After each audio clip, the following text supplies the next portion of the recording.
Welcome to Story Haven. Please relax. Remember to like, subscribe, and enjoy.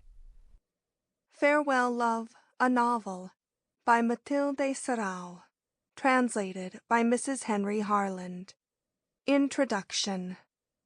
The most prominent imaginative writer of the latest generation in Italy is a woman. What little is known of the private life of Matilde Serao, Madame Scarfolio adds, as forcibly as what may be divined from the tenor and material of her books, to the impression that every student of literary history must have formed of the difficulties which hem in the intellectual development of an ambitious girl. Without unusual neglect, unusual misfortune, it seems impossible for a woman to arrive at that experience which is essential to the production of work which shall be able to compete with the work of the best men. It is known that the elements of hardship and enforced adventure have not been absent from the career of the distinguished Italian novelist. Madame Serao has learned in the fierce school of privation what she teaches to us with so much beauty and passion in her stories. Matilde Serao was born on the 17th of March, 1856, in the little town of Patras on the western coast of Greece. Her father, Francisco Serao, was a Neapolitan political exile, her mother a Greek princess, the last survivor of an ancient noble family. I know not under what circumstances she came to the Italian home of her father, but it was probably in 1861 or soon afterward that the unification of Italy permitted his return. At an early age, however, she seems to have been left without resources. She received a rough education at the Scuola Normale in Naples, and she obtained a small clerkship in the telegraph office at Rome. Literature, however, was the profession she designed to excel in, and she showed herself a realist at once. Her earliest stories, if I do not mistake, was that minute picture of the vicissitudes of a post office, which is named Telegrafi dello Stato, State Telegraphs. She worked with extreme energy. She taught herself shorthand, and in 1878 she quitted the post office to become a reporter and a journalist. To give herself full scope in this new employment, she, as I have been assured, cut short her curly crop of hair and adopted on occasion male costume. She soon gained a great proficiency in reporting and advanced to the writing of short sketches and stories for the newspapers. The power and originality of these attempts were acknowledged, and the name of Matilde Serao gradually became one of those which irresistibly attracted public attention. The writer of these lines may be permitted to record the impression which more than 10 years ago was made upon him by reading a Neapolitan sketch, signed by that then wholly obscure name, in a chance number of the Roman Fanfula. The short stories were first collected in a little volume in 1879. In 1880, Matilde Serao became suddenly famous by the publication of the charming story Fantasia, Fantasy, which has already been presented to an English public in the present series of translations. It was followed by a much weaker study of Neapolitan life, Cuore Infermo, a heart diseased. In 1881 she published The Life and Adventures of Riccardo Joanna, to which she added a continuation in 1885. It is not possible to enumerate all Madame Serao's successive publications, but the powerful romance La Conquista di Roma, The Conquest of Rome, 1882, must not be omitted. This is a very careful and highly finished study of bureaucratic ambition, admirably characterized. Since then she has written in rapid succession several volumes of collected short stories dealing with the oddities of Neapolitan life, and a curious novel, The Virtue of Cecchina, 1884. Her latest romances, most of them short, have been Terno Secco, A Dry Third, a very charming episode of Italian life, illustrating the frenzied interest taken in public lotteries, 1887. Addio Amor, Farewell Love, 1887, which is here, for the first time, published in English. La Grande Fiamma, 1889, and Sogno di una notte d'estate, A Summer Night's Dream, 1890. The method of Matilde Serao's work, its qualities and its defects, can only be comprehended by those who realize that she came to literature through journalism. When she began life, in 1878, it was as a reporter, a paragraph writer, a woman of all work on any Roman or Neapolitan newspaper which would give her employment. Later on, she founded and carried on a newspaper of her own, the Corriere di Roma. After publishing this lively sheet for a few years, she passed to Naples and became the editor of Le Corriere di Napoli, the paper which enjoys the largest circulation of any journal in the south of Italy. She has married a journalist, Edoardo Scarfoglio, and all her life has been spent in ministering to the appetites of the vast, rough crowd that buys cheap Italian newspapers. Her novels have been the employment of her rare and broken leisure. They bear the stamp of the more constant business of her life. The naturalism of Matilde Serao deserves to be distinguished from that of the French contemporaries with whom she is commonly classed. She has a fiercer passion, more of the true ardor of the South, than Zola or Maupassant, but her temperament is distinctly related to that of Daudet. She is an idealist working in the school of realism. She climbs, on scaffolding of minute prosaic observation, to heights which are emotional and often lyrical. But her most obvious merit is the acuteness with which she has learned to collect and arrange, in artistic form, the elements of the town life of southern Italy. She still retains in her nature something of the newspaper reporter's quicksilver, but it is sublimated by the genius of a poet. Edmund Gosse. End of introduction.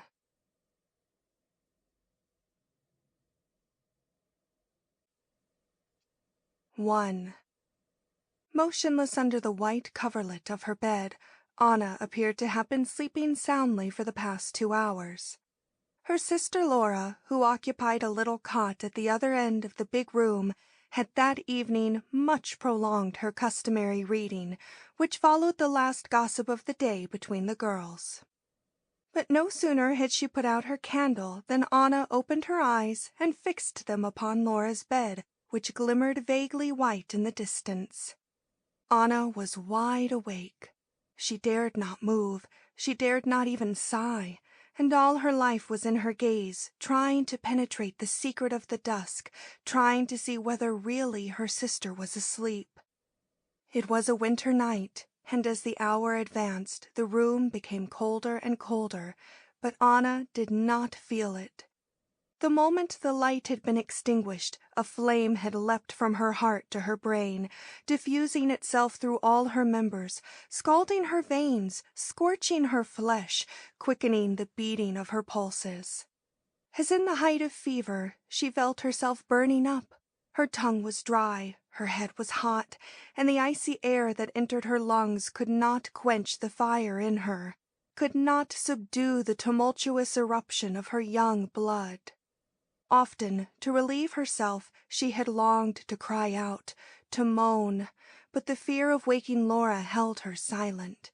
It was not, however, so much from the great heat throbbing at her temples that she suffered, as from her inability to know for certain whether her sister was asleep. Sometimes she thought of moving noisily so that her bed should creak. Then, if Laura was awake, she would move in hers, and thus Anna could make sure. But the fear of thereby still further lengthening this time of waiting kept her from letting the thought become an action. She lay as motionless as if her limbs were bound down by 1,000 chains. She had lost all track of time, too. She had forgotten to count the last strokes of the clock. the clock that could be heard from the sitting room adjoining. It seemed to her that she had been lying like this for years, that she had been waiting for years, burning with this maddening fire for years, that she had spent years trying to pierce the darkness with her eyes. And then the horrible thought crossed her mind. What if the hour had passed? Perhaps it had passed without her noticing it. She who had waited for it so impatiently had let it escape. But no, presently, deadened by the distance and the doors closed between, she heard the clock ring out. The hour had come. Thereupon, with an infinite caution, born of infinite fear, slowly, trembling, holding her breath at every sound, pausing, starting back, going on, she sat up in bed and at last slipped out of it. That vague spot of whiteness in the distance, where her sister lay, still fascinated her. She kept her head turned in its direction, while with her hands she felt for her shoes and stockings and clothes. They were all there, placed conveniently near, but every little difficulty she had to overcome in dressing, so as not to make the slightest noise, represented a world of precautions, of pauses, and of paralyzing fears. When at last she had got on her frock of white serge, which shone out in the darkness, "Perhaps Laura sees me," she thought. But she had made ready a big heavy black shawl, and in this she now wrapped herself from head to foot, and the whiteness of her frock was hidden. Then, having accomplished the miracle of dressing herself, she stood still at her bedside. She had not dared to take a step as yet, sure that by doing so she would wake Laura. "A little strength, heaven send me a little strength," she prayed inwardly. Then she set forth stealthily across the room. In the middle of it, seized by a sudden audacious impulse, she called out her sister's name in a whisper. "Laura, Laura," listening intensely. No answer. She went on, past the door, through the sitting room, the drawing room, feeling her way amidst the chairs and tables. She struck her shoulder against the frame of the door between the sitting room and the drawing room, and halted for a moment with a beating heart. "Madonna mia, Madonna mia," she murmured in an agony of terror. Then she had to pass before the room of her governess, Stella Martini, but the poor good lady was a sound sleeper, and Anna knew it. When she reached the dining room, it seemed to her that she must have traversed 100 separate chambers, 100 entire apartments, an endless chain of chambers and apartments.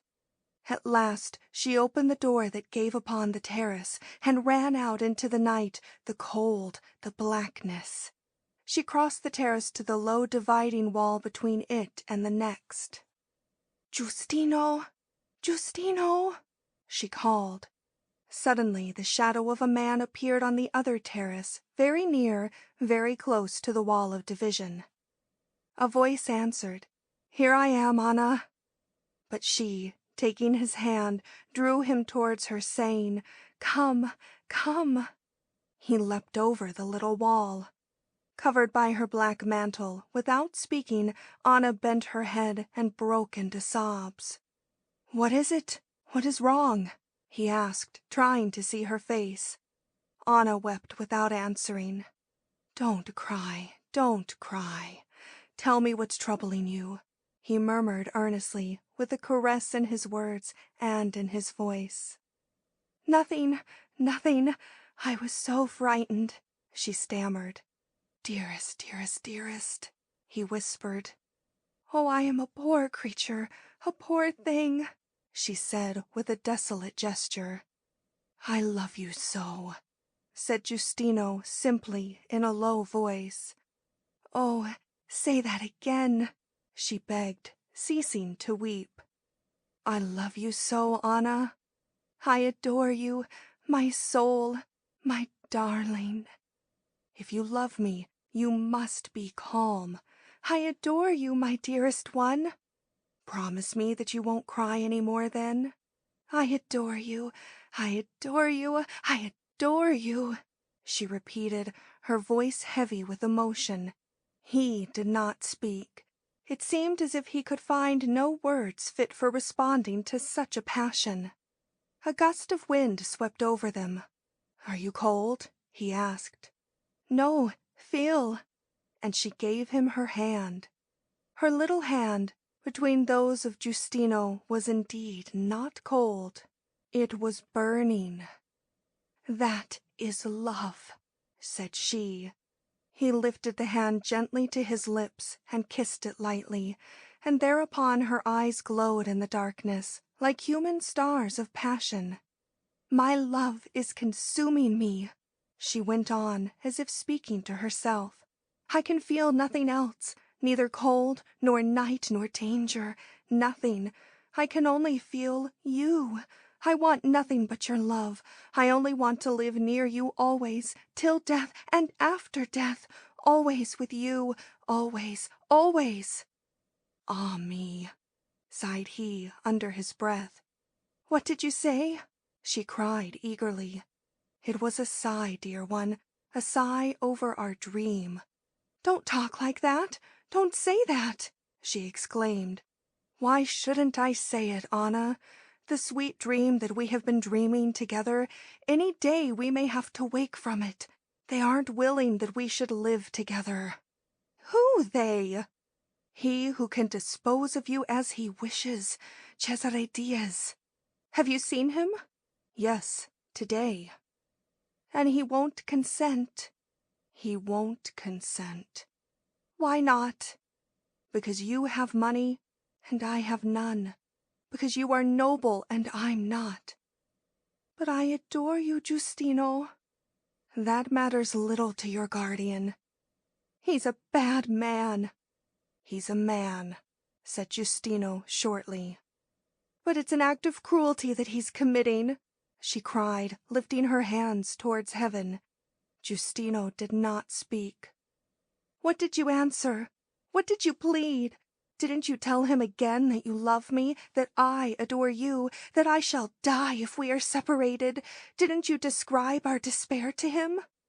"It was useless," replied Giustino sadly. "Oh dear, oh dear! You didn't tell him of our love, of our happiness? You didn't implore him, weeping? You didn't try to move his hard old heart? But what sort of man are you? What sort of soul have you, that you let them sentence us to death like this? Oh Lord, oh Lord, what man have I been loving?" "Anna," he said softly. "Why didn't you defy him? Why didn't you rebel? You're young, you're brave.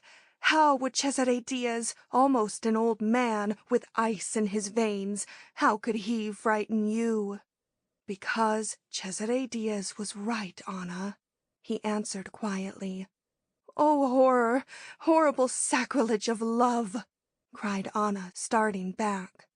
In her despair, she had unconsciously allowed her shawl to drop from her shoulders. It had fallen to the ground at her feet, and now she stood up before him like a white, desolate phantom, impelled by sorrow to wander the earth on a quest that can never have an end. But he had a desperate courage, though it forced him to break with the only woman he had ever loved. "Cesare Diaz was right, my dearest Anna. I couldn't answer him. I'm a poor young fellow without a farthing. Love is stronger than money. I am a commoner. I have no title to give you. Love is stronger than a title. Everything is against our union, Anna.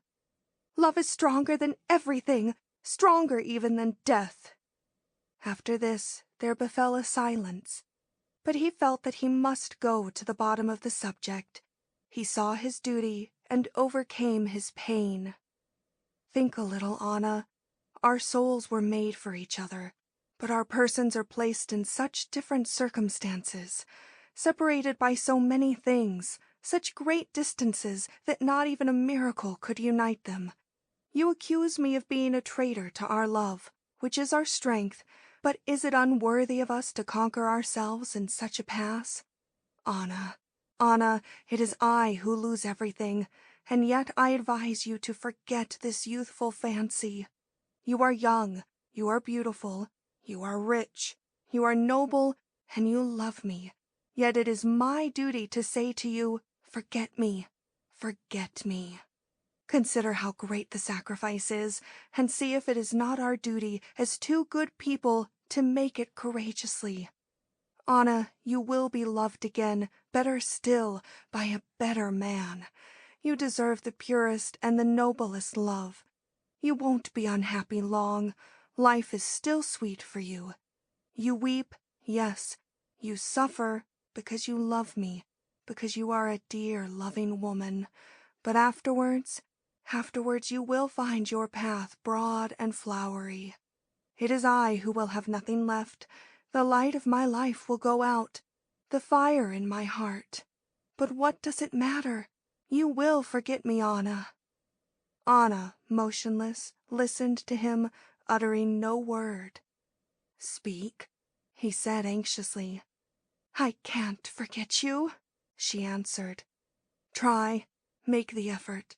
Let us try not to see each other. No, no, it's useless, she said, her voice dying on her lips. What do you wish us to do? I don't know. A great impulse of pity, greater than his own sorrow, assailed him. He took her hands. They were cold now. What is the matter with you? Are you ill? She did not answer. She leaned her head on his shoulder, and he caressed her rich brown hair. Anna, what is it?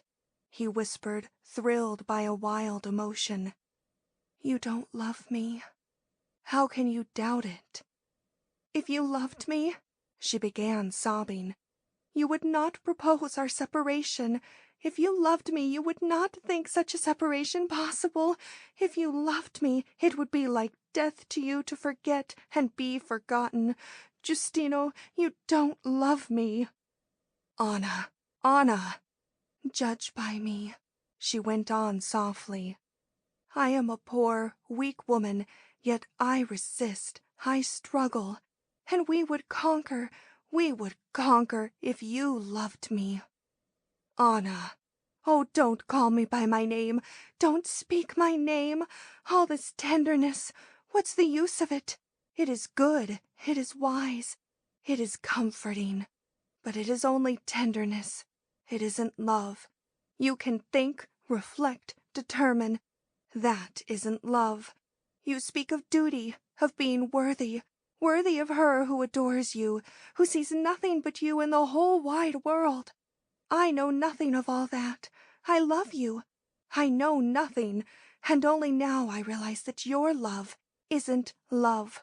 You are silent. I don't understand you. You can't understand me. Goodbye, love. She turned away from him to move off, but he detained her. What do you want to do? He whispered. If I can't live with you, I must die, she said quietly, with her eyes closed, as if she were thus awaiting death. Don't speak of dying, Anna. Don't make my regret worse than it is. It is I who have spoiled your life. It doesn't matter. It is I who have put bitterness into your sweet youth. It doesn't matter. It is I who have stirred you up to rebel against Cesare Diaz, against your sister Laura, against the wish of your parents and all your friends. It doesn't matter. It is I who have called you from your sleep, who have exposed you to 1,000 dangers. Think, if you were discovered here, you would be lost. It doesn't matter. Take me away. And Giustino, in spite of the darkness, could see her fond eyes glowing. If you would only take me away, she sighed. But where? Anywhere, to any country. You will be my country. Elope, a noble young girl, elope like an adventuress. Love will secure my pardon. I will pardon you. No others will. You will be my family, my all. Take me away. Anna, where should we find refuge? Without means, without friends, having committed a great fault, our life would be most unhappy. No, no, no, take me away. We'll have a little time of poverty, after which I shall get possession of my fortune. Take me away. And I shall be accused of having made a good speculation. No, no, Anna, it's impossible. I couldn't bear such a shame. She started away from him, pushing him back with a movement of horror. What? She cried. What? You would be ashamed. It's your shame that preoccupies you, and mine? Honored, esteemed, loved. I care nothing for this honor, this love, and am willing to lose all, the respect of people, the affection of my relations, and you think of yourself. I could have chosen any one of a multitude of young men of my own rank, my own set. And I have chosen you because you were good and honest and clever, and you are ashamed of what bad people and stupid people may say of you. I brave everything. I lie, I deceive, I leave my bed at the dead of night, steal out during my sister's sleep, out of my room, out of my house, like a guilty servant, so that they might call me the lowest of low. I do this to come to you, and you are thinking of speculations, of what the world will say about you. Oh, how strong you are, you men! How well you know your way, how straight you march, never listening to the voices that call to you, never feeling the hands that try to stop you. Nothing, nothing, nothing! You are men, and you have your honor to look after, your dignity to preserve, your delicate reputation to safeguard. You are right, you are reasonable, and so we are fools, we are mad, who step out of the path of honor and dignity for the love of you, we poor silly creatures of our hearts. Giustino had not attempted to protest against this outburst of violent language, but every word of it, hot with wrath, vibrant with sorrowful anger, stirred him to the quick, held him silenced, frightened, shaken by her voice, by the tumult of her passion. Now the fire, which he had rashly kindled, burnt up the whole beautiful, simple, stable edifice of his planning, and all he could see left of it was a smoking ruin. He loved her, she loved him, and though he knew it was wild and unreasonable. "Forgive me," he said. "Let us go away." She put her hand upon his head, and he heard her murmur under her voice, "Oh, God!" They both felt that their life was decided, that they had played the grand stake of their existence. There was a long pause. She was the first to break it. "Listen, Giustino. Before we fly, let me make one last attempt. You have spoken to Cesare Diaz. You have told him that you love me, that I adore you, but he didn't believe you. It is true." He smiled incredulously. "He is a man who has seen a great deal of the world, who has been loved, who has loved, but all of that, nothing is left to him. He is cold and solitary. He never speaks of his skepticism, but he believes in nothing. He's a miserable, arid creature. I know that he despises me, thinking me silly and enthusiastic. I pity him as I pity everyone who has no love in his heart, and yet I will speak to Cesare Diaz. The truth will well up from me with such impetus that he cannot refuse to believe me. I'll tell him everything. In spite of his 40 years, in spite of the corruption of his mind, in spite of all his scorn, all his irony, true love will find convincing words. He'll give his consent." "Can't you first persuade your sister? There we'd have an affectionate ally," said Giustino tentatively. "My sister is worse than Cesare Diaz," she answered with a slight tremor of the voice. "I should never dare to depend on her." "Are you afraid of her?" "Pray, don't speak of her, don't speak of her. It's a subject which pains me. And yet—" "No, no, Laura knows nothing. She must know nothing. It would be dreadful if she knew. I'd 1,000 times rather speak to him. He will remember his past. Laura has no past. She has nothing. She's a dead soul. I will speak with him. He will believe me." And if he shouldn't believe you, he will believe me. But Anna, if he shouldn't, then we will elope. But I ought to make this last attempt. Heaven will give me strength. Afterwards I will write to you. I will tell you everything. I daren't come here any more. It's too dangerous. If anyone should see me, it would be the ruin of all our hopes. I'll write to you. You'll arrange your own affairs in the meantime, as if you were at the point of death, as if you were going to leave this country never to return. You must be ready at any instant. I'll be ready. Surely? Surely. Without a regret. Without a regret. But his voice died on his lips. Thank you. You love me. We shall be so happy. You will see, happier than anyone in the world. So happy, murmured Justino, faithful but sad. And may heaven help us, she concluded fervently, putting out her hand to leave him.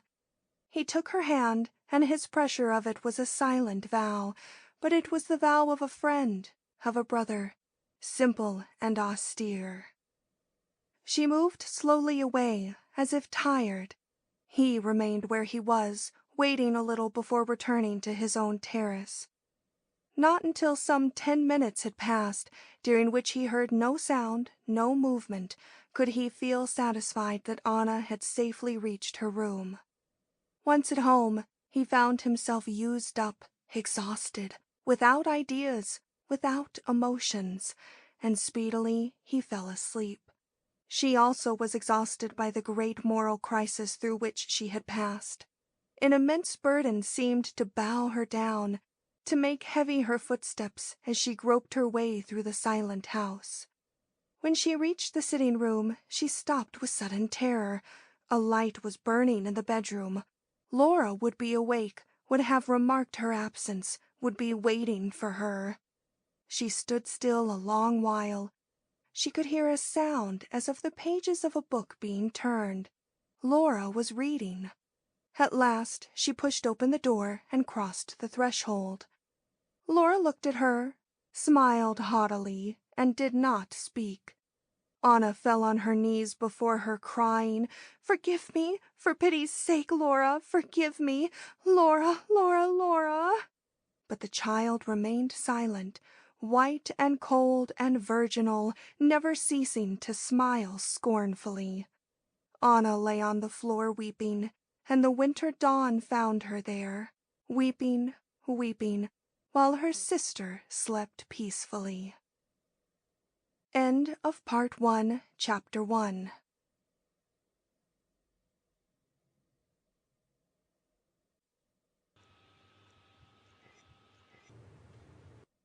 Two. The letter ran thus. Dearest love, I have had my interview with Cesare Diaz. What a man! His mere presence seemed to freeze me. It was enough if he looked at me with his big clear blue eyes for speech to fail me. There is something in his silence which frightens me, and when he speaks, his sharp voice quails me by its tone as well as by the hard things he says. And yet this morning, when he came for his usual visit, I was bold enough to speak to him of my marriage. I spoke simply, briefly, without trembling, though I could see that the courtesy with which he listened was ironical.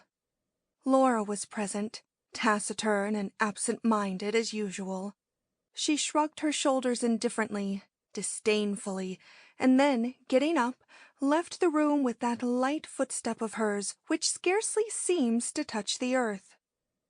Cesare Diaz, without looking at me, and his smile disconcerted me horribly, putting all my thoughts into confusion. But I felt that I ought to make the attempt. I ought. I had promised it to you, my darling, and to myself. My life had become insupportable, the more because of my sister, who knew my secret, who tortured me with her contempt. The contempt of a person who has never loved, for one who does, who might at any moment betray me and tell the story of that wintry night. Cesare Diaz smiled and didn't seem to care in the least to hear what I had to say. However, in spite of my emotion, in spite of the fact that I was talking to a man who cared nothing for me and for whom I cared nothing, in spite of the gulf that divides a character like mine from that of Cesare Diaz, I had the courage to tell him that I adored you, that I wished to live and die with you, that my fortune would suffice for our needs, that I would never marry anyone but you. And finally, that humbly, earnestly, I besought him as my guardian, my nearest relation, my wisest friend, to give his consent to our marriage. He had listened, with his eyes cast down, giving no sign of interest. And now at the end he simply uttered a dry little "no." And then took place a dreadful scene. I implored, I wept, I rebelled, I declared that my heart was free, that my person was free, and always I found that I was addressing a man of stone, hard and dry, with a will of iron, an utterly false point of view, a conventional standard based upon the opinion of the world, and a total lack of good feeling. Cesare Diaz denied that I loved you, denied that you loved me, denied that any such thing as real love could exist, real love for which people live and die. He denied that love was a thing not to be forgotten, denied that love is the only thing that makes a life worth while. His one word was no, no, no, no, from the beginning to the end of our talk. He made the most specious, extravagant, and cynical arguments to convince me that I was deceiving myself, that we were deceiving ourselves, and that it was his duty to oppose himself to our folly. Oh, how I wept, how I abased my spirit before that man, who reasoned in this cold strain, and how it hurts me now to think of the way I humiliated myself. I remember that while my love for you, dearest, was breaking out in wild utterance, I saw that he was looking admiringly at me, as in a theater he might admire an actor who was clearly feigning passion. He did not believe me, and 2 or 3 times my anger rose to such a point that I stooped to threaten him. I threatened to make a public scandal. "The scandal will fall on the person who makes it," he said severely, getting up to cut short the conversation. He went away. In the drawing-room I heard him talking quietly with Laura, as if nothing had happened, as if he hadn't left me broken-hearted, as if he didn't know that I was on my knees, in despair, calling upon the names of the Madonna and the saints for help. But that man has no soul, and I am surrounded by people who think me a mad enthusiast. My love, my darling, my constant thought, it is then decided. We must fly. We must fly. Here, like this, I should die. Anything will be better than this house. It is a prison. Anything is better than the galleys. I know that what I propose is very grave. According to the common judgment of mankind, a young girl who elopes is everlasting dishonored. In spite of the sanctity of marriage, suspicion never leaves her. I know that I am throwing away a great deal for a dream of love, but that is my strange and cruel destiny, the destiny which has given me a fortune and taken away my father, given me a heart eager for affection and cut me off from all affection, given me the dearest and at the same time the least loving sister. For whom ought I sacrifice myself, since those who loved me are dead, and those who live with me do not love me? I need love. I have found it. I will attach myself to it. I will not let it go. Who will weep for me here? No one. Whose hands will be stretched out to call me back? No one's. What memories will I carry away with me? None. I am lonely and misunderstood.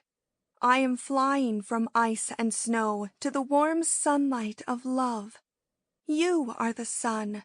You are my love. Don't think ill of me. I am not like other girls who have a home, a family, a nest.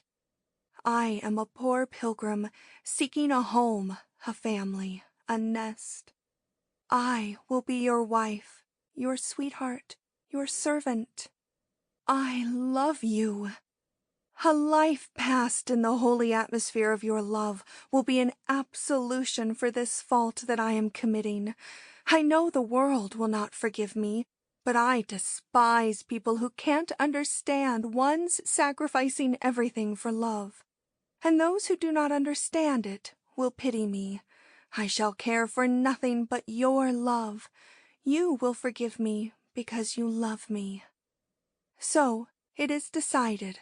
On the 3rd day after you receive this letter, that is, on Friday, leave your house as if you were going for a walk, without luggage, and take a cab to the railway station. Take the train that leaves Naples for Salerno at 1 o'clock and arrives at Pompeii at 2. I shan't be at the station at Pompeii. That might arouse suspicions, but I shall be in the streets of the dead city, looking at the ruins. Find me there. Come as swiftly as you can to the street of tombs, leading to the villa of Diomedes, near to the grave of Nevoleia Taice, a sweet Pompeian child, according to her epitaph. We will meet there, and then we will leave for Metaponto or Brindisi, and sail for the East. I have money. You know Cesare Diaz, to save himself trouble, has allowed me to receive my entire income for the past 2 years.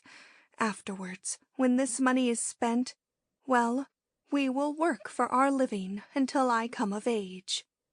You understand? You needn't worry about me. I shall get out of the house, go to the station, and arrive at Pompeii without being surprised. I have a bold and simple plan which I can't explain to you. It would not do for us to meet here in town, the risk would be too great. But leaving for Pompeii by separate trains, how can anyone suspect us? Does my clearness of mind astonish you? My calmness, my precision? For 20 days I have been thinking of this matter. I have lain awake at night, studying it in detail. Remember, Friday at noon, leave your house. At 1, leave the station. At 2:30, come to me at the grave of Nevoleia Taice. Don't forget, for mercy's sake. If you shouldn't arrive at the right time, what would become of me, alone at Pompeii, in anguish, devoured by anxiety? My sweetest love, this is the last letter you will receive from me. Why, as I write these words, does a feeling of sorrow come upon me, making me bow my head? The word last is always sad whenever it is spoken. Will you always love me, even though far from your country, even though poor, even though unhappy? You won't accuse me of having wronged you? You will protect me and sustain me with your love? You will be kind, honest, loyal. You will be all that I care for in the world. This is my last letter, it is true, but soon now our wondrous future will begin, our life together. Remember where I shall wait for you. Anna. Alone in his little house, Giustino Morelli read Anna's letter twice through, slowly. Then his head fell upon his breast. He felt that he was lost, ruined, and that Anna was lost and ruined. At that early morning hour at the church of Santa Chiara, white with stucco, rich with gold ornamentation, with softly carved marbles and old pictures, was almost empty. A few pious old women moved vaguely here and there, wrapped in black shawls. A few knelt praying before the altar. Anna Aquaviva and her governess, Stella Martini, were seated in the middle of the church with their eyes bent on their prayer books. Stella Martini had a worn, sunken face that must have once been delicately pretty, with that sort of prettiness which fades before 30.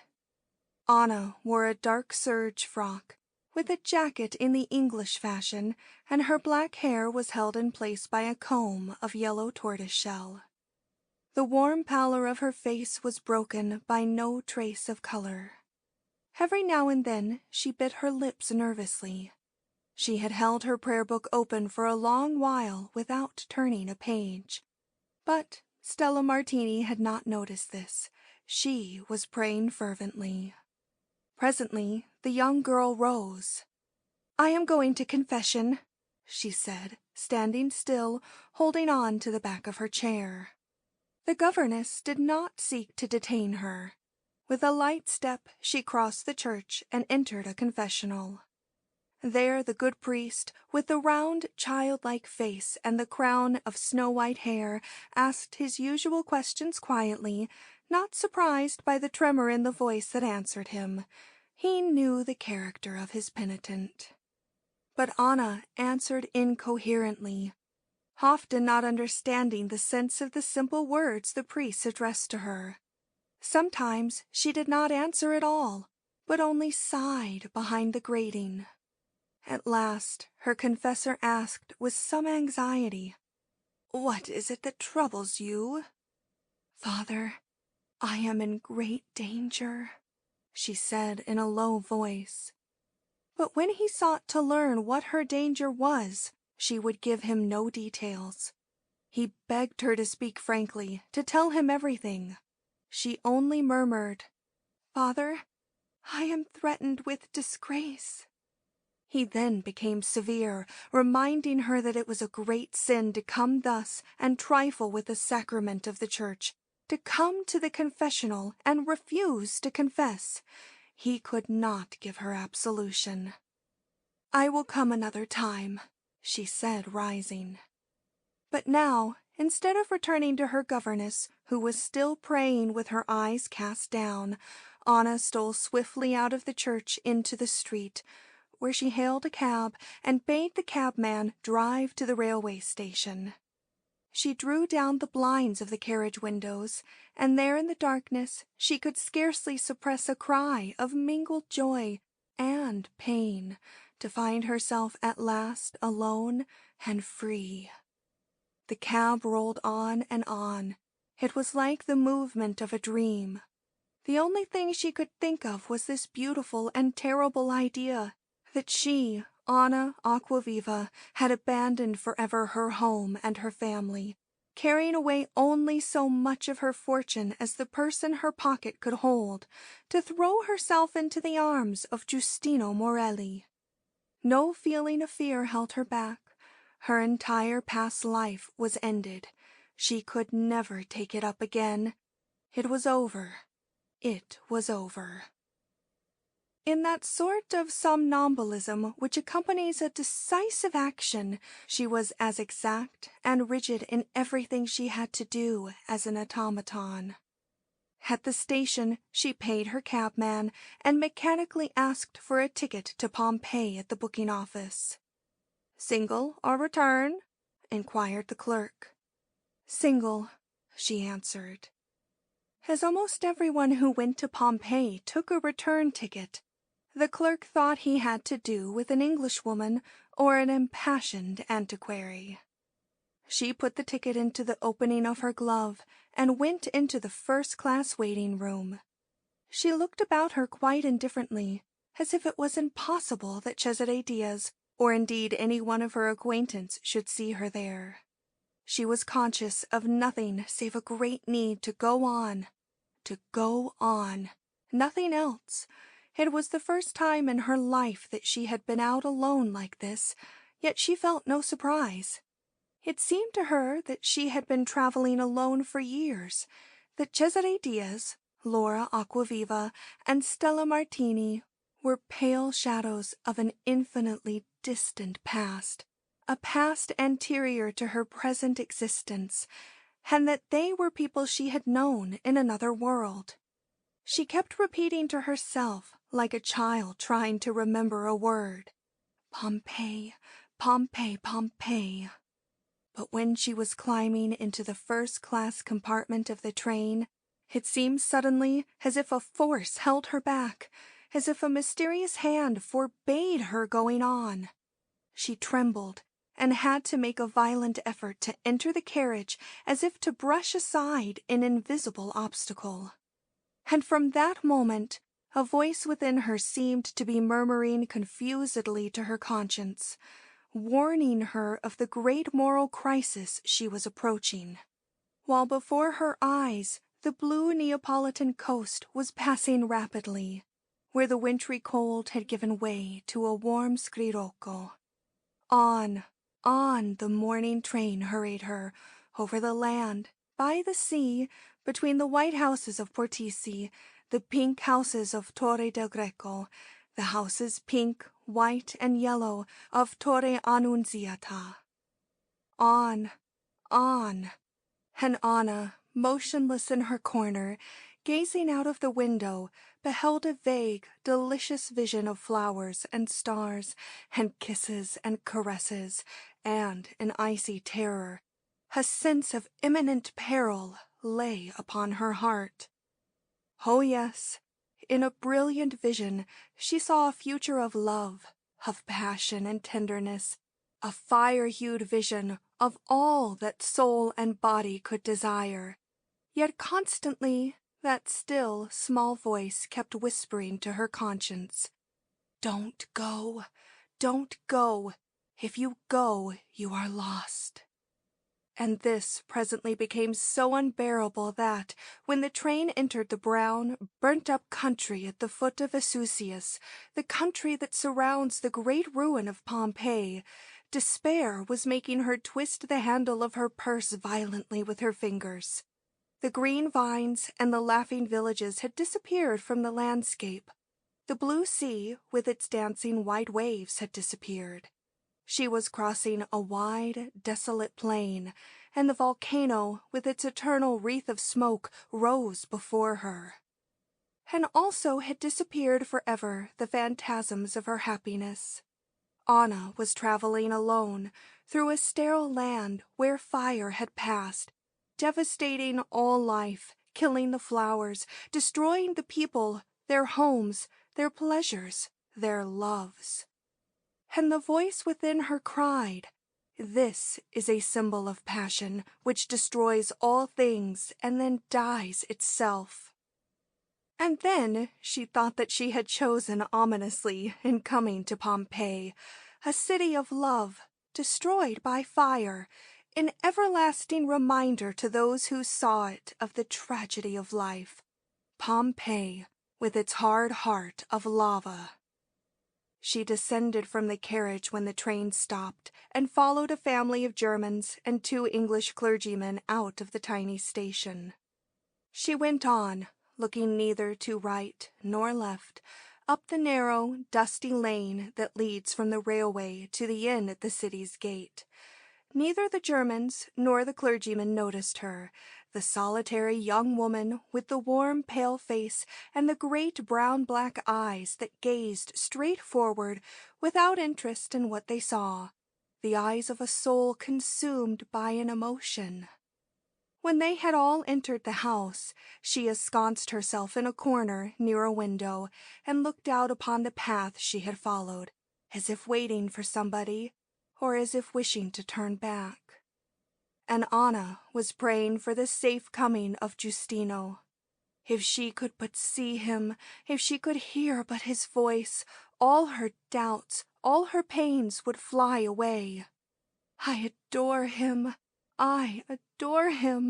she thought, and tried thus to find strength with which to combat her conscience. Her heart was filled with a single wish, to see Giustino. He would give her strength. He was the reason for her life. He and love. She looked at her little child's watch, the only jewel she had brought away, and she had a long time still to wait before 2 o'clock. An old guide approached her and offered to show her the ruins. She followed him mechanically, and they traversed the Street of Hope, the Street of Fortune, where there are the deep marks of carriage wheels in the stone pavement. They entered houses and shops and squares. She looked at everything with vacant eyes. Twice the guide said, "Now let us visit the Street of Tombs and the Villa of Diomedes." Twice she had answered, "Later on, by and by." 2 or 3 times she had sat down on a stone to rest, and then her poor old guide had sat down also, at a distance, and let his head fall forward on his breast and dozed. She was strangely fatigued. She had exhausted her forces in making the journey hither. The tumult of emotion she had gone through had prostrated her. Now she felt utterly alone and abandoned. A poor, unfortunate creature bearing through this dead city a heavy burden of solitude and weariness. And when, after a long rest, she got up to go on again, a great sigh broke from her lips. But somehow she must pass the time, and so she went on. She climbed to the top of the amphitheater, seeking to devour the minutes that separated her from 2 o'clock. Presently the old man said, for the 3rd time, "Now let us visit the Street of Tombs and the Villa of Diomedes." "Let us go," she responded. The hours had passed at last. Only one more remained.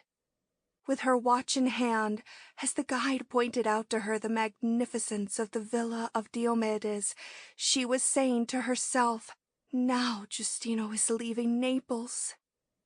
Impatient, no longer able to endure the voice or presence of the old man, no longer able to hide her own perturbation, she passed and dismissed him. He hesitated, reluctant to leave her, telling her that it was forbidden to make sketches, and above all to carry anything away, but he said it timidly, humbly, knowing very well that it was needless to fear any such infractions from this pale girl with the dreamy eyes. And he moved off, slowly, turning back every now and then to see what she was doing. She sat down on a stone in front of the tomb of the sweet freed woman, Nevoleia Taice, and waited there, her hands in her lap, her head bent, nor did she look up when a party of English passed her, accompanied by a guide. The last hour seemed interminable to her. It seemed covered by a great shadow, in which all things were obscured. The name of Giustino, constantly repeated, was like a single ray of light. She neither heard nor saw what was going on round about her. Her consciousness of external world was put out. Suddenly, a shadow fell between her and the grey tomb of the freed woman. She looked up and saw Giustino standing before her, gazing down on her with an infinite, despairing tenderness. Anna, unable to speak, gave him her hand and rose, and a smile of happiness, like a great light, shone from her eyes, and a warm color mantled her cheeks. Giustino had never seen her so beautiful. In an ecstasy of joy, feeling all her doubts die within her, feeling all the glory of her love spring to full life again, Anna could not understand why there was an expression of sorrow on Giustino's face. "Do you love me a great deal?" "A great deal." "You will always care for me?" "Always." It was like a sad, soft echo, but the girl did not notice that. A veil of passion dimmed her perceptions. They walked on together, she close to him, so happy that her feet scarcely touched the earth, enjoying this minute of intense love with all the force of feeling that she possessed, with all the self-surrender of which human nature is capable. They walked on through the streets of Pompeii, without seeing, without looking. Only again and again she said softly, "Tell me that you love me. Tell me that you love me." 2 or 3 times he had answered simply, "Yes." Then He was silent. Suddenly, Anna, not hearing his answer, stood still, and taking his arms in her hands, looked deep into his honest eyes and asked, "What is the matter?" Her voice trembled. He lowered his eyes. "Nothing," he said. "Why are you so sad?" "I am not sad," he answered with an effort. "You are telling the truth?" "I'm telling the truth." "Swear that you love me." "Do you need me to swear it?" he exclaimed with such sincerity and such pain that she was convinced, perceiving the sincerity, but not the pain. But she was still troubled. There was a bitterness in her joy. They were near the street of the sea, which leads out of the dead city. "Let us go away. Let us go away," she said impatiently. "The train for Metaponto doesn't leave till 6 o'clock. We've plenty of time." "Let us go away. I don't want to stay here any longer. I beg of you, let us go." He obeyed her passively and was silent. They entered the inn on their way to the station, at the same time as the 2 English clergymen. Anna was frightened. She didn't care to talk of love to Giustino before such witnesses, but she looked at him with fond, supplicating eyes. The 2 clergymen seated themselves at the table which is always laid in the chief room of the inn, and while they ate their dinner, one of them read his Bible, the other his Baedeker. The 2 lovers were near the window, looking through the glass at the road that leads to the station, and Anna was holding on to Giustino's arm, and he, confused, nervous, asked her if she would not like to dine, taking refuge from his embarrassment in the commonplace. No, she did not wish to dine. She wasn't hungry. "Afterwards, by and by," and her voice failed her as she looked at the 2 ecclesiastics. "I wish," she began, whispering into Giustino's ear. "What do you wish?"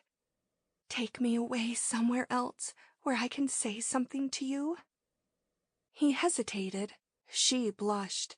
Then he left the room to speak to the landlord, returning presently. "Come," he said. "Where are we going?" "Upstairs." "Upstairs?" "You will see." They went upstairs to the first floor, where the waiter who conducted them opened the door of an apartment consisting of a bedroom and a sitting room. A big bedroom, a tiny sitting room, both having balconies that looked off over the country, and there the waiter left them alone. Each of them was pale, silent, confused. She looked around. The sitting room was vulgarly furnished, with a green sofa, 2 green easy-chairs, a center table covered with a nut-colored jute tablecloth, and a marble console. The thought of the many strangers who had inhabited it inspired her with a sort of shame. Then she glanced into the bedroom. It was very large, with 2 beds at the farther end, a dressing-table, a sofa, and a wardrobe. 3 pieces of furniture seemed lost in the vast, bare-looking chamber. It gave her a shudder merely to look into it, and yet again she blushed. She raised her eyes to Giustino's, and she noticed anew that he was gazing at her with an expression of great sadness. "What is the matter?" she asked. He did not answer. He sat down and buried his face in his hands. "Tell me what it is," she insisted, trembling with anger and anguish. He remained silent. Perhaps he was weeping behind his hands. "If you don't tell me what it is, I'll go back to Naples," she said. He did not speak. "You despise me because I have left my home." "No, Anna," he murmured. "You think I'm dreadful. You think of me as an abandoned creature." "No, dear one, no." "Perhaps you love another woman." "You can't think that." "Perhaps you have another tie without love?" "None. I am bound to no one." You have promised yourself to no one. To no one. Then why are you so sad? Why do you weep? Why do you tremble? It is I who ought to weep and tremble, and yet I don't weep unless to see you weep. Your weeping breaks my heart, makes me desperate. Anna, listen to me.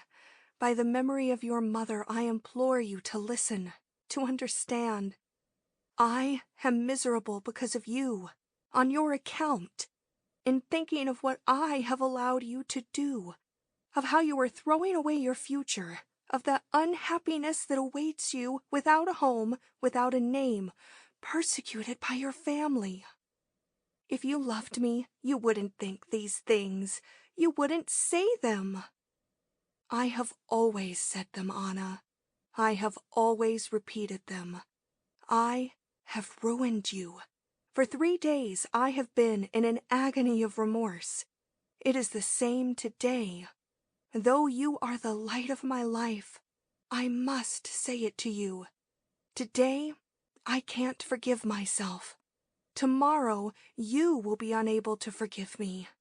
Oh, my love, I am a gentleman. I am a Christian, and yet I have been weak enough to allow you and me to commit this sin, this fault. Speaking thus, with an infinite earnestness, all the honesty of his noble soul showed itself, a soul bowed down by remorse. She looked at him and listened to him with stupefaction, amazed at this spectacle of rectitude, of a virtue that was greater than love, for she believed only in love. "I don't understand you," she said. "And yet you must. You must. If you don't see the reasons for my conduct, you will despise me. You will hate me. You must try, with all your heart, with all your mind, to understand. You mustn't let yourself be carried away by your love. You must be calm. You must be cool."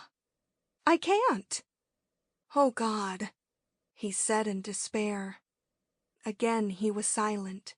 She mechanically, to overcome the trembling of her hands, pulled at the fringe on the tablecloth. She tried to reflect, to understand, and always she had the same feeling, the same idea, and she could not help trying to express it in words. "You don't love me enough."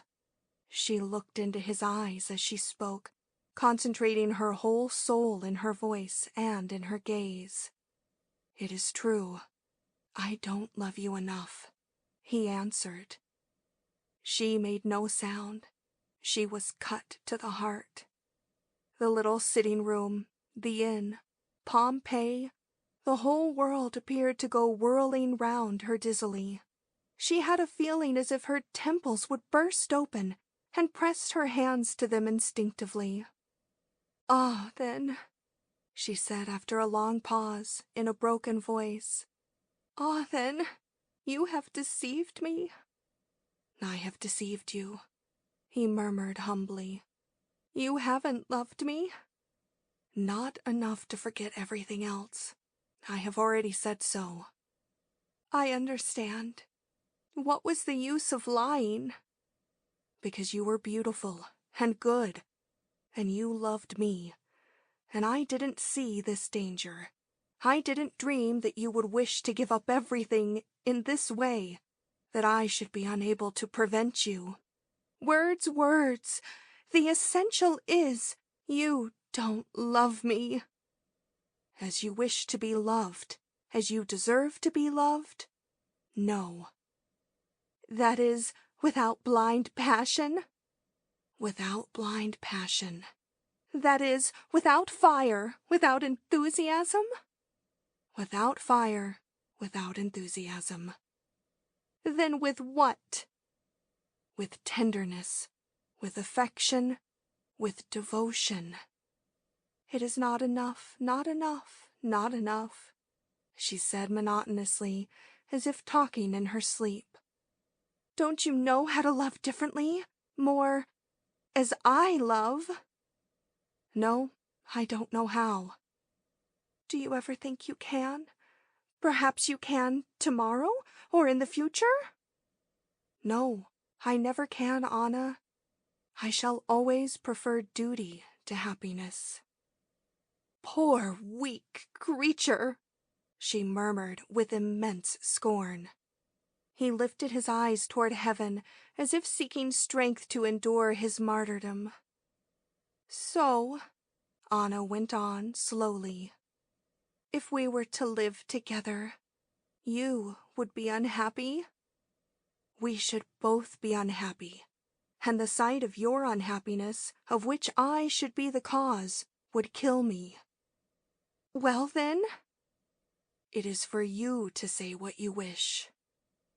The cruel, the terrible reality was clear to her.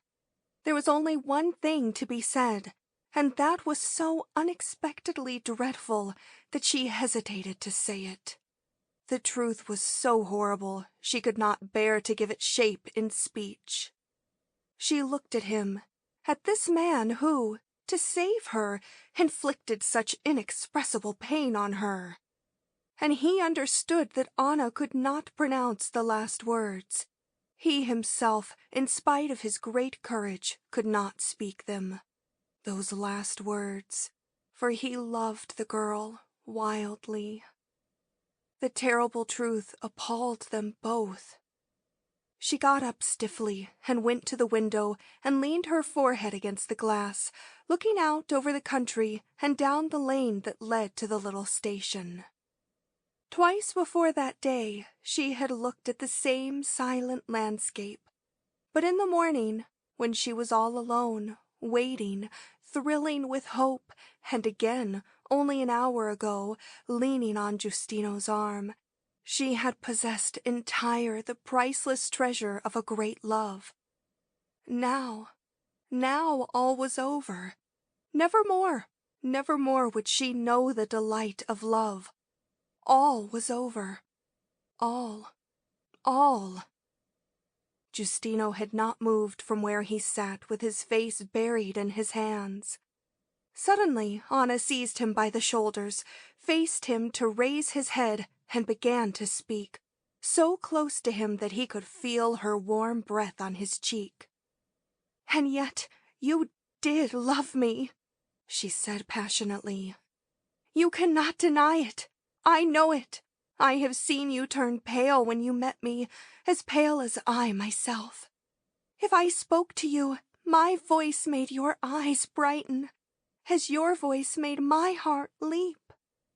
You looked for me everywhere, as I looked for you, feeling that the world would be colorless without love. And your letters bore the imprint of a great tenderness. But that is love, true love, passionate love, which isn't forgotten in a day or in a year, for which a whole lifetime is not sufficient. It isn't possible that you don't love me anymore. You do love me. You are deceiving me when you say you don't. I don't know why. But speak the truth. Tell me that it is impossible for you to have got over such a passion." He felt all his courage leaving him under this tumult of words. Giustino, think of what you're doing in denying our love. Think of the 2 lives you are ruining. For you yourself will be as miserable as I. Giustino, you will kill me if you leave me here. I shall kill myself. Let us go away. Let us go away together. Take me away. You love me. Let us start at once. Now is the time." It seemed for a moment as if he were on the point of giving way. He was a man with a man's nerves, a man's senses, a man's heart, and he loved her ardently. But when again she begged him to fly with her, and he felt himself almost yielding, he made a great effort to resist her. "I cannot, Anna. I cannot," he said in a low voice. "Then you wish me to die?" "You won't die. You are young. You will live to be happy again." "All is over for me, Giustino. This is death." No, it's not death, Anna. You talk like Cesare Diaz, she cried, moving away from him. You speak like a skeptic who has neither love nor faith. You are like him, corrupt, cynical. You insult me, but you're right. I am dishonored. Do you realize that? I am a fugitive from my people. I am alone here with you in a hotel. I am dishonored. Dishonored. Coward that you are. You can go home quietly, having had an amusing adventure. But I have no home anymore. I was a good girl. Now I am lost. Your people know where you are and what you have done, that you have done nothing wrong. They know that you have done it in response to a generous impulse for one who was not worthy of you, but who has respected you. And who told them? I. When? This morning. To whom did you tell it? To your sister and your guardian. Did they come to ask you? No, I went to them. And what did you agree upon amongst you? That I should come here and meet you. And then? That I should leave you. When? When Cesare Diaz was ready to come and fetch you. It was a beautiful plan, she said icily. The plan of calm, practical men. Bravo, bravo. You ran to my people to exculpate yourself, to accuse me, to reassure them. Good, good. I am a mad child, guilty of a youthful escapade which fortunately hasn't touched my reputation. You denounced me, told them that I wanted to elope with you, and you are a gentleman. Good. The whole thing was wonderfully well combined. I am to return home with Cesare Diaz as if I had made a harmless little excursion, and what's done is done. You're right, of course. Cesare Diaz is right. Laura Acquaviva, who has never loved and who despises those who love. Laura is right. You are all right. I alone am wrong. Oh, the laughable adventure! To attempt an elopement and to fail in it because the man won't elope. To return home because your lover has denounced you to your family. What a comedy! You are right. There has been no catastrophe. The solution is immensely humorous. I know it. I am like a suicide who didn't kill herself. You are right. I am wrong. You. And she looked him full in the face, withering him with her glance. Be gone. I despise you. Be gone. Anna, don't send me away like this. Be gone. The cowardly way in which you have behaved is past contempt. Be gone. We mustn't part like this. We are already parted. Utterly separated. We have always been separated. Go away. Anna, what I have done for your sake, for your good. Now you send me away. Afterwards you will do me justice. I am an honorable man. That is my sin. I don't know you. Good day. But what will you do alone here? That doesn't concern you. Good day. Let me wait for Cesare Diaz. If you don't go at once, I'll open the window and throw myself from the balcony, she said with so much firmness that he believed her. Goodbye, then. Goodbye. She stood in the middle of the room, a small red spot burning in each of her cheeks, and watched him go out, heard him descend the staircase, slowly, with the heavy step of one bearing a great burden. She leaned from the window and saw the shadow of a man issue from the door of the inn. It was Giustino. He stood still for a moment, and then turned into the high road that leads to Pompeii from Torre Annunziata, and again stood still, as if to wait for somebody there. Anna saw him turn towards the window of the hotel and gaze up at them earnestly. At last he moved slowly away and disappeared. Anna came back into the room and threw herself upon the sofa, biting its cushions to keep herself from screaming. Her head was on fire, but she couldn't weep. Not a tear, not a single tear. And in the midst of her trouble, constantly, whether as at one moment she was pitying herself as a poor child to whom a monstrous wrong had been done, or as, at the next, burning with a scorn as a great lady offended in her prize, or again, blushing with shame as she thought of the imminent arrival of Cesare Diaz. In the midst of it all, through it all, constantly one little agonizing, implacable phrase kept repeating itself. All is over. All is over. All is over. Presently a servant brought in a light. "Please, madam, do you mean to stay the night?" he asked. "No. The train for Naples has already left.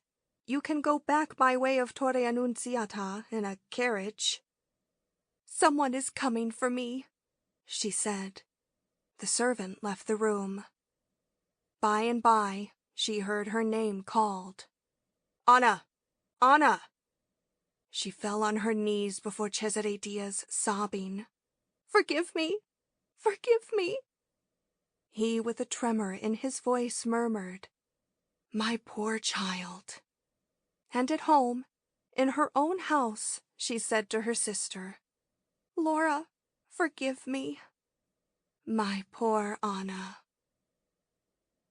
End of Part 1, Chapter 2.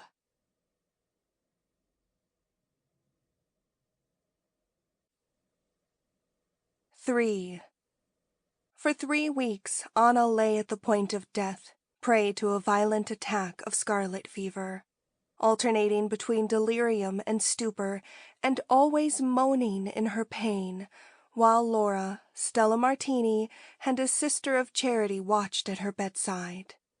But she did not die. The fever reached its crisis and then, little by little, day by day, abated. At last her struggle with death was finished, but Anna had lost in it the best part of her youth. Thus a valorous warrior survives the battle indeed, but returns to his friends the phantom of himself, an object of pity to those who saw him set forth, strong and gallant. When the early Neapolitan spring began to show itself at the end of February, she was convalescent, but so weak that she could scarcely support the weight of her thick black hair. Stella Martini tried very patiently to comb it so gently that Anna should not have to move, braiding it in 2 long plaits. In this way it would seem less heavy. From time to time a big tear would roll down the invalid's cheek. She was weeping silently, slowly, and when Laura or Stella Martini or Sister Crucifisca would ask her, "What is it? What can we do for you?" Anna would answer with a sign which seemed to say, "Let me weep. Perhaps it will do me good to weep." "Let her weep. It will do her good to weep," was what the great doctor Antonio Amati had said also. "Let her do whatever pleases her. Refuse her nothing if you can help it." So her nurses, obedient to the doctor, did not try to prevent her weeping, did not even try to speak comforting words to her. Perhaps it was not so much an act of sorrow that made her shed those tears as a sort of sad relief. Cesare Diaz, during this anxious time, put aside his occupations of a gay bachelor and called 2 or 3 times a day at the palace in Piazza Girolomini to inquire how Anna was. The 2 girls had no nearer relative than he, and he indeed was not a relative. He was their guardian, an old friend of their father's, a companion of the youthful sports of Francesco Acquaviva. The young wife of Francesco had died 5 years after the birth of her second daughter, Laura, who resembled her closely, and thereupon her husband had proceeded to shorten his own life by throwing himself into every form of worldly dissipation. The 2 children, growing up in the house, motherless in the midst of profuse luxury, could exert no restraining influence upon their father, who seemed bent upon enjoying every minute of his existence as if he realized that its end was near. His constant companion was the cold, calm, skeptical Cesare Diaz, a man who appeared to despise the very pleasures it was his one business to pursue. And when Francesco Acquaviva fell ill and was about to die, he could think of nothing better than to make the partner of his follies the guardian of his children. Cesare Diaz had discharged his duties, not without some secret annoyance, with a gentlemanlike correctness, never treating his wards with much familiarity, rarely showing himself in public with them, keeping them at a distance, indeed, and feeling very little interest in them. He was their guardian, he, a man who, of all things, had least desired to have a family, who spent the whole of his income upon himself, who hated sentiment, who had no ideal of friendship. Cesare Diaz, a man without tenderness, without affection, without sympathy, was the guardian of 2 young girls. He was this by the freak of Francesco Acquaviva. Diaz would be glad enough when the day came for the girls to marry. When people congratulated him upon his situation as a rich bachelor with no obligations, he responded with a somewhat sarcastic smile. Pity me, rather. I've got 2 children, a legacy from Francesco Acquaviva. Oh, they'll soon be married. I hope so, he murmured devoutly. As he watched the girls grow up, the character of Laura, haughty and reserved and silent, as if she had already known 1,000 disillusions, began vaguely to please him, as if he saw obscurely in a looking-glass a face that distantly resembled his own, a faint admiration which was really but reflex admiration of himself.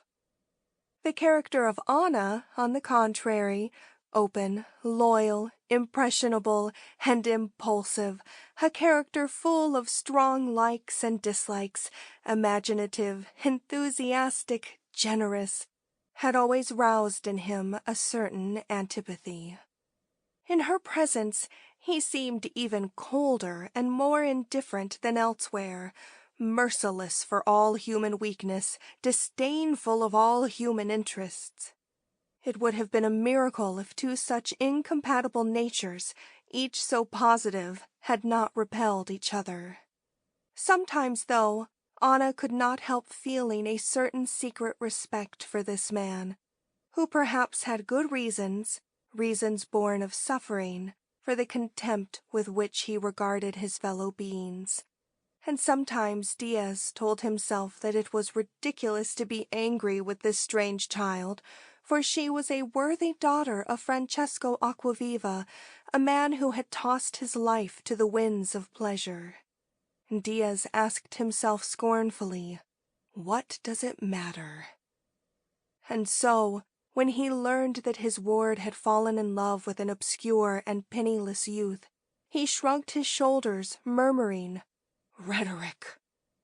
He deemed it wiser not to speak to her about the matter, for he knew that the flame of love is only fanned by the wind of contradiction. Besides, it is always useless to talk sensibly to a silly girl. When Giustino Morelli had called upon him and humbly asked for Anna's hand, Diaz opposed to the ingenuous eloquence of love the cynical philosophy of the world, and thought his trouble ended when he saw the young man go away, pale and resigned. Rhetoric, rhetoric, was his mental commentary, and he had a theory that what he called rhetoric could be trusted to die a natural death. So he went back to his usual occupation, giving the affair no further thought. But chemical analysis cannot explain spontaneous generation. Criticism cannot explain genius, and no more can cold reason explain or understand youthful passion. When it came to the knowledge of Cesare Diaz that Anna had left her home to give herself into the keeping of a poor nobody, he was for a moment stupefied. He seemed for a moment to have a vision of that force whose existence he had hitherto doubted, which can lift hearts up to dizzy heights and human beings far above convention. He was a man of few words, a man of action, but now he was staggered, nonplussed. A child who could play her reputation and future like this inspired him with a sort of vague respect, a respect for the power that moved her.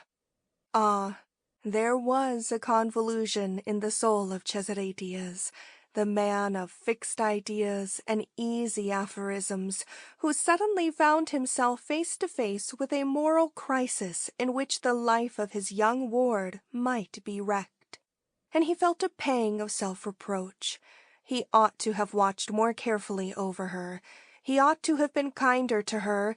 He ought not to have left her to walk unguided in the dangerous path of youth and love. He felt a certain pity for the poor weak creature who had gone, as it were, headlong over a precipice without calling for help. He thought that, if she had been his own daughter, he would have endeavored to cultivate her common sense, to show her that it was impossible for people to live constantly at concert pitch. He had, therefore, failed in his duties towards her, in his office of protector and friend.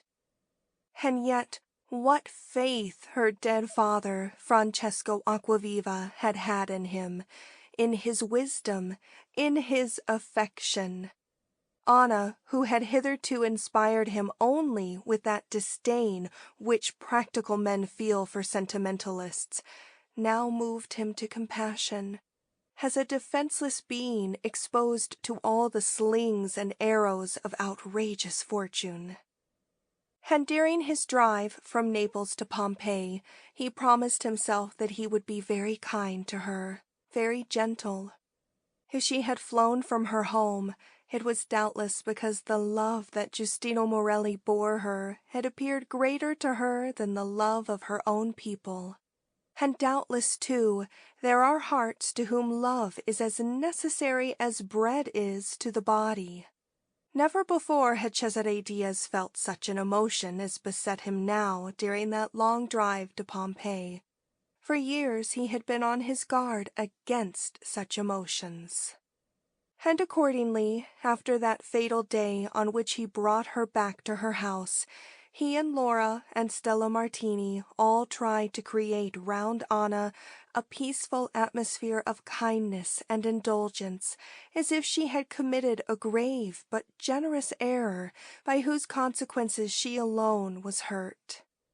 Laura, silent, thoughtful, with her dreamy gray eyes, her placid face, nursed Anna through her fever with quiet, sisterly devotion. Cesare Diaz called every morning, entering the room on tiptoe, inquiring with a glance how the sufferer was doing. Then seating himself at a distance from the bed without speaking. If Anna looked up, if he felt her big, sorrowful black eyes turned upon his face, he would ask in a gentle voice, the voice of that day, how she felt. She would answer with a faint smile, "Better," and would shut her eyes again and go back to her interior contemplations. Cesare Diaz, after that, would get up noiselessly and go away, to come again in the afternoon, and still again in the evening, perhaps for a longer visit. Laura, always dressed in white, would meet him in the sitting-room, and he would ask, "Is she better?"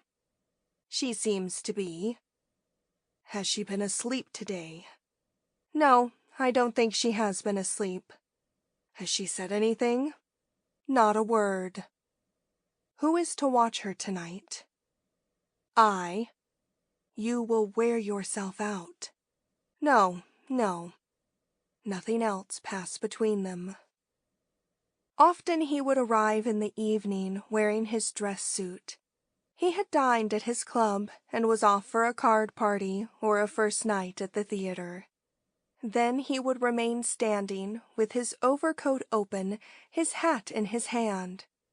At such a time, a little warmed up by the dinner he had eaten or the amusements that awaited him, Cesare Diaz was still a handsome man. His dull eyes shone with some of their forgotten brightness, his cheeks had a little color in them, and his smooth black hair gave him almost an appearance of youth. One who had seen him in the morning, pale and exhausted, would scarcely have recognized him. Laura would meet him and part with him, never asking whence he came or whither he was bound. When he had said good night, she would return to Anna, slowly, with her light footsteps that merely brushed the carpet. Cesare Diaz told himself that if he wished to make his sick ward over morally, now was the time to begin, while her body was weak and her soul malleable. It would be impossible to transform her spirit after she had once got back her strength. Anna was completely prostrated, passing the entire day without moving, her arms stretched out at full length, her hands pale and cold, her face turned on the side, her two rich plaits of black hair extended on her pillow. Bloodless her cheeks, her lips, her brow, lifeless the glance of her eyes. When spoken to, she answered with a slight movement of the head, or at most 1 or 2 words, always the same. How do you feel? Better. Do you wish for anything? Nothing. Is there nothing you would like? No, thanks. Whereupon she would close her eyes again, exhausted. Nothing more would be said by those round her, but Anna knew that they were there, silent, talking together by means of significant glances. One day, Cesare Diaz and Laura Acquaviva felt they could mark a progress in Anna's convalescence, because 2 or 3 times she had looked at them with an expression of such earnest penitence, with such an eager prayer for pardon in her sad, dark eyes, that words were not necessary to tell what she felt. Soon afterwards, she seemed to wish to be left alone with Diaz, as if she had a secret to confide to him, but he cautiously thought it best to defer any private talk. However, one morning it so happened that he found himself alone in her room. He was reading a newspaper when a soft voice said, "Listen." Cesare Diaz looked at her. Her black eyes were again beseeching forgiveness, and Anna stammered, "What must you have thought? What must you have said of me?" "You must not excite yourself, my dear," he said kindly. "I was so wicked," she sobbed. "Don't talk like that, dear Anna. You were guilty of nothing more than a girlish folly." "A sin! A sin!" "You must call things by their right names, and not let your imagination get the better of you," he answered, somewhat coldly. "A youthful folly." "Well, be it as you wish," she said humbly. "But if you knew—" "There, there," murmured Cesare Diaz with the shadow of a smile. "Calm yourself. We'll speak of this another day." Laura had come back into the room, and her presence cut short their talk. That evening, by the faint light of a little lamp that hung before an image of the Virgin at her bedside, Anna saw the big gray eyes of Laura gazing at her inquiringly, and therewith she raised herself a little on her pillow and called her sister to her. You are good. You don't know. You mustn't excite yourself. You are innocent, Laura, but you are my sister. Don't judge me harshly. I don't judge you, Anna. Laura, Laura. Be quiet, Anna. Laura's tone was a little hard, but with her hand she gently caressed her sister's cheek, and Anna said nothing more. As her recovery progressed, an expression of humility, of contrition, seemed to become more and more constant upon her face when she had to do with Laura or with Diaz. They were very kind to her, with that pitying kindness which we show to invalids, to old people, and to children, a kindness in marked contrast to their former indifference, which awoke in her an ever sharper and sharper remorse. She felt a great difference between herself and them. They were sane in body and mind, their blood flowed tranquilly in their veins, their consciences were untroubled, while she was broken in health, disturbed in spirit, and miserable in thinking of her past, its deceits, its errors, its thousand shameful aberrations, its lack of maidenly decorum. And for whom? For whom? For a fool, a simpleton, a fellow who had neither heart nor courage, who had never loved her, who was cruel and inept. When she drew a mental comparison between Giustino Morelli and these two persons whom she had wished to desert for him, between Giustino, so timid, so poor in all right feeling, so bankrupt in passion, and them, so magnanimous, so forgetful of her fault, her repentance grew apace. It was the exaggerated repentance of a noble nature which magnifies the moral gravity of its own transgressions. She felt herself to be quite undeserving of the sympathy and affection with which they treated her. Their kindness was an act of gratuitous charity beyond her merits. She would look from Laura to Cesare Diaz and murmur, "You are good, you are good." And then at the sound of her own voice she would be so moved that she would weep, and pale with great dark circles under her eyes, she would repeat, "So good, so good." Her sole desire was to show herself absolutely obedient to whatever her guardian demanded, to whatever her sister advised. She gave herself over, bound hand and foot, to these two beings whom she had so cruelly forgotten on the day of her mad adventure. In her convalescence she found a great joy in throwing herself absolutely upon their wisdom and their goodness. Little by little it seemed to her that she was being born again to a new life, quiet, placid, irresponsible. A life in which she would have no will of her own, in which, passively, gladly, she would be guided and controlled by them.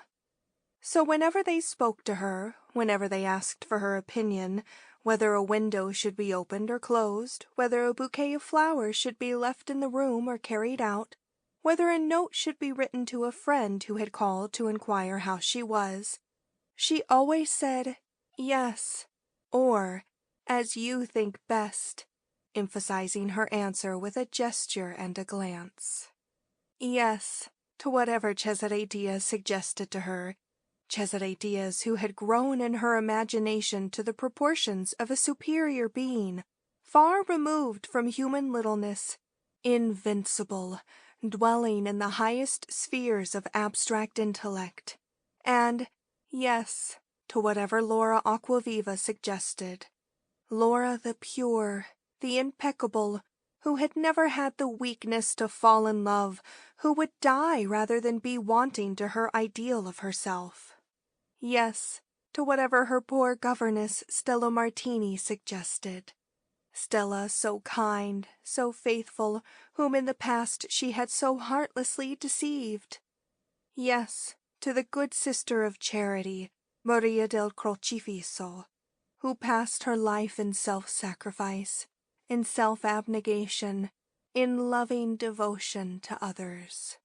Yes, to everybody. Anna said nothing but yes, because she had been wrong, and they had all been right. She was getting well.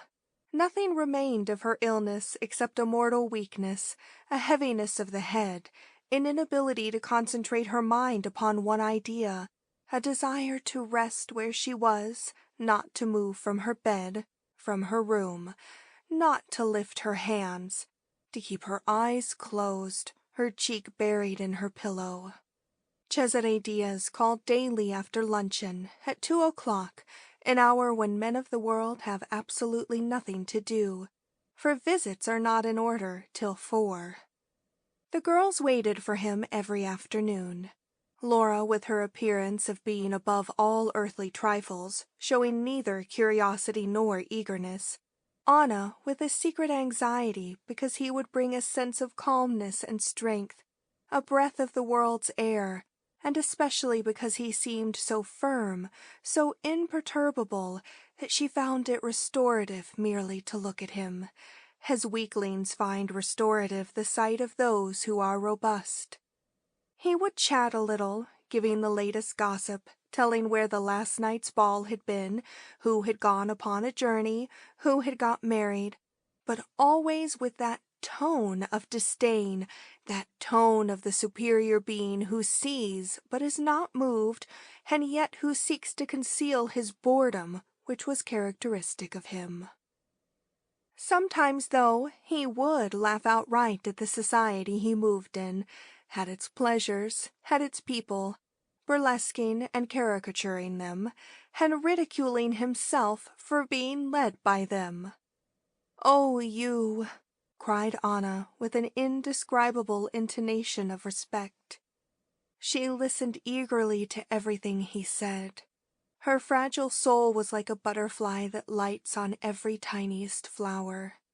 These elegant and meaningless frivolities, these experiences without depth or significance, these axioms of social code that turned appearances into idols, all this worthless baggage delighted her enfeebled imagination. Her heart seemed to care for nothing but little things. She admired Cesare Diaz as a splendid and austere man whom destiny had thrown amidst inferior surroundings, and who adapted himself to them without losing any of his nobler qualities.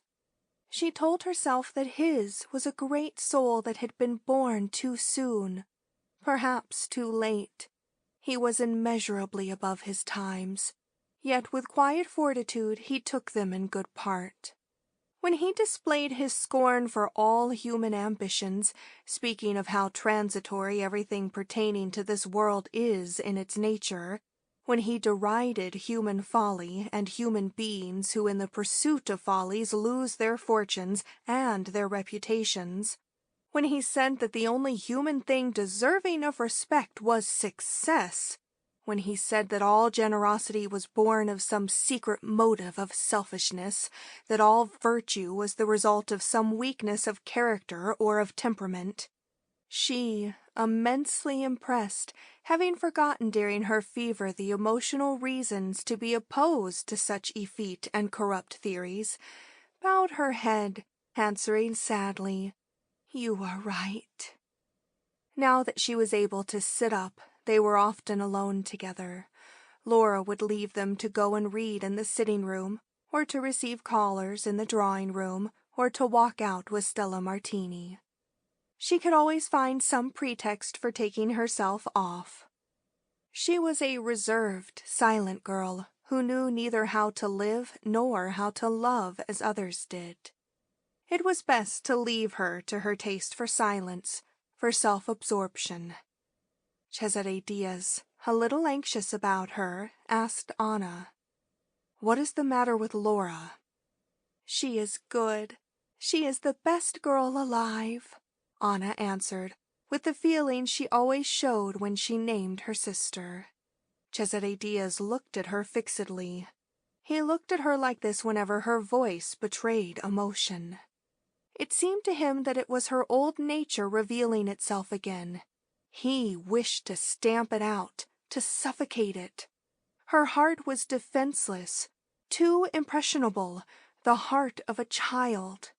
He wished to turn it into a heart of bronze, which would be unaffected by the breath of passion. Always, therefore, when Anna allowed her soul to vibrate in her voice, Cesare Diaz, naturally serious and composed enough, seemed to become more serious, more austere. His eyes hardened into glass, and Anna felt that she had displeased him. She knew that she displeased him as often as anything in her manner could recall that wild adventure which had sullied her innocence of her girlhood. As often as she gave any sign of being deeply moved. If she turned pale, if she bowed her head, if she wept. Cesare Diaz hated all such manifestations of sentimental weakness. Sometimes, when Anna could no longer control herself, and her emotion could not be prevented from shining in her eyes, he would pretend not to notice it. Sometimes he would demand, "What is the matter?" "Nothing," said she, timidly conscious that by her timidity she but displeased him the more. "Always the same, incorrigible," he murmured, shaking his head hopelessly. "Forgive me, I can't help it," she besought him with an imploring glance. "You shouldn't say of anything that you can't help. You should be strong enough to govern yourself in all circumstances," was the axiom of Cesare Diaz. "I will try." One day in April, Stella Martini, coming home from a walk with Laura, brought her some flowers, some beautiful wild rosebuds, which in Naples blossom so early in the year. Anna was seated in an easy chair near the window, through which entered the soft spring air, and when she saw Laura and Stella come into the house, Laura dressed in white, breathing peace and youth from every line in her figure, Stella with her face that seemed to have been scalded and shriveled up by tears shed long ago, both bearing great quantities of fresh roses, the poor girl's heart swelled with an indescribable tenderness. Holding the roses in her hand, she caressed them, touched them with her face, buried her lips in them, and said under her voice, "Thank you, thank you," as if in her weakness she could find no other words to express her pleasure. Cesare Diaz, arriving a little later, found her in rapt contemplation over her flowers, her great fond eyes glowing with joy. A shadow crossed his face. "See, they have brought me these flowers," she said. "Aren't they lovely?" "I see them," he said dryly. "Aren't you fond of flowers? They're so fresh and fragrant. I hope you're fond of them. I adore them." And in the fervor of her last phrase, she closed her eyes. It occurred to him that she had doubtless, not so very long ago, spoken the same words of a man, and he realized that, in spite of her illness, in spite of her repentance, she was ever the same Anna Aquaviva who had once flown from her home and people. He lifted his eyebrows, and his ebony walking-stick beat rather nervously against his chair. "Would you like a rose?" she asked to placate him. "No." "Why not?" "Because I don't care for flowers." "What? Not even to wear in your buttonhole when you go into society?" she asked, trying to jest. "They're not de rigueur. Flowers are pretty enough in their way, but I assure you I have never had the weakness to weep over them or to say that I adore them." "I was wrong. I said too much." "You always say too much. You lack a sense of proportion. There are a great many things a girl shouldn't say, lest if she begins by saying them, she should end by doing them. The woman who says too much is lost." Anna turned as white as the collar of her frock. It had come at last, the reproof she had so long been waiting for and secretly dreading. He had put in a single brief sentence. The woman who says too much is lost. Once upon a time, 6 months ago, for instance, she would have endured such a reproof from no one. Such a bitter reference to her past, she would have retorted hotly, especially if the speaker had been Cesare Diaz. But now, so weakened was she by her illness and her sorrow, there was not a fiber in her that resented it. Her blood slept in her veins. Her heart contained nothing but penitence. The woman who says too much is lost. Cesare Diaz was right. It is true, she said. And yet, as she said it, a new grief was born within her, as if she had renounced some precious possession of her soul, broken some holy vow. Cesare's face cleared. He had won a victory. "Anna," he went on, "every time you allow yourself to be carried away by sentimentalism, that you employ exaggerated expressions, that you indulge in emotional rhetoric, I assure you, you displease me greatly. How ridiculous if life were to be passed in saying of people, houses, landscapes, flowers, 'I adore them.' Don't you see what a convulsive, hysterical frame of mind that is? As if life were nothing but a smile, a tear, a kiss. Do you know to what this sort of thing inevitably leads? You know. Spare me, I entreat you." "I can't, dear. First, you must agree with me that your attitude towards life, though a generous one if you like, is not a wise one, and that it leads to the gravest of errors. Am I right?" "You are right." "You must agree with me that that sort of thing can only make ourselves and others miserable, whereas our duty is to be happy and to make others as happy as we can. Everything else is rhetoric. Am I right?" "You are right. You are always right." "Finally, you must agree that it is better to be reasonable than to be sentimental, better to be arid than to be rhetorical, better to be silent than to speak out everything that is in one's heart, better to be strong than to be weak. Am I not right?" "You are right. Always right." "Anna, do you know what life is?" "No, I don't know what it really is." "Life is a thing which is serious and absurd at the same time." She made no answer. She was silent and pensive. "It is serious because it is the only thing we know about, because every man and every woman, in whatever rank or condition, is bound to be honest, well-behaved, worthy and proper, because if one is rich and noble, it is one's duty to be moral in a given way. If one is poor and humble, it is one's duty to be moral in another way." He saw that she was listening to him eagerly. He saw that he might hazard a great stroke. "Giustino Morelli," he began softly. "No!" she cried, pressing her hands to her temples, her face convulsed with terror. "Giustino Morelli," he repeated calmly. "For heaven's sake, don't speak of him!" Cesare Diaz appeared neither to see nor hear her. He wished to go to the bottom of the matter, courageously, piteously. He was a serious person, an honest man, he concluded.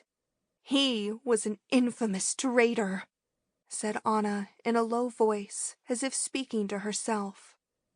"Anna, he was an honest man. You ought to believe it. You will believe it." "Never, never." "Yes, you will. You ought to do him justice. I, who am a man, I must do him justice.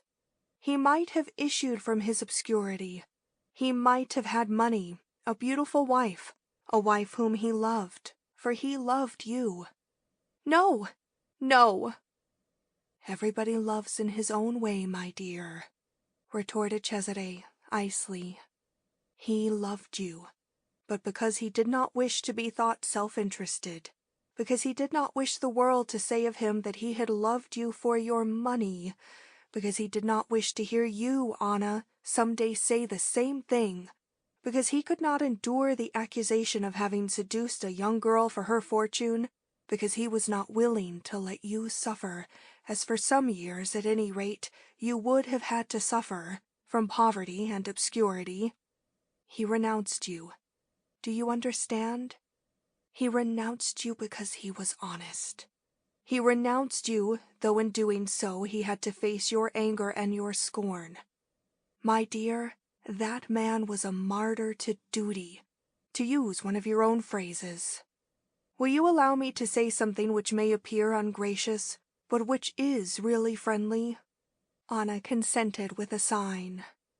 Well, you have no just notion of the seriousness of life. All its responsibilities can be scattered by a caprice, by a passion, to quote what you yourself have said. You would brush aside all obstacles, and you would run the risk of losing all respect, all honor, all peace, all health. Thereby, life, Anna, is a very serious affair. With a bowed head, she could only answer by a gesture that said yes. And at the same time, it's a trifling matter, Anna. It was the corrupt, effete nobleman who now reappeared. The viveur who had drunk at every fountain, who was always bored and always curious, it was he who now took the place of the moral teacher. Anna looked up, surprised and shocked. Life is absurd, ridiculous, contemptible. The world is full of cruel parents, of false friends, of wives who betray their husbands, of husbands who maltreat their wives, of well-dressed swindlers, of thieving bankers. All of them in turn are judges and criminals. All appearances are deceitful. All faces lie. If by chance there turns up a man who seems really honest, nobody believes in him. Or if people believe in him, they despise him. The man who sacrifices himself, who makes some great renunciation, poor Morelli, gets nothing but disdain. But if all this is true, cried Anna sadly, then one must have the strength to keep one's own real feelings hidden. One must wear a mask. One must take other men and women at their proper value. One must march straight forward. Whether happy or miserable? She put this question with great anxiety, for she felt that when it was answered, her soul's point of interrogation would be changed to a full stop. The strong are happy, the weak are miserable. Only the strong can triumph. She was silent, oppressed and pained by his philosophy, by its bitterness, its sterile pride, its egotism and cruelty. It seemed as if he had built a sculpture from the ruins of her illusions. She felt that she no longer understood either her own nature or the external world. A sense of fear and of confusion had taken the place of her old principles and aspirations. And there was a great homesickness in her heart for love, for devotion, for tenderness, for enthusiasm, a great melancholy at the thought that she would never thrill with them again, that she would never weep again. She felt a great, indefinable longing, not for the past, not for the present, not for the future, a longing that related itself to nothing. And she realized that what Cesare Diaz had said was true, horribly, dreadfully, certainly true. She could be sure of nothing after this. She had lost her pole star. She was being swept round and round in a spiritual whirlpool. And he who had led her into it inspired her with fear, respect, and a vague admiration. He himself had got beyond the whirlpool. He was safe in port.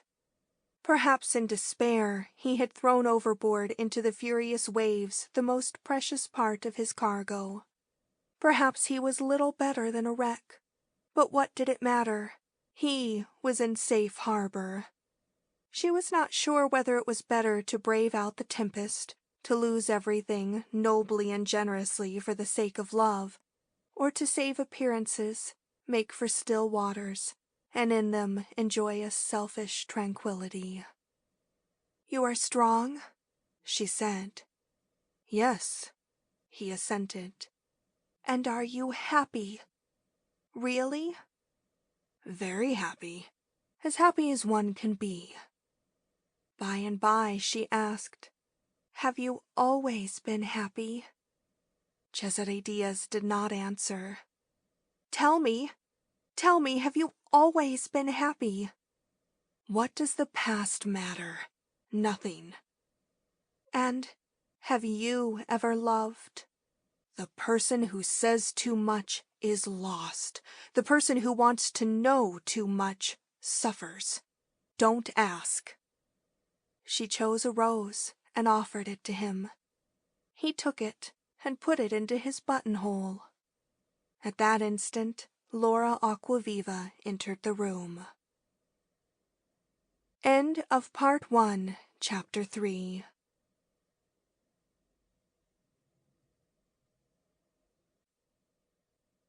Four.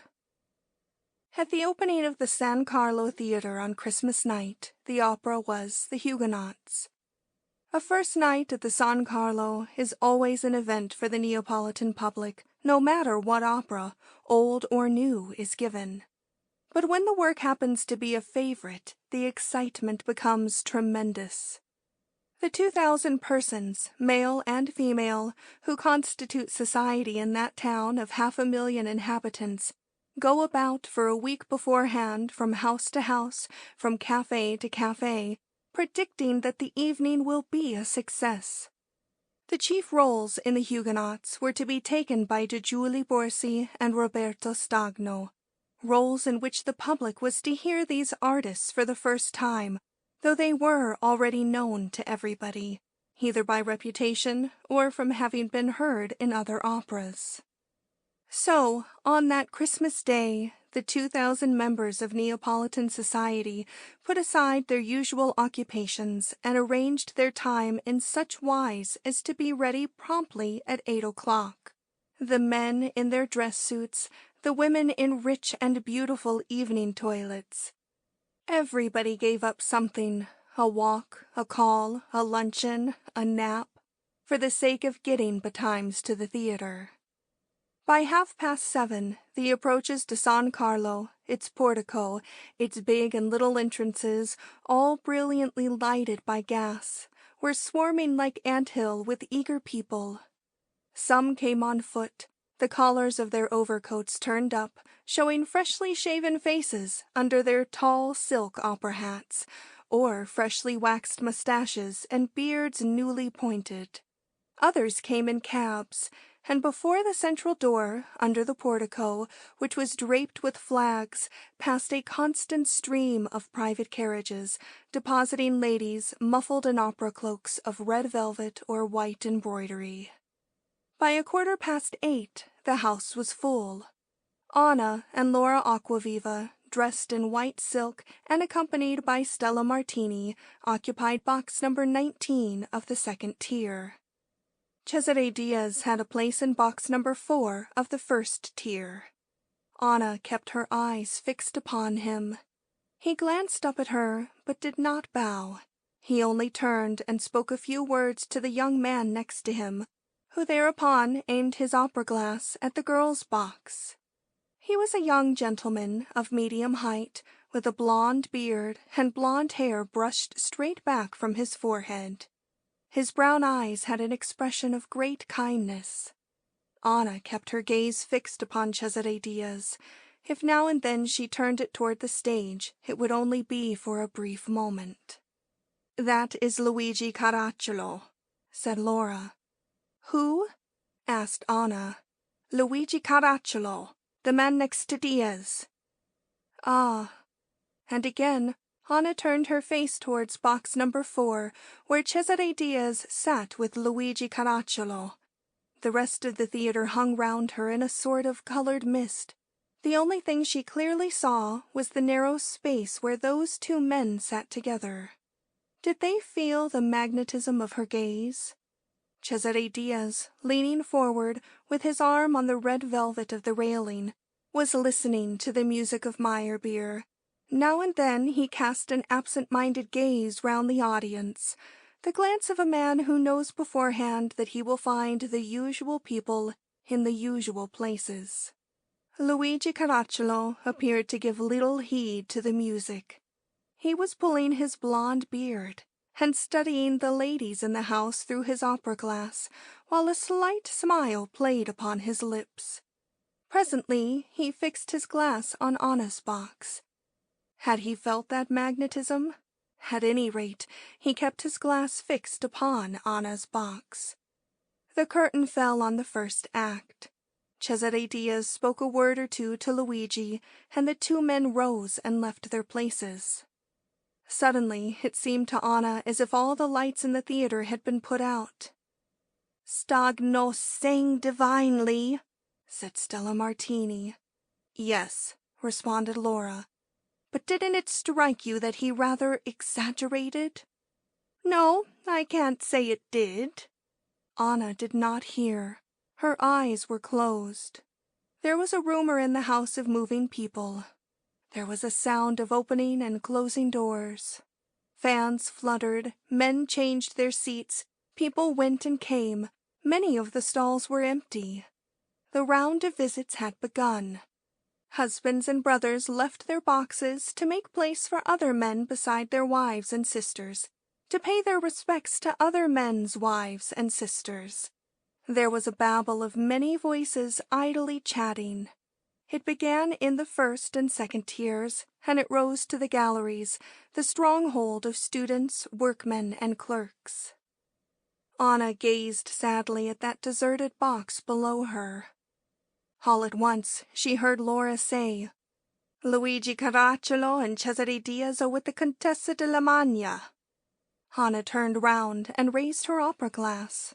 They were indeed visiting the beautiful Countess. Anna could see the pale and noble face of Cesare Diaz, the youthful face of Caracciolo. The Contessa de la Magna was an Australian, very clever, very witty. She wore a costume of red silk and kept waving a fan of red feathers as she talked vivaciously with the two men. She must have been saying something extremely interesting, to judge by the close attention with which they listened to her and by the smiles with which they responded. When Anna put down her opera glass, her face had become deathly pale. "Are you feeling ill?" asked Stella Martini. "No," the child replied, paler than ever. "Perhaps it's too hot here for you. Shall I open the door of the box?" suggested the governess. "Laura, will you change seats with me?" said Anna. Laura took Anna's place, and Anna retired to the back of the box, where she closed her eyes. "Do you feel better, dear?" "Thanks, much better. It was the heat." And she made as if to return to the front of the box, but Stella detained her, fearing that the heat there might again disturb her. So Anna stopped where she was, breathing the fresh air that came through the open door. "Do you like the Huguenot, Stella?"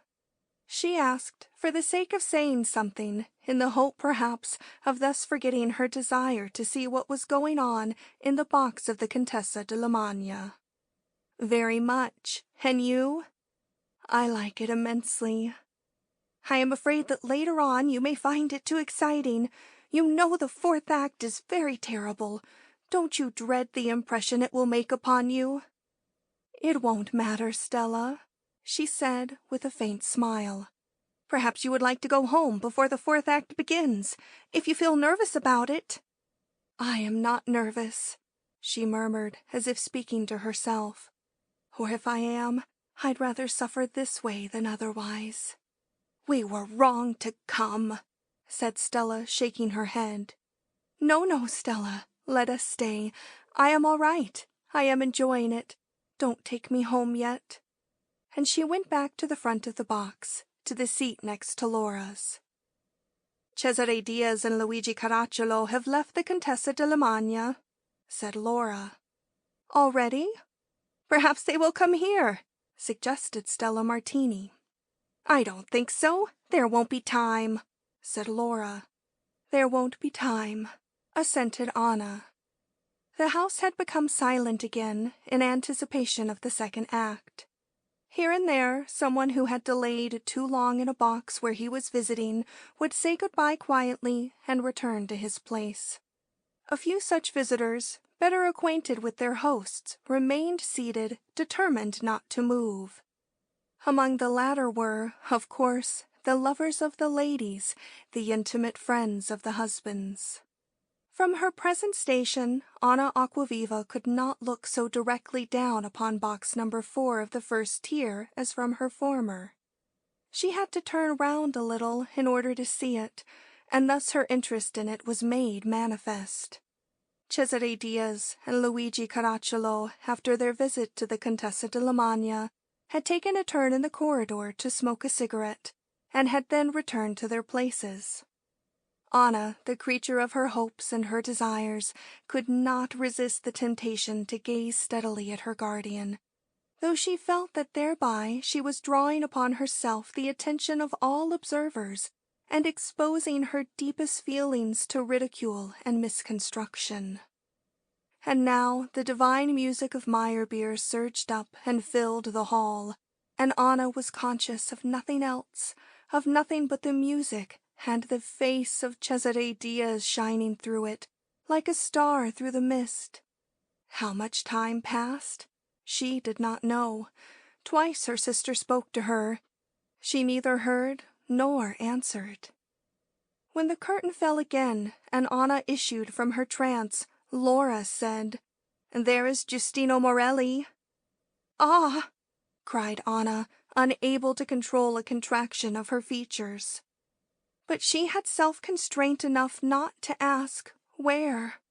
Falling suddenly from a heaven of rapture to the hard reality of her life, where traces of her old folly still lingered, hating her past and wishing to obliterate it from her memory, as the motives for it were already obliterated from her heart, she did not ask where he was. She covered her face with her fan, and 2 big tears rolled slowly down her cheeks. Stella Martini looked at her, desiring to speak, but fearing lest thereby she might only make matters worse. At last, "We were wrong to come here, Anna," she said. "No, no," responded Anna. "I am very well. I am very happy," she added enigmatically. The door of the box was slowly pushed open. Cesare Diaz and Luigi Caracciolo entered. With a word or two, their guardian presented the young man to the sisters. The men sat down, Cesare Diaz next to Anna and Luigi Caracciolo next to Laura. They began at once to talk in a light vein about the performance. Overcoming the tumult of her heart, Anna alone answered them. Stella Martini was silent, and Laura, with her eyes half shut, listened without speaking. "Stogno is a great artist. He is immensely talented," observed Luigi Caracciolo, with a bland smile, passing his fingers slowly through his blonde beard. "And so much feeling, so much sentiment," added Anna. "To say that he is talented, that he is an artist, is enough," replied Cesare Diaz, with an accent in which severity was tempered by politeness. Anna assented, bowing her head. "And for the rest, the number of decent opera singers on the modern stage is becoming less and less. We have a multitude of mediocrities, with here and there a star," continued Luigi Caracciolo. "Ah, I have heard the great ones," sighed Cesare Diaz. "Yes, yes, you must have heard Fraschini, Negrini, and Nurit in their time," Luigi Caracciolo said, smiling with the fatuity of a fellow of 20 who imagines that his youth will last forever. "You were a boy when I heard them, that's a fact." "Which doesn't prevent my being an old man now," rejoined Cesare Diaz, with that shadow of melancholy in his voice which seemed so inconsistent with his character. "What do years matter?" asked Anna suddenly. "Other things matter much more. Other things affect us more profoundly, more intimately than years. Years are mere external, insignificant facts." "Thanks for that kindly defense, my dear," Cesare Diaz exclaimed, laughing. "But it only springs from the goodness of your heart." "From the radiance of youth," said Luigi Caracciolo, bowing, to underline his compliment. Anna was silent and agitated. Nothing so easily upset her equilibrium as light wordly conversation based upon personalities and frivolous gallantry. "Not enough, not enough," said Cesare Diaz, wishing to cap the compliment and at the same time to bring his own philosophy into relief. "As often as I find myself in the presence of these two girls, Luigi, who are two flowers of youthfulness, I seem to feel older than ever. I feel that I must be 100 at least. How many changes of government have I seen? 8 or 9, perhaps. Yes, I'm certainly more than 100, dear Anna." And he turned towards her with a slight ironical smile. "Why do you say such things? Such sad things," murmured Anna. "Indeed they are sad, indeed they are. Youth is the only treasure whose loss one may weep for the whole of one's life." "But don't feel badly about it, dear Cesare. Consider, isn't knowledge better than ignorance? Isn't the calm of autumn better than the storms of spring? You are our master, the master of us all. We all revere him, don't we, signorina?" said Luigi, turning to Anna. A shadow crossed Anna's face, and she let the conversation drop. "And you, who say nothing, responsible and placid Laura?" asked Cesare Diaz. "Which is better, youth or age? Which is better, knowledge or ignorance? Here are knotty problems submitted to your wisdom, dear Minerva. You are a young girl, but you are also Minerva. Illuminate us. Who would be happier, I, the master, or Caracciolo, my pupil?" Laura thought for a moment, with an intent expression in her beautiful eyes, and then answered, "It is best to combine the two, to have youth and wisdom together." "The problem is solved," cried Cesare Diaz.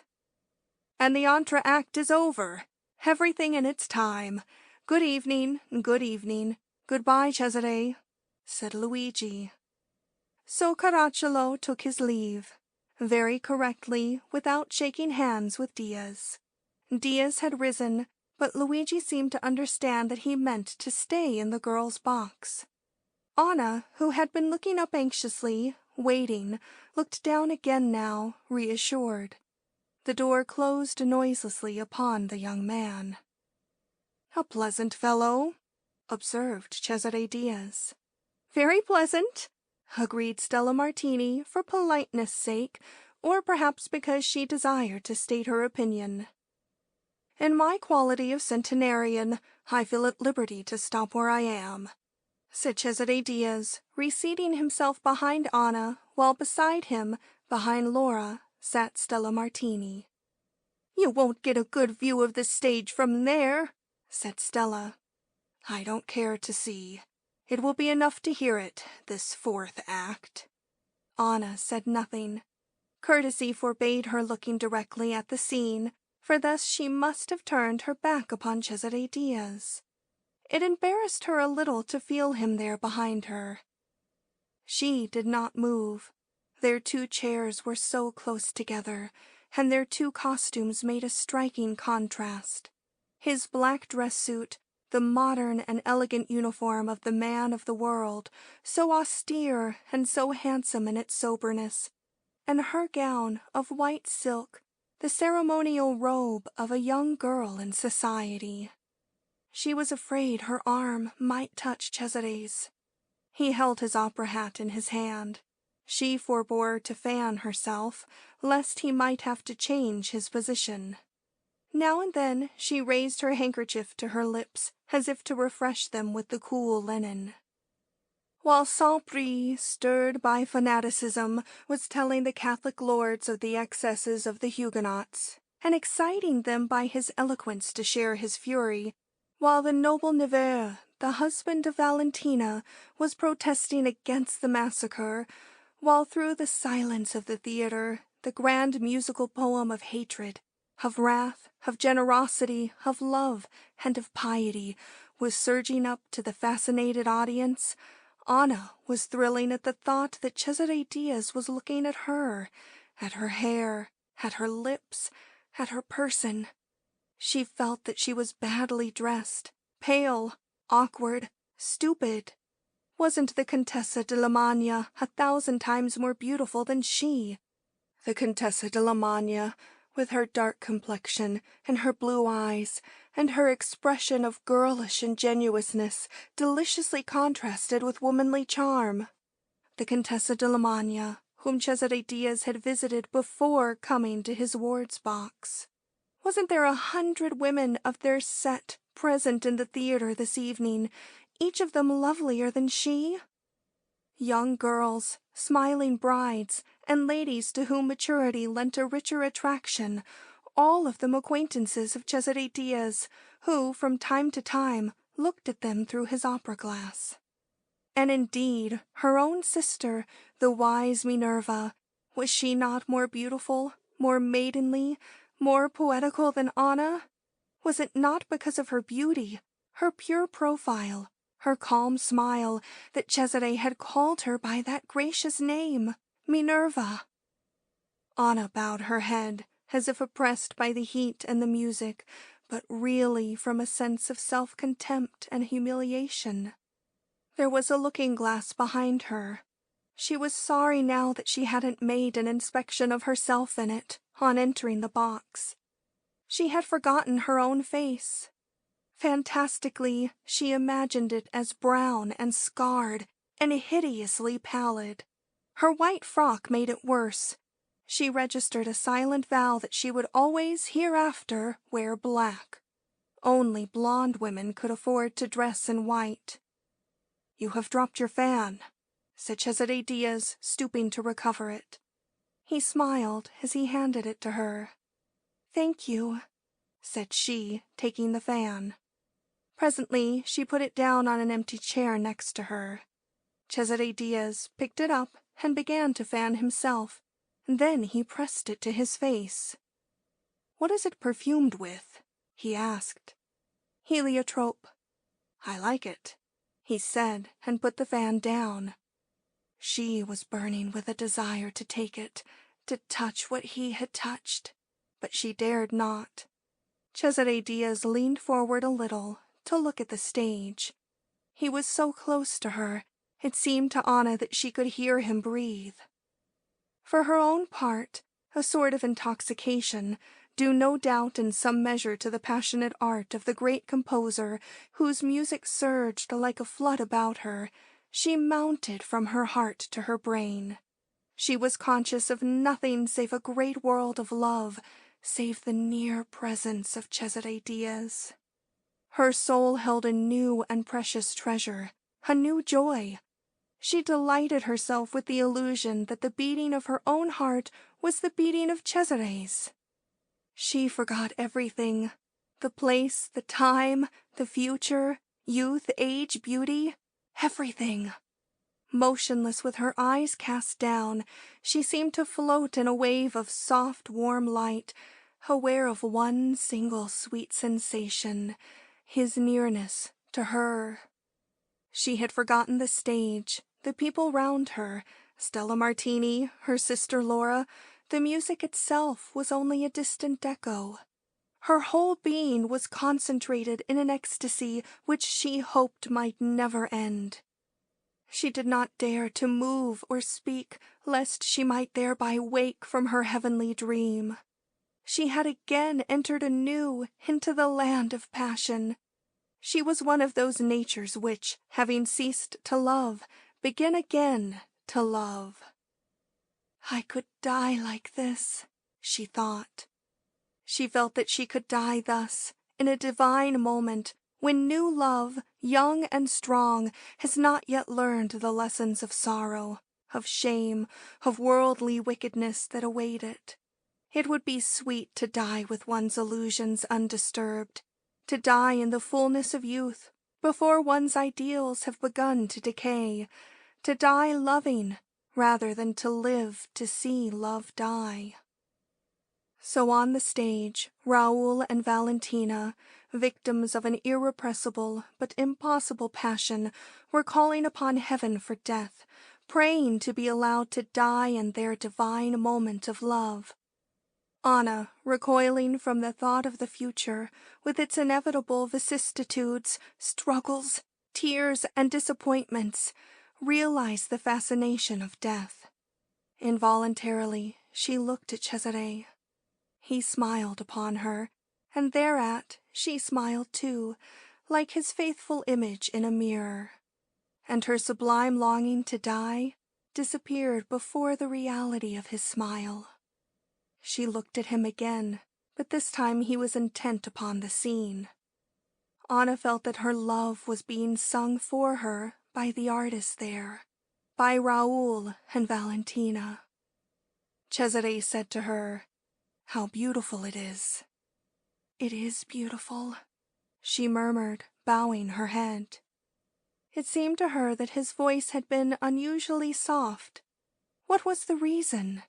What commotion was taking place in his heart? She asked herself these questions, but could not answer them. She loved him. That was enough. She loved him.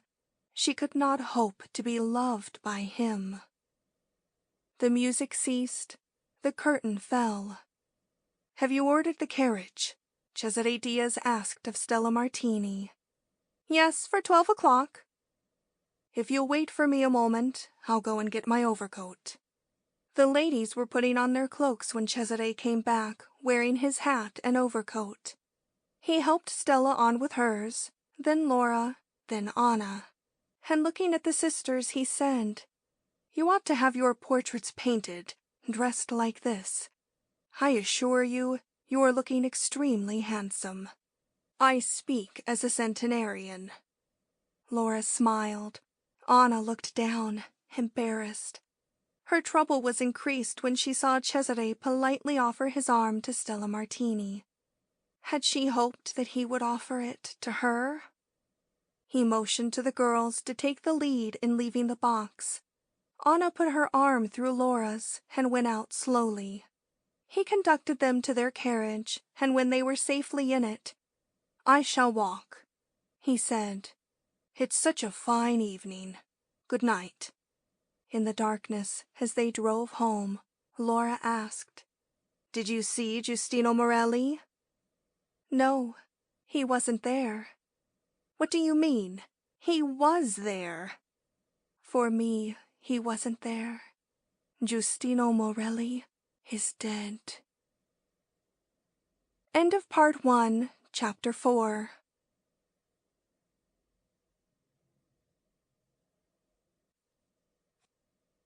"5.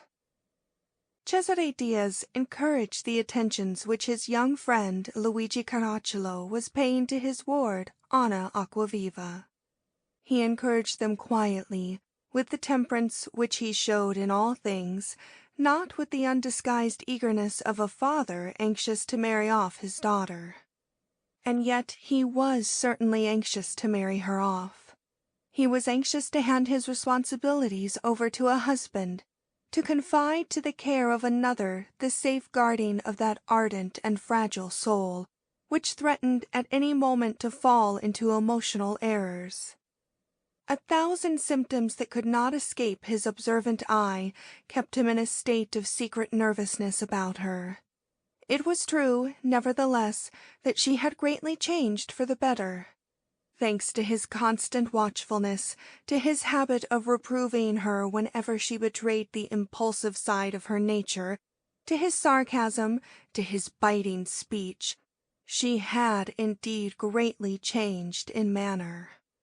A desire to obey him, to please him, a painless resignation, a loving humility, showed themselves in everything she said and did. He saw that she was making mighty efforts to dominate the impetuousness of her character. He saw that she listened with close attention to his talk, trying to reconcile herself to those perverse theories of his which pained her mortally. That was what he called giving her a heart of bronze, strengthening her against the snares and delusions of the world. If he could but deprive her of all capacity for enthusiasm, he would thereby deprive her of all capacity for suffering as well.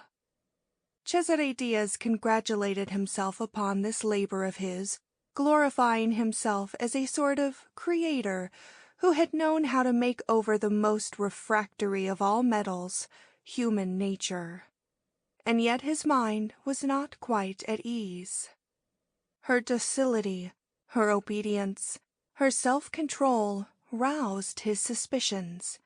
He began to ask himself whether the girl might not be a monster of hypocrisy, whether under her tranquil surface she might not still be on fire within. But had she not always been a model of sincerity? Her very faults, had they not sprung from the truthfulness and generosity of her nature? No, the hypothesis of hypocrisy was untenable. Cesare Diaz was far too intelligent to believe that the intimate essence of a soul can undergo alteration. It was impossible that a soul so essentially truthful as Anna's should suddenly become hypocritical. And yet he was not easy in his mind. What profound reason, what occult motive could be at the bottom of Anna's change of front? What was it that enabled her and persuaded her to withhold her tears, suppress her sobs, and master the ardor of her temperament? Ah, no, Cesare Diaz was not easy in his mind. He knew the strength of his own will. He understood his own power to rule people and to impose his wishes upon them. But that was not enough to account for the conditions that puzzled him. There must be something else. He was not anxious about Laura. The wise and beautiful Minerva he could marry whenever he liked, to whomever he liked. He was sure that Laura would be able to take care of herself. He held the opinion common to men of 40, that marriage was the only destiny proper for a young girl, and it was only by means of a marriage that he would be able to relieve himself of his weight of responsibility in respect of Anna Acquaviva. So, as often as he decently could, he brought meetings to pass between Luigi Caracciolo and his wards, sometimes at the theatre, sometimes in the Villa Nazionale, sometimes at parties and dances.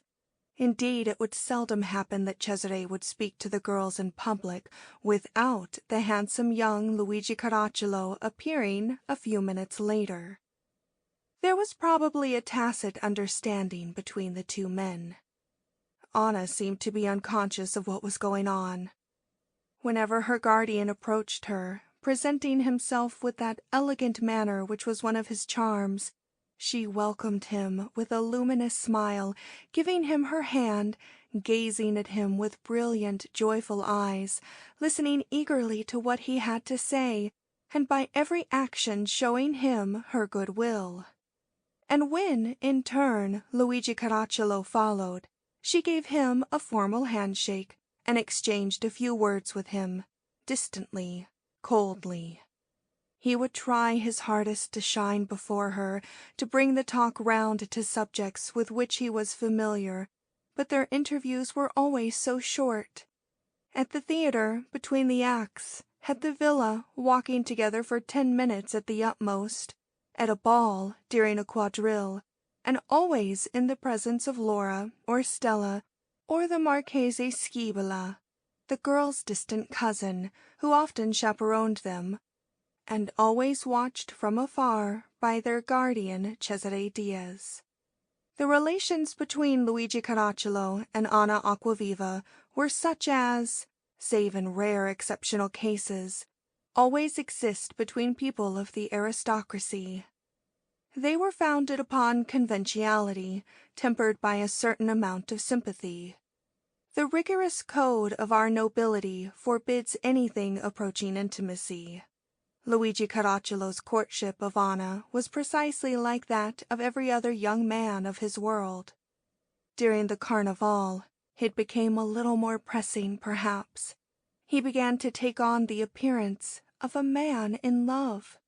It seemed as if he invented pretexts for seeing her every day. Willingly or unwillingly, Cesare Diaz was his accomplice. Luigi was becoming more and more attentive. If Anna mentioned a book, he would send it to her with a note. He would underline the sentimental passages, and when he met her again, would ask her opinion on it. If she mentioned a friend of her childhood, he would interest himself in all the particulars of the friendship. He was burning to know something about her first love affair. He had heard it vaguely rumored that she had had one, that it had ended unhappily, and been followed by a violent illness. And indeed, from the way in which she would sometimes suddenly turn pale, from certain intonations of her voice, from her habit of going off into daydreams when something was said or done, seemed to suggest old memories to her. It was easy for him to see that she must have passed through some immense emotional experience and suffered from some terrible shock. She had a secret. Behind her great black eyes, behind her trembling lips, behind her silence, she hid a secret. Luigi was in love with her, in his own way, not very deeply in love, but in love. If Cesare Diaz, in Anna's hearing, spoke of love, of the folly of passion, of the futility of hope, the girl bowed her head, listening without replying, as if she considered Cesare the infallible judge of all things. Luigi Caracciolo saw this, and it tormented him with curiosity. Once he openly asked Diaz if Anna had not already been in love. Diaz, with the air of a man of the world, answered, "Yes, she was interested in a young man, a decent young fellow who behaved very well." "Why didn't they marry?" "The young man was poor." "Was she very fond of him?" "A mere girlish fancy." "And now she has quite forgotten him?" "Absolutely, absolutely." This dialogue relieved Luigi for a moment, but he soon felt that it could not have contained the whole truth. He felt that the whole truth could only be told by Anna Acquaviva herself, and when he was alone with her he longed to question her on the subject, but his questions died unspoken on his lips. Luigi's attentions to her had by this time become so apparent, and Cesare's manner was so much that of a father desirous to give his consent to the betrothal of his daughter, that Anna could no longer pretend not to understand. Sometimes, when Cesare would come up to her, arm in arm with his young friend, she would look into his eyes with an expression which seemed to ask, "Oh, why are you doing this?" He would appear not to notice this silent appeal. He knew very well that to attain his object he would have to overcome tremendous obstacles, that to persuade Anna Acquaviva to marry Luigi Caracciolo would be like taking a strong fortress. But he was a determined man, and he had determined to succeed. He saw her humility, he saw how she lowered her eyes before him. He felt that in most things she would be wax under his hand.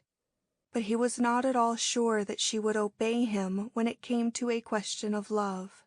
When it came to a question of her marriage, she might again rebel, as she had already rebelled.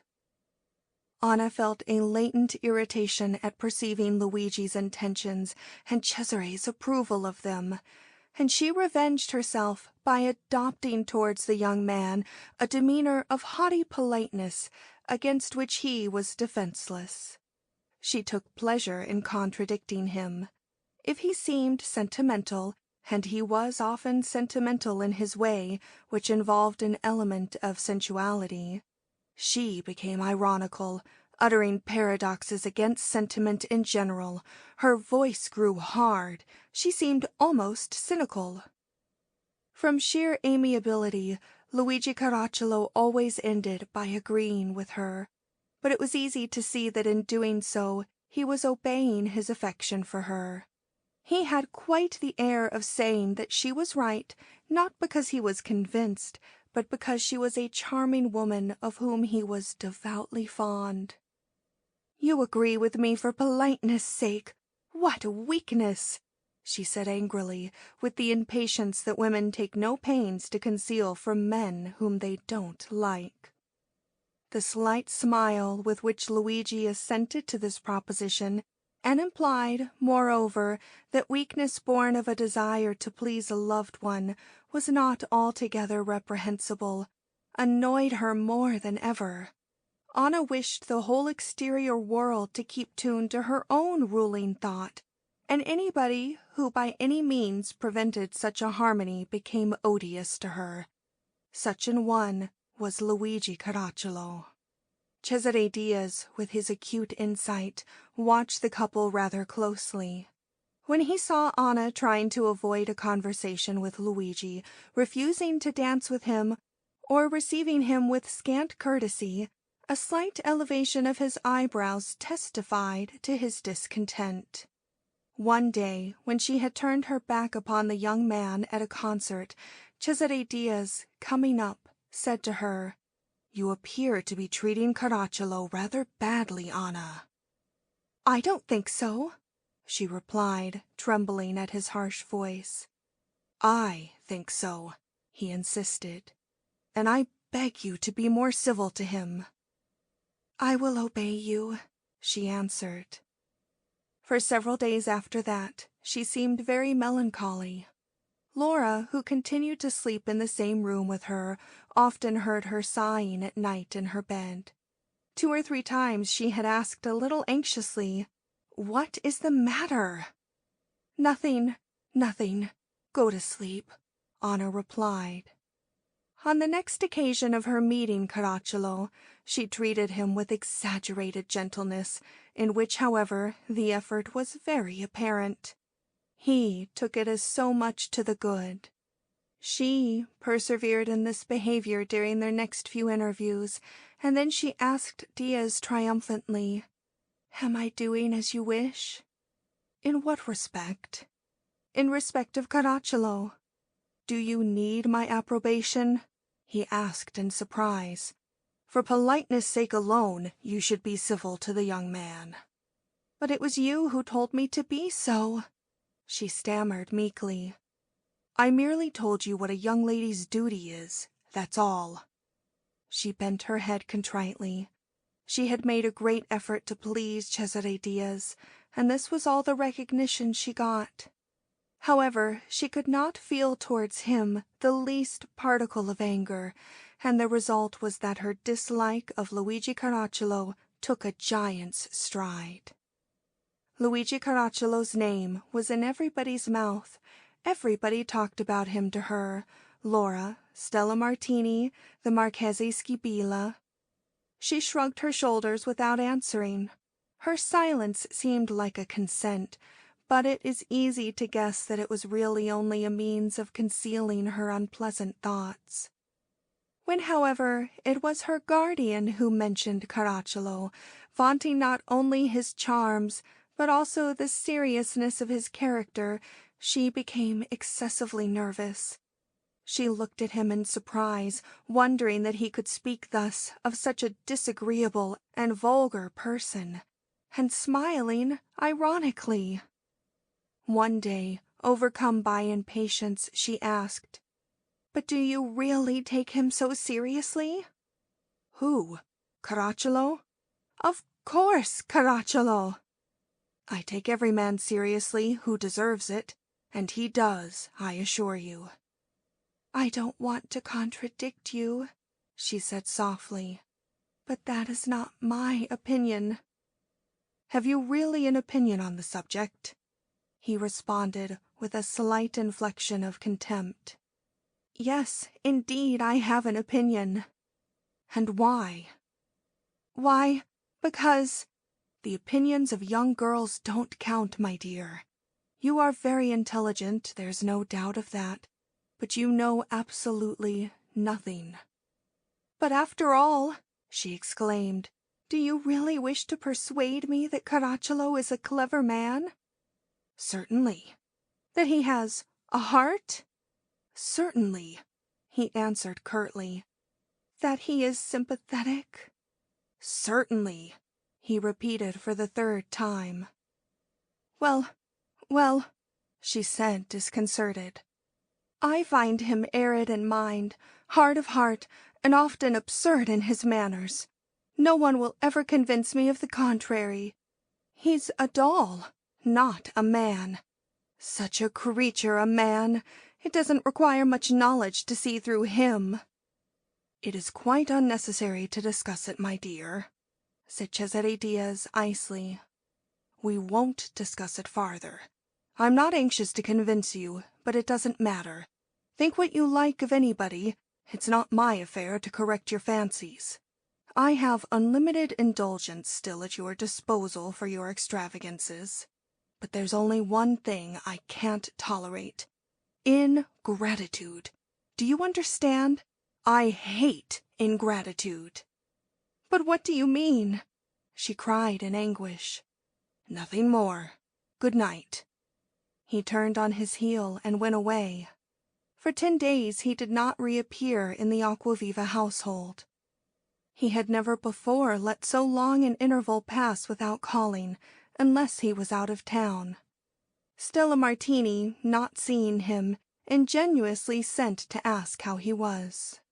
He replied, through his servant, that his health was perfect and that he thanked her for her concern. In reality, he was furious because in his first skirmish with Anna on the subject of Luigi Caracciolo, she had beaten him. Furious not only because of the wounds of his amour propre had received, but because his schemes for the girl's marriage were delayed. His anger was mixed with the certain very lively suspicions, lively, though as yet not altogether clear in substance.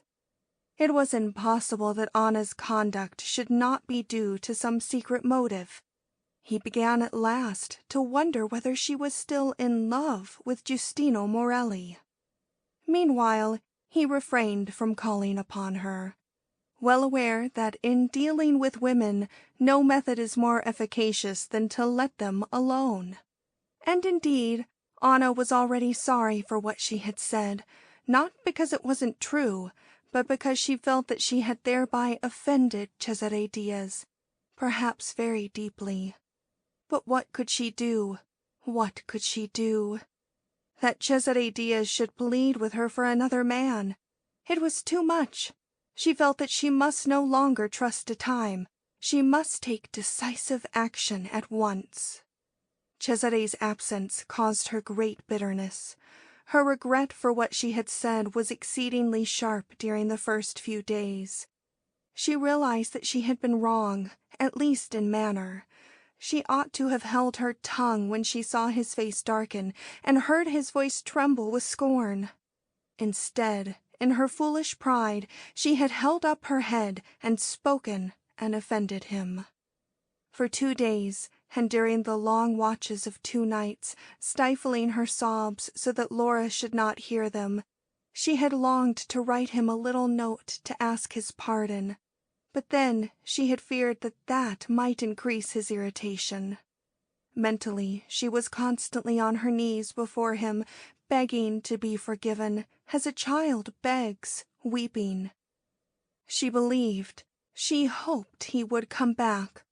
On his entrance, she would press his hand and whisper a submissive word of excuse.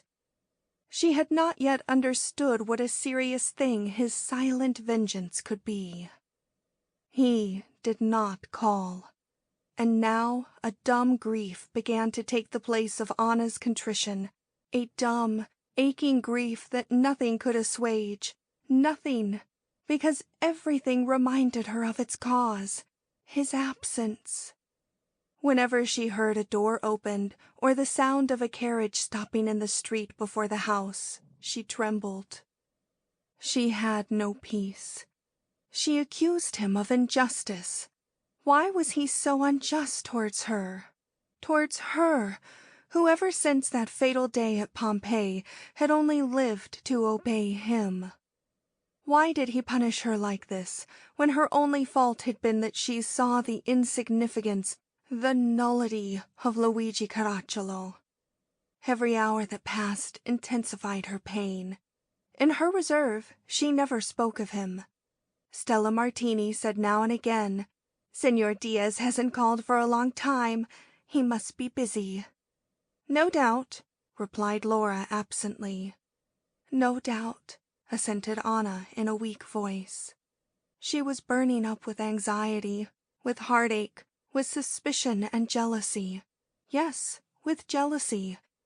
It had never occurred to her that Cesare might have some secret love in his life, as other men have their secret loves, and as he would be especially likely to have his, for he was rich and idle.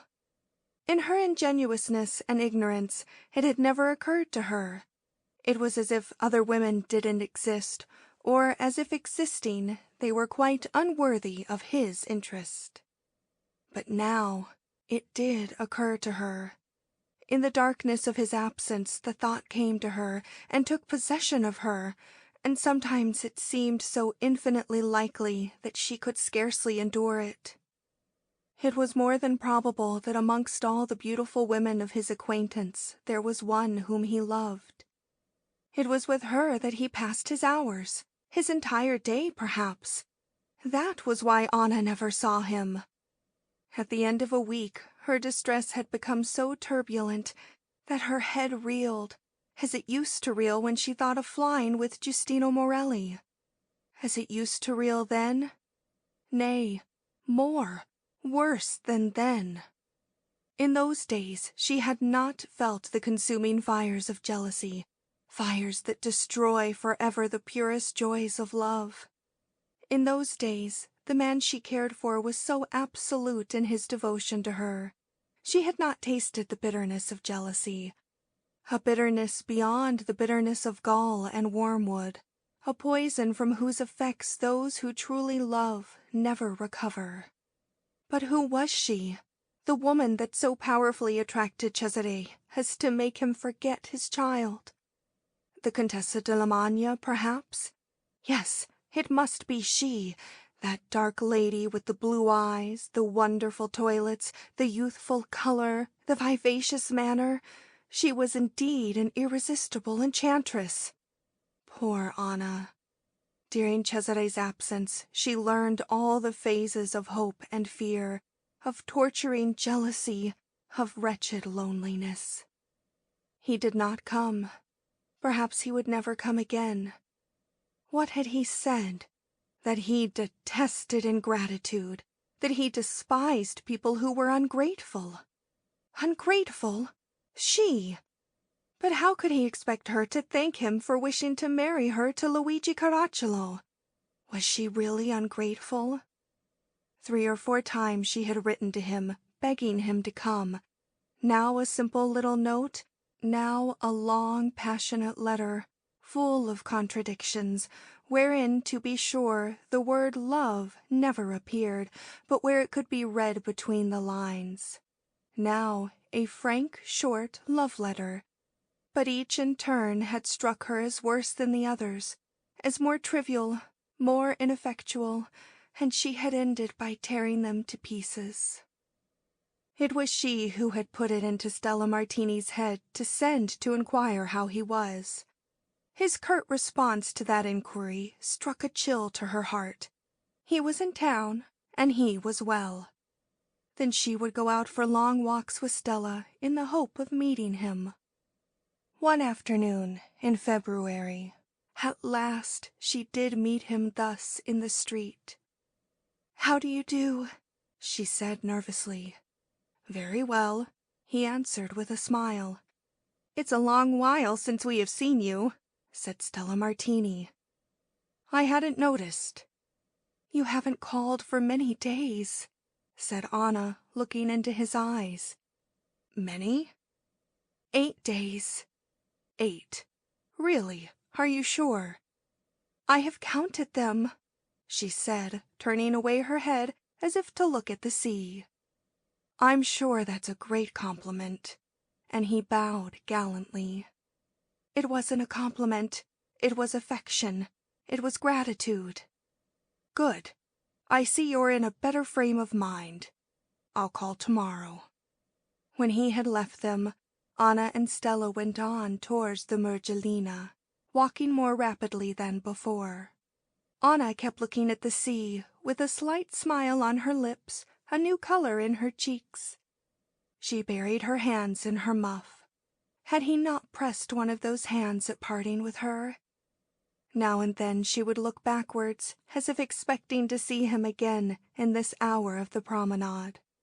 She did see him again, indeed, but this time he was in a carriage, a smart trap of the Viennese pattern, driven dashingly by Luigi Caracciolo. She saw them approaching from afar, swiftly. She bowed and smiled to both of them. Her smile was luminous with happiness, and Luigi Caracciolo imagined himself the cause of it, and drove more slowly, and Cesare Diaz was pleased by it, for he took it as an earnest of her better frame of mind. When Stella Martini asked her, "Shall we continue our walk or go home?" she answered, "Let's go home." She had seen him. She had told him how anxiously she had counted the days of his absence. He had promised that he would call tomorrow. She had seen him again and had smiled upon him. That was enough. She mustn't ask too much of Providence in a single day. Anna went home as happy as if she had recovered a lost treasure. And yet Cesare Diaz had been cold and distant. But what did that matter to Anna? She had got back her treasure, that was all. Again she would enjoy his dear presence, she would hear his voice, she would sit near to him, she would speak with him, answer him. He would come again every day at his accustomed hour. She could please herself with the fancy that the hour was sacred to him, as it was to her. Nothing else mattered. It was true that she had met him by the merest chance. It was true that had chance ordered otherwise, a fortnight might have passed without her seeing him. It was true that he had taken no pains to bring about their meeting. It was true also that she and Stella had as much as begged him to call upon them. But in all this he had been so like himself, his conduct had been so characteristic, that Anna was glad of it. It was a great thing to have made her peace with him without having had to write him. "Señor Diaz was looking very well," said Stella Martini. "We shall see him tomorrow." "Yes, tomorrow," said Anna, smiling. "I missed him immensely during his long absence." "So did I." "You're very fond of him, aren't you?" Stella inquired ingenuously. "Yes," answered Anna, after a little hesitation. "He's so good, in spite of the things he says," observed the governess. "He is as he is," murmured Anna with a gesture. When they got home, Laura noticed Anna's air of radiant joy. Anna moved about the room without putting by her hat or muff. At last she said, "You know, we met Diaz." "Ah?" responded Laura without interest. "He's very well." "That's nothing extraordinary." "He's coming tomorrow." "Good." But when he arrived the next day, it was Laura who received him. Anna, at the sound of the bell, had taken refuge in her own room. "Oh, wise Minerva!" cried Diaz, pressing her little white hand. "You are well. You are natural. You know no weakness. You, I am sure, haven't been counting the days of my absence. I understand. I am wise, too. We are like the 7 sages of Greece." She responded with a smile. Cesare Diaz looked at her admiringly. Then Anna came. She was embarrassed, and red and white alternated in her cheek. She spoke nervously and kept her eyes inquiringly fixed upon Cesare's face. He, on the other hand, was calm and superior. He behaved as if he had never been away.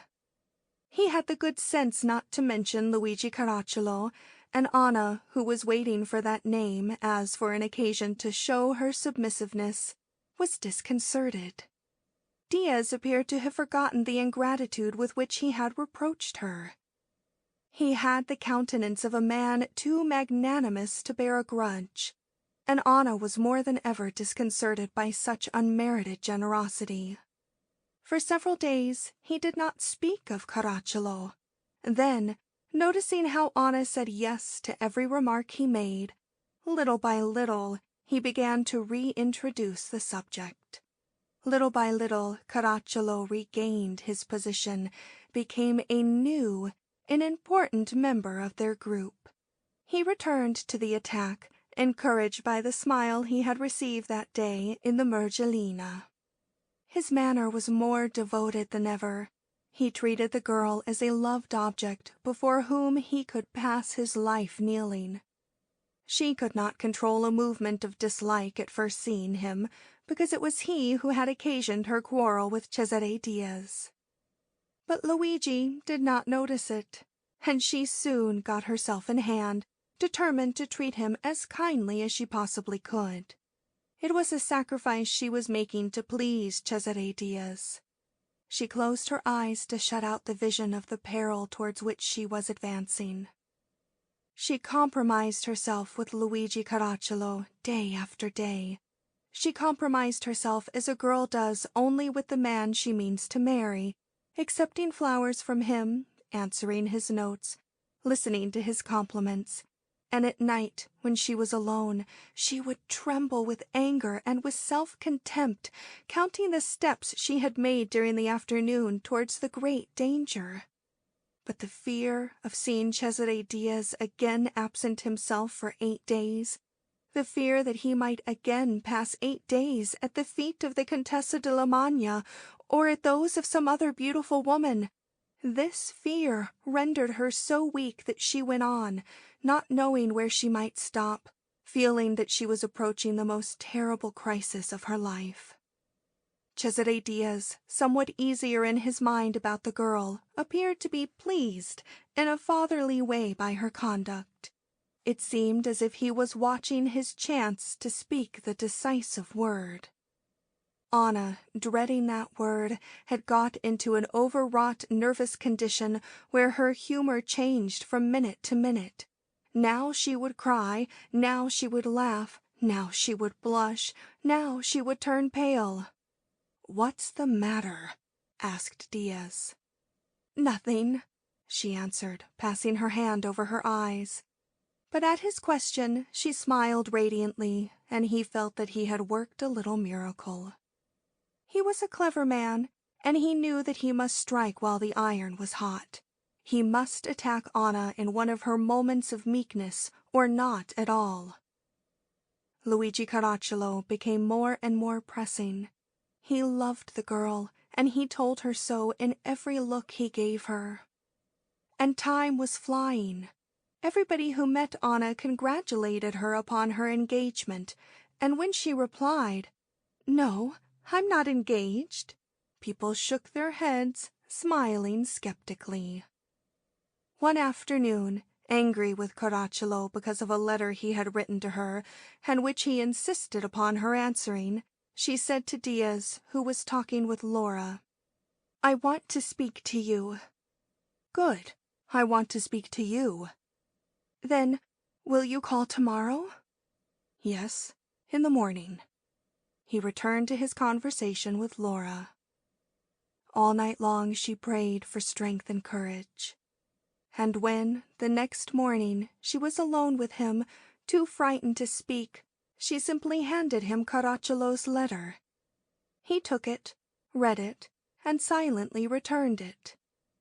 "What do you think of it?" she asked. "Ah!" he exclaimed, as if he did not wish to express an opinion. "Does it strike you as a serious letter?" "Yes, it's serious." "I may easily be mistaken," she said. "That is why I want to ask your advice. You know so much." "A little," he assented, smiling. They spoke very quietly, seated side by side, without looking at each other. "Doesn't he strike you as bold?" she asked. "Who? Caracciolo? For having written that letter?" "Yes." "No. People in love are always writing letters. They don't always send them, but they always write them." "Ah, is that so?" "He loves you, therefore he writes to you." "He loves me?" she inquired, trembling. "Of course." "Are you sure?" "Certainly." "Has he told you so?" "He has told me so." "And what did you answer?" "I? Nothing. He asked me nothing. He merely announced a fact. It's from you that he expects an answer." "From me?" she exclaimed. "Every letter calls for an answer." "I shan't answer this one." "Why not?" "Because I have nothing to say to him." "Don't you love him?" "No." "Not even a little? Don't you like him?" "No. I don't love him. I don't even like him." "I can't believe it," he said, very gravely, as if he saw before him an insurmountable obstacle. "You deceive yourself, then," said she. "I see that you receive him kindly, that you speak to him politely, that you listen to his compliments, apparently with pleasure. That's a great deal for a young girl to do." And he lifted his eyebrows. "I have done it to please you, because he is a friend of yours," she cried. "Thank you," he cried curtly. Then befell a silence. She played with an antique coin attached to her watch chain and kept her eyes cast down. "So," he began presently, "so you won't marry Luigi Caracciolo?" "No, never." "He's a splendid fellow, though. He has a noble name, a handsome fortune, and he loves you." "I don't love him, and I won't marry him." "Love isn't necessary in marriage," said Cesare coldly. "Not for others, perhaps. For me it is necessary," she cried, pained in the bottom of her heart by this apothegm. "You know nothing about life, my dear. A marriage for love and a marriage for convenience are equally likely to turn out happily or unhappily. And of what use is passion? Of none." She bowed her head, not convinced, obstinate in her faith, but respecting the man who spoke to her. "If you don't care for Luigi Caracciolo, you ought to try not to see him." "I will avoid him." "But he will seek you." "I'll stay in the house." "He'll write to you." "I have already said I won't answer him." "He will persevere. I know him. The prize at stake is important. He will persevere." "You will tell him that the marriage is impossible." "Ah, no, my dear. I shan't be the bearer of any such ungracious message." Aren't you my guardian?" "Yes, I am your guardian. But I heartily wish Francesco Acquaviva had not chosen me. Frankly, I would prefer to be nothing to you." "Am I so bad?" she pleaded with tears in her eyes. "I don't know whether you're good or bad. I don't waste my time trying to make such distinctions. I only know that he's a fine young fellow, handsome and rich, who loves you, and that you, without a single earthly reason, refuse him. I know that he is anxious to marry you, in spite of the fact that you don't care for him, in spite of, pass me the word, in spite of the extravagance of your character. Excuse me, dear Anna, but I want to ask you whether you think it will be easy to find another husband. How can I tell?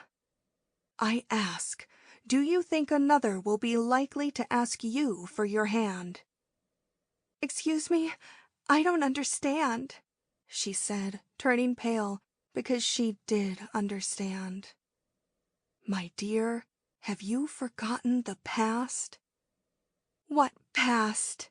She demanded proudly. Nothing but a flight from home, my dear. A day passed at Pompeii with a young man. Nothing else. Oh, heavens! She sobbed, burying her face in her hands. Don't cry out, Anna. This is a serious moment. You must control yourself. Remember that what you did, respectable girls don't do. Luigi Caracciolo knows nothing about it, or nothing definite. But a man who did know about it wouldn't marry you, my dear. It's hard, it's cruel, but it's my duty to tell it to you. Marry him. Marry Luigi. That is the advice of a friend, of a true friend, Anna. Marry Luigi Caracciolo. I committed a great fault, she said in a dull voice. But haven't you forgiven me? You and Laura? Yes, but husbands, but young men about to marry, don't pardon such faults. With what jealous care I have kept that secret.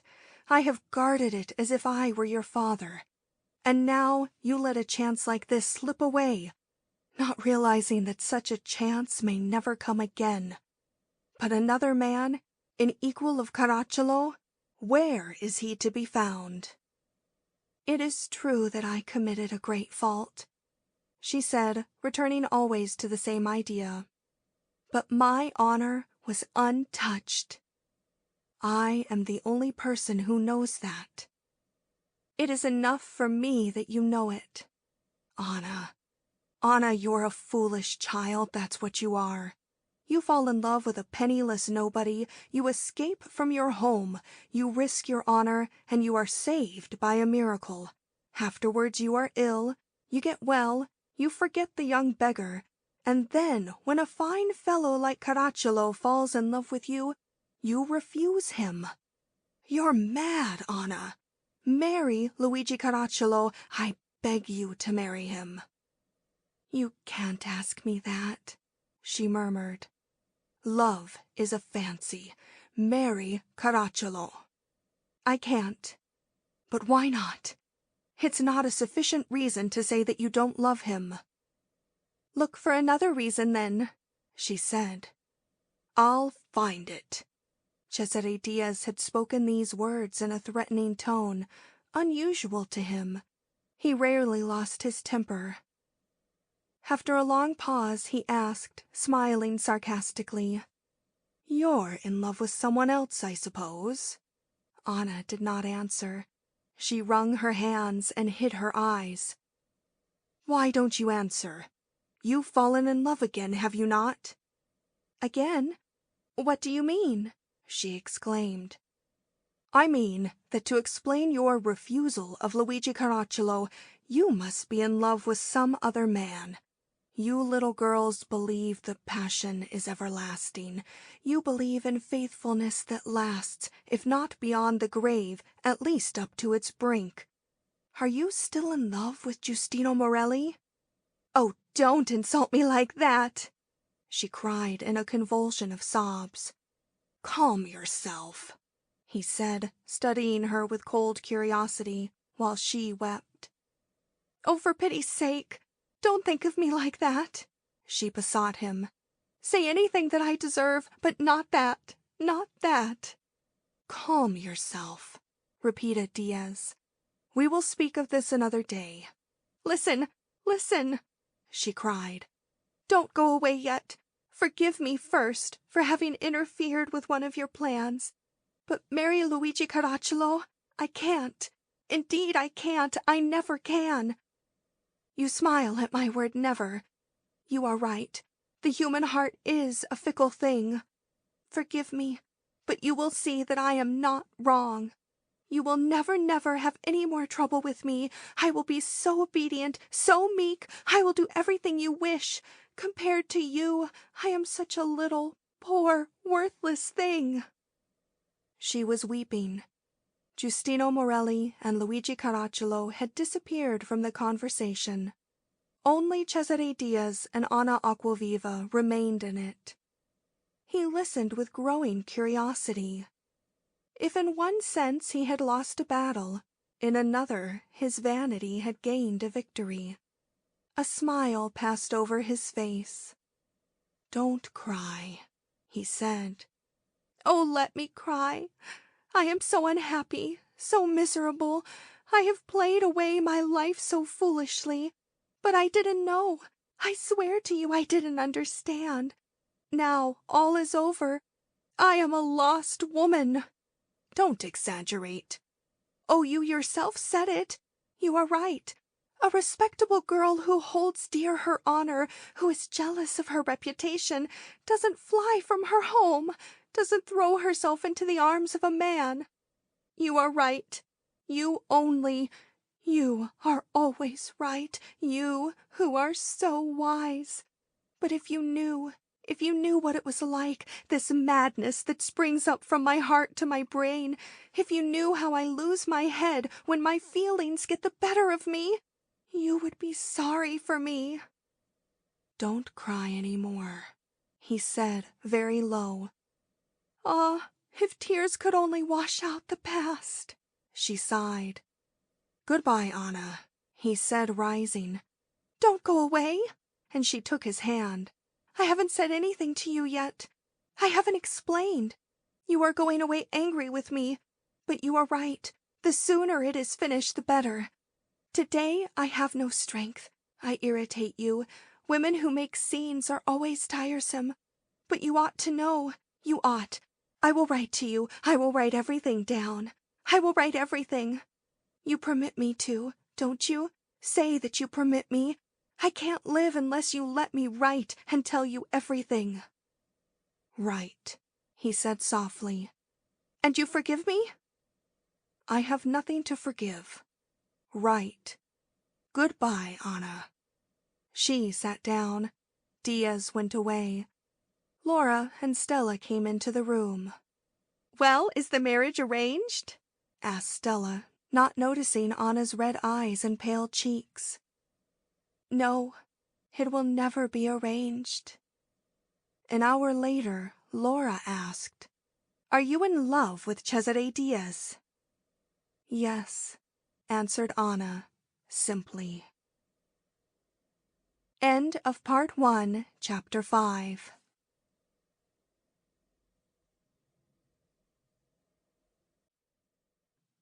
Six. Anna's letter to Cesare Diaz ran thus: "I don't know what name to call you by, whether by your own name, so soft and proud, or whether by that of friend, which says so much and yet says nothing. I don't know whether I should write here the word that my respect for you imposes upon me, or the word that my heart inspires. Perhaps I had better call you by no name at all. Perhaps I ought not to struggle against the unconquerable superior will that dominates me. I am so poor a creature, I am so devoid of moral strength, that the best part of my soul is unconscious of what it does, and when I attempt to act, I am defeated from the onset. Is it not true? Ah, there is never an hour of noble and fruitful battle in my heart.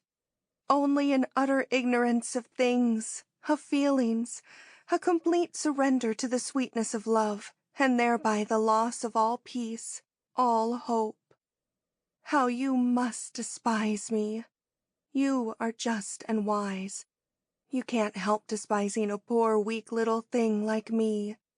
A woman whose heart is always open, whose imagination is always ready to take fire, whose changeable mind is never fixed, whose veins, though cured of their great fever, are still burning, as if her rebellious blood could do nothing but burn, burn, burn. If you despise me, and your eyes, your voice, your manner, all tell me that you do.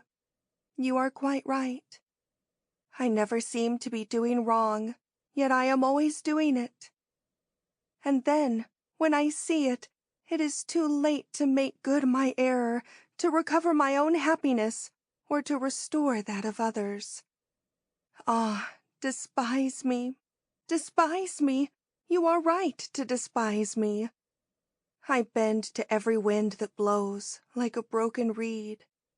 I am overturned and rent by the tempest, for I know neither how to defend myself, nor how to die. Despise me. No one can despise me as you can. No one has so good a right to do it. When you are away from me, I can think of you with a certain amount of courage, trusting to your kindness, to your charity, to forgive me my lack of strength. When you are away from me, I feel myself more a woman, braver. I can dream of being something to you, not an equal, no, but a humble follower in the things of the soul. Dreams, dreams. When you are with me, all my faith in myself disappears. I recognize how feeble I am, how extravagant, how incoherent. No more, never more, can I hope for your indulgence. I think of my past. Justly and cruelly you reproached me with it, and I find in it such a multitude of childish illusions, such an entirely false standard of life and love, such a monstrous abandonment of all right womanly traditions, that my shame rushes in a flame to my face. Have you not noticed it? Before that fatal day at Pompeii, the first day of my real existence, I had a treasury of feelings, of impressions, of ideas, my own personal ones, by which my life was regulated, or rather by which it was disturbed. They were swept away. They were destroyed. They disappeared from my soul on that day. To you, who showed me how great my fault was, to you, who trampled down all that I had cared for, I bow my head. I bow my spirit. You were right. You are right. You only are right. You are always right. I want to convince you that I see the truth clearly now. Let me walk behind you. Let me follow you as a servant follows her master. Ah, give me a little strength, you who are strong, you who have never erred, you who have conquered yourself to the world. Give me strength, you who seems to me the model of calmness and justice, above all hazards, because you have known how to suffer in silence, above all human joy, because you understand its emptiness, and yet so kind, so indulgent, so quick to forgive, because you are a man and never forget to be a man. You despise me, that is certain, for all strong natures must despise weakness. But it is also certain that you pity me, because I am buffeted about by the storms of life, without a compass, without a star. I have already once been wrecked.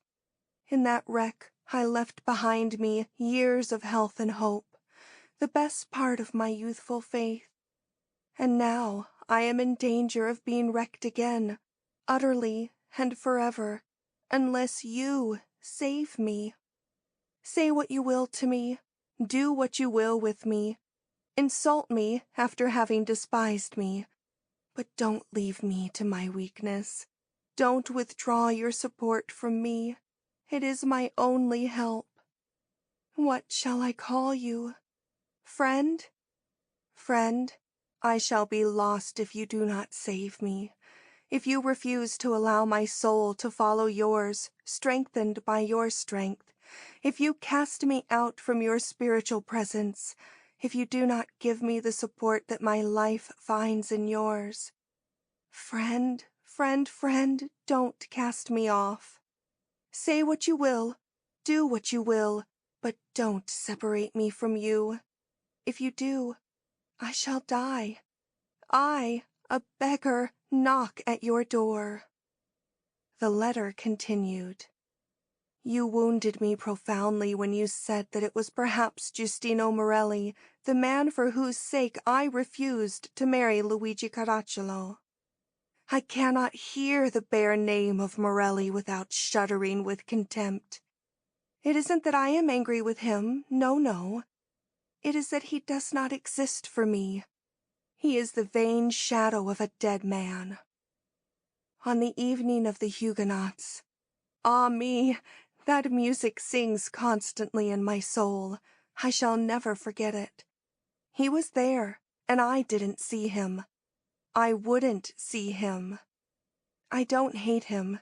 He was a poor, weak fool, honest perhaps, for you have said so, but small in heart and mind. And thus my contempt for him is really contempt for myself, who made an idol of him. How was I ever able to be so blind? When I think of it, I wring my hands in desperation, for it was before him that I burned the first pure incense of my heart. I shall never forgive myself." Cesare Diaz read this letter twice through. Then he left his house to go about his affairs and his pleasures. Returning home, he read it for a third time. Thereupon he wrote the following note, which he immediately sent off. "Dear Anna, all that you say is very well, but I don't know yet who the man is that you love. Very cordially, Cesare Diaz." She read it and answered with one line. "I love you, Anna Acquaviva." Cesare Diaz waited a day before he replied. "Dear Anna, very well. And what then, Cesare Diaz?" In the exultation of her passion, she had taken a step whereby she risked her entire future happiness, and she knew it. She had taken the humiliating step of declaring her love. Would Diaz hate her? She had expected an angry letter from him, a letter saying that he would never see her again. Instead of which, she had received a colorless little note, neither warm nor cold, treating her declaration as he might have treated any most ordinary incident of his day. That was the unkindest cut of all. Cesare Diaz was simply indifferent. For her, love was a tragedy. For him, it was an ordinary incident of his day. What to do now? She could not think. What to do? What to do? Had he himself not asked with a light curiosity, and what then? He had asked it with the sort of curiosity one might show for the continuation of a novel one was reading. All night long she sobbed upon her pillow. "What is the matter?" asked Laura, waking up. "Nothing. Go to sleep." In the morning she wrote to him again. "Why do you ask me, what then? I don't know. I cannot answer. God has allowed me to love a second time. I know nothing of then. I only know one thing. I love you. Perhaps you have known it too, this long while. My eyes, my voice, my words, wherein my soul knelt before you, must have told you that I loved you. Have you not seen me bow my proud head daily in humility before you? I began to love you that evening when we came home together from Pompeii, when my fever was beginning. Afterwards my whole nature was transformed by my love of you. I do not ask you to love me. Perhaps you are bound by other loves, past loves. Perhaps you have never loved, and wish never to love. Perhaps I don't please you, either spiritually or bodily. What is passing in your mind? Who knows? I only know that you are strong and wise, that you never turn aside, that you follow your noble path tranquilly, in the triumphant calm of your greatness. Have you loved? Will you love? Who knows? All I ask is that you will let me love you without being separated from you. I ask that you will promise to wish me well, not as your ward, not as your sister, but as a poor girl who loves you with all her soul and life. I don't ask you to change your habits in any way. The least of your habits, the least of your desires, is sacred to me. Live as you have always lived. Only remember that in a corner of Naples there is a heart that finds its only reason for existence in your existence, and continue from time to time to give me a minute of your presence. My love will be a silent companion to you. Are you not the same man who said to me, with a voice that trembled with pity, in that dark, empty room at the inn in Pompeii, while I felt that I was dying? Are you not the same man who said, "My poor child, my poor child"? You pitied me. You do pity me. You will pity me. I know it. I know it. And that is the then of my love. Don't write to me. I should be afraid to read what you might write. Ah, how I love you, how I love you. Anna Aquaviva. Cesare Diaz was very thoughtful after he had read this letter. His vanity, the vanity of a man of 40, was flattered by it, and Anna's love, for the present at any rate, seemed to be entirely obedient and submissive. But would it remain so? Cesare Diaz had had a good deal of experience. Anna's he knew to be a proud and self-willed character. Would it always remain on its knees like this? Some day she would not be content only to love. She would demand to be loved in return. He did not answer the letter. He was an enemy to letter writing in general, to the writing of love letters in particular. And anyhow, what could he say? For 2 days he did not call upon her. On the 3rd day he arrived as usual at 2 o'clock. Anna, during these days, had lived in a state of miserable suspense and nervousness. "What is the matter with her?" Stella Martini asked of Laura. "I don't know." But the governess tormented her with questions, and at last she answered impatiently, "I think she is in love." "Again?" "Yes, again." "And with whom?" "She has never told me to tell you," cried Laura, leaving the room. "What is the matter with you?" Stella asked of Anna. "You are suffering. Why do you conceal your sorrow from me?" "If I am suffering, it's my own fault," said Anna. "Only God can help me." "Can't I help you? You are in deep grief." "Deep grief."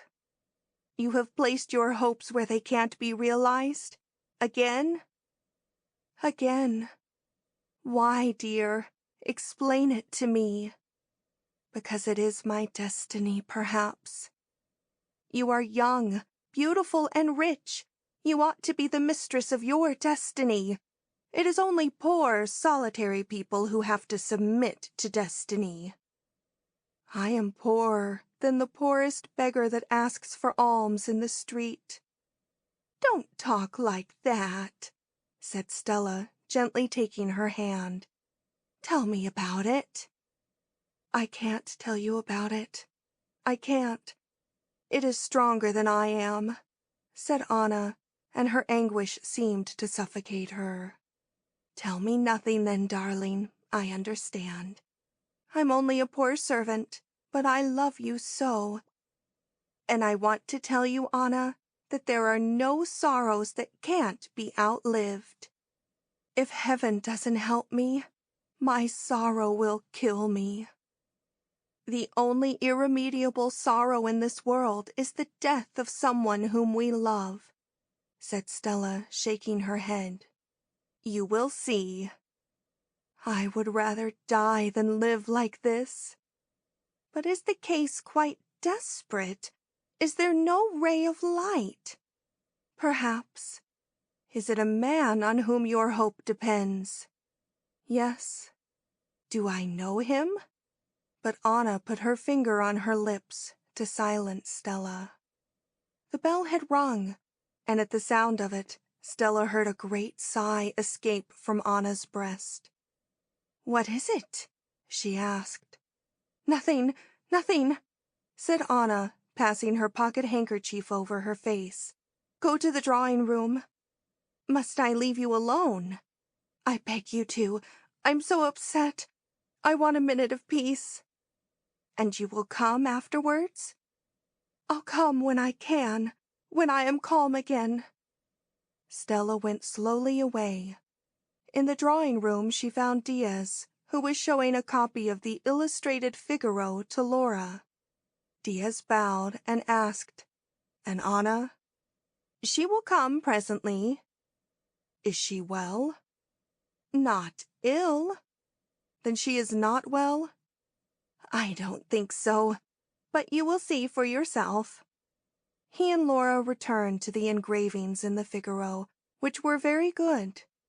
Stella left them. Anna entered the room. Her heart was beating wildly. She did not speak.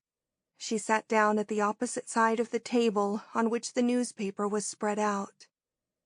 Diaz said, referring to the pictures, "They're very clever." "Very clever," agreed Laura.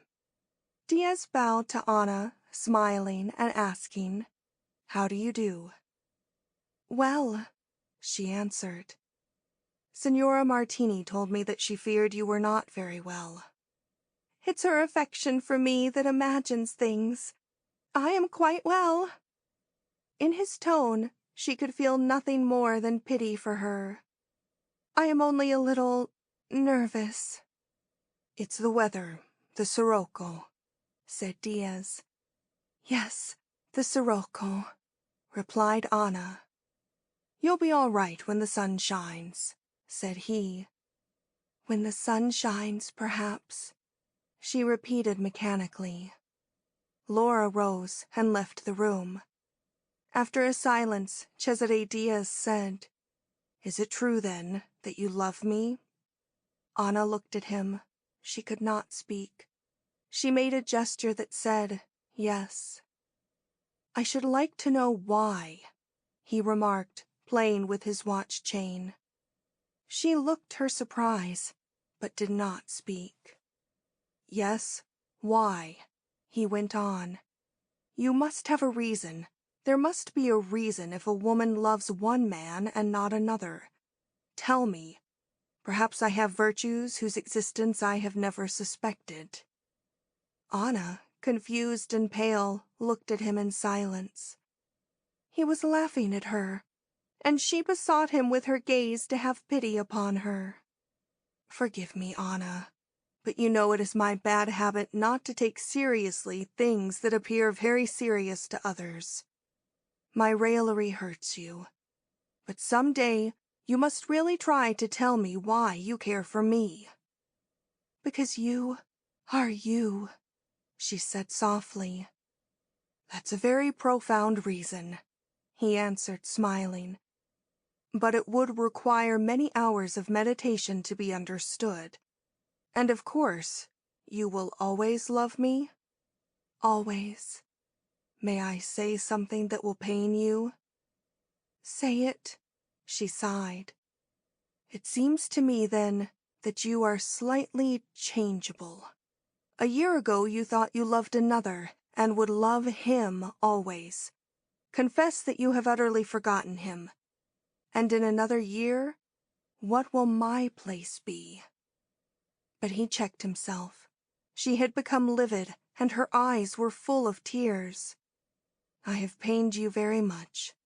Nothing gives pain like the truth," he said. "But there, smile a little. Don't you think smiles are as interesting as tears? You're very lovely when you smile." and obediently she smiled. "Well then, this eternal love," he went on, "what are we to do about it?" "Nothing. I only love you." "Does that suffice?" "I must make it suffice." "You are easily satisfied. Will you always be so modest in your hopes?" "The future is in the hands of God," said she, not having the courage to lie. "Ah, that is what I want to talk about, the future. You are hoping something from the future, otherwise you would not be satisfied. The future indeed. You are 20. You have never thought of my age, have you?" "It doesn't matter. For me, you are young." "And I will come to love you? That is your hope?"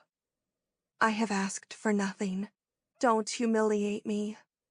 He bowed, slightly disconcerted. He put his hand in his pocket and drew out a little portfolio in red leather, which he opened, drawing forth 2 or 3 letters. "I have brought your letters with me. Letters are so easily lost, and other people read them. So, having learned their contents, I return them to you." She did not take them. "What?" he cried. "Aren't you glad to get them back?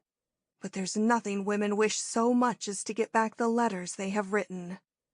"Tear them up, you," she murmured. "It's not nice to tear up letters." "Tear them, tear them." "As you like," he said, tearing them up. She closed her eyes while he was doing it. Then she said with a sad smile, "So, it is certain you don't care for me?" "I mustn't contradict you," he answered gallantly. He took her hand to bid her goodbye. Slowly she went back to her bedroom. There she found Stella Martini. "Do you remember, Stella, that day I left you in the church of Santa Chiara?" "Yes, I remember." "Well, now I tell you this. Never forget it. On that day, I signed my own death sentence." End of Part 1, Chapter 6.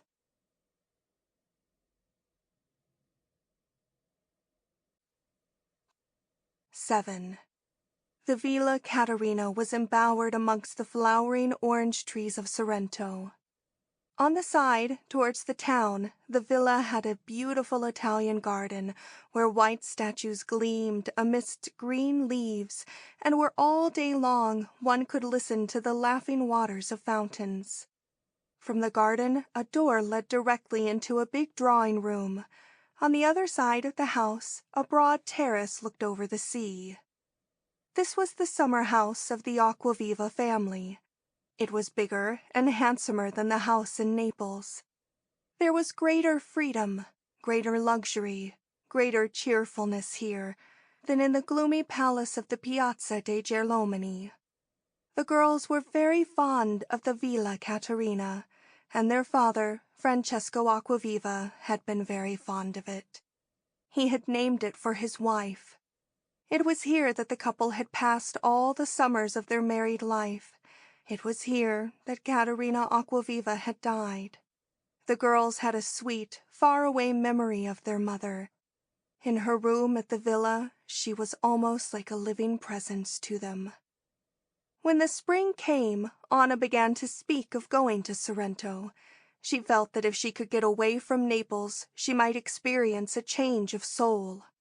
The bright light and ceaseless murmur of the sea would calm her and strengthen her.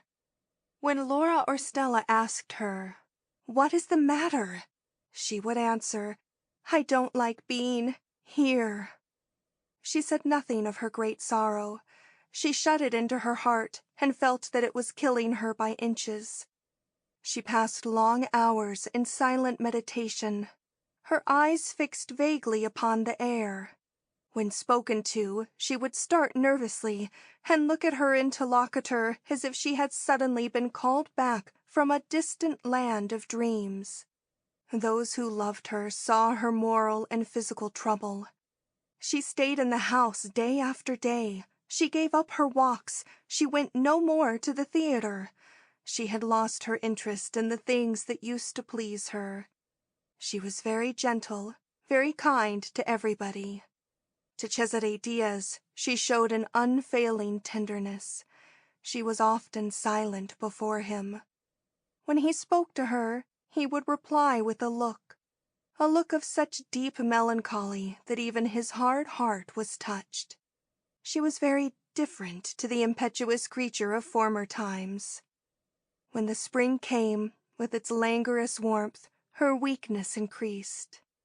In spite of all her efforts to conquer her desire to do so, she would spend long hours writing to Cesare. It was her only way of showing the love that was consuming her. It was a great comfort, and at the same time a great pain. She wrote at great length, confusedly, with the disorder and the monotony of a spirit in distress, and as she wrote, she would repeat her written phrases aloud, as if he were present and could respond.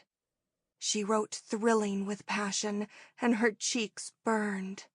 But after she had committed her letters to the post, she would wish them back. They seemed so cold, so absurd, so grotesque, and she cursed the moment in which she had put her pen to paper. Cesare Diaz never answered her. How could she expect him to, indeed? Had he not torn her first letters up, under her eyes? Whenever his servant brought him one of Anna's letters, he received it with a moment of impatience. He was not altogether displeased, however. He read them with a calm, judicial mind, amused at their rhetoric, and forbore to answer them. He went less frequently to her house than formerly. They were rarely alone together now. But sometimes it happened that they were, and then, observing her pale face, her red eyes from weeping, he asked, "What is it? Why do you go on like this?" "What do you wish me to do?" she returned. "I want you to be merry, to laugh." That is impossible," she said, drooping her eyes to hide the tears in them. And Diaz, fearing a scene, was silent. He was a man of much self-control, but he confessed to himself that he would not be able, as she was, to bear an unrequited love with patience. Anna was a woman in the full sense of the word. She had hoped to win his heart, but now she relinquished hope. And one day, in May, she wrote him a letter of farewell. She would never write again. It was useless, useless. She bade him farewell. She said she would like to go away from Naples to Sorrento, to the Villa Caterina, where her mother had lived and died. She begged Laura and Stella to take her to Sorrento, and Stella wrote to Diaz to ask his permission. He replied at once, saying he thought the change of air would be capital for Anna. They had best leave at once. He could not call to bid them good-bye, but he would soon come to see his dear girls at the villa. Stella said, "Diaz has written to me." "When?" asked Anna. "Yesterday. He says he can't come to bid us good-bye. He's too busy." "Of course, too busy. Will you give me the letter?" "It's a very kind letter," said Stella. She saw that Anna's hand was trembling as it held the white paper. Anna did not return it. "Diaz is very kind," said Anna. They left Naples on the last day of May. When they reached the villa, the two girls went directly to their mother's room. Laura opened the two windows that looked out upon the sea and let in the sunlight, and she moved from corner to corner, taking note of the dust on the furniture. Anna knelt at the praying desk, above which hung a cross, an image of the Virgin, and a miniature of her mother. Laura asked, "Are you going to stay here?" Anna did not answer. "When you come away, bring me the key," said the wise Minerva, and went off, softly closing the door behind her. "Where is Anna?" asked Stella. "She is still up there," said Laura. "What is she doing?" "Weeping or praying or thinking, I don't know." "Poor Anna," sighed Stella. How long did Anna remain on her knees before the image of the Virgin and the portrait of her mother? No one disturbed her. She kept murmuring, "O Holy Virgin! O my mother!" alternately.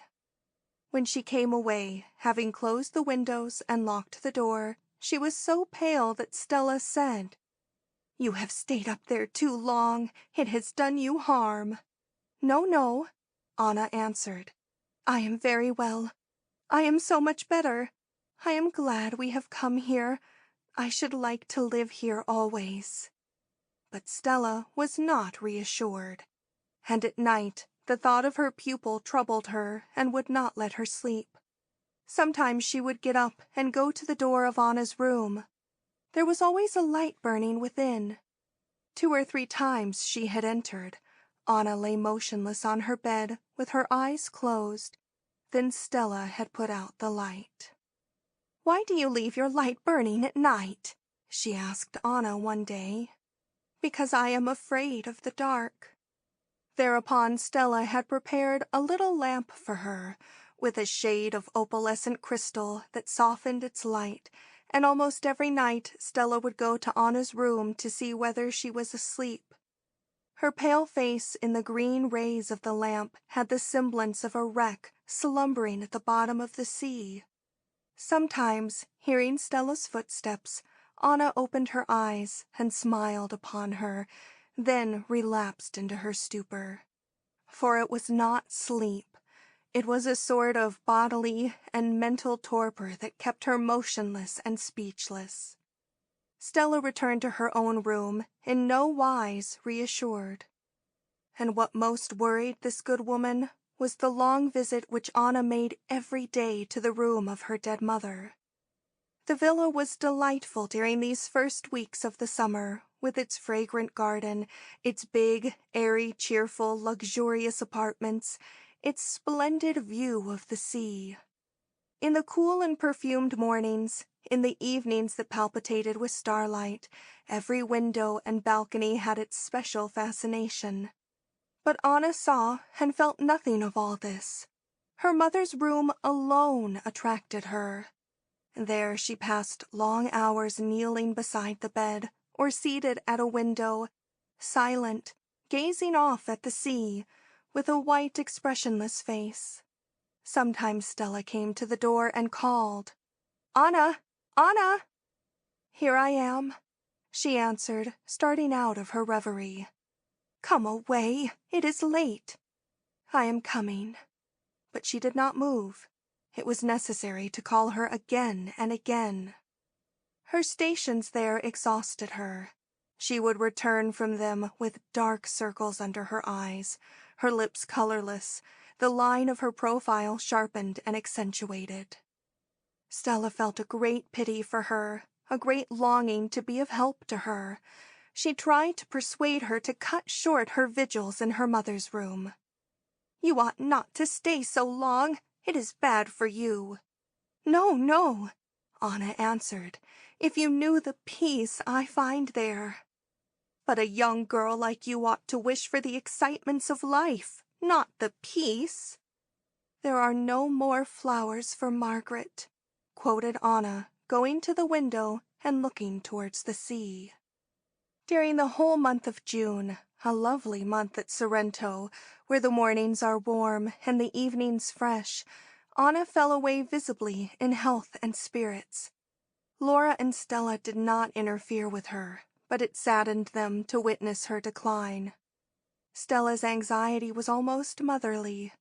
When she saw Anna's pale, peaked face, when she noticed her transparent hands, a voice from within called her that she must do something for the poor girl. One day she said, "Señor Diaz has promised to come here for a visit, but he's delaying a little. Perhaps he'll come for the bathing season." "You will see. He'll not come at all," replied Anna, her eyes suddenly filling with tears. He's so kind, and he has promised he will come." "I don't believe it," Anna answered sadly. Indeed, he neither came nor wrote. The first fortnight of July had passed, and the bathing season had already begun. Sorrento was full of people.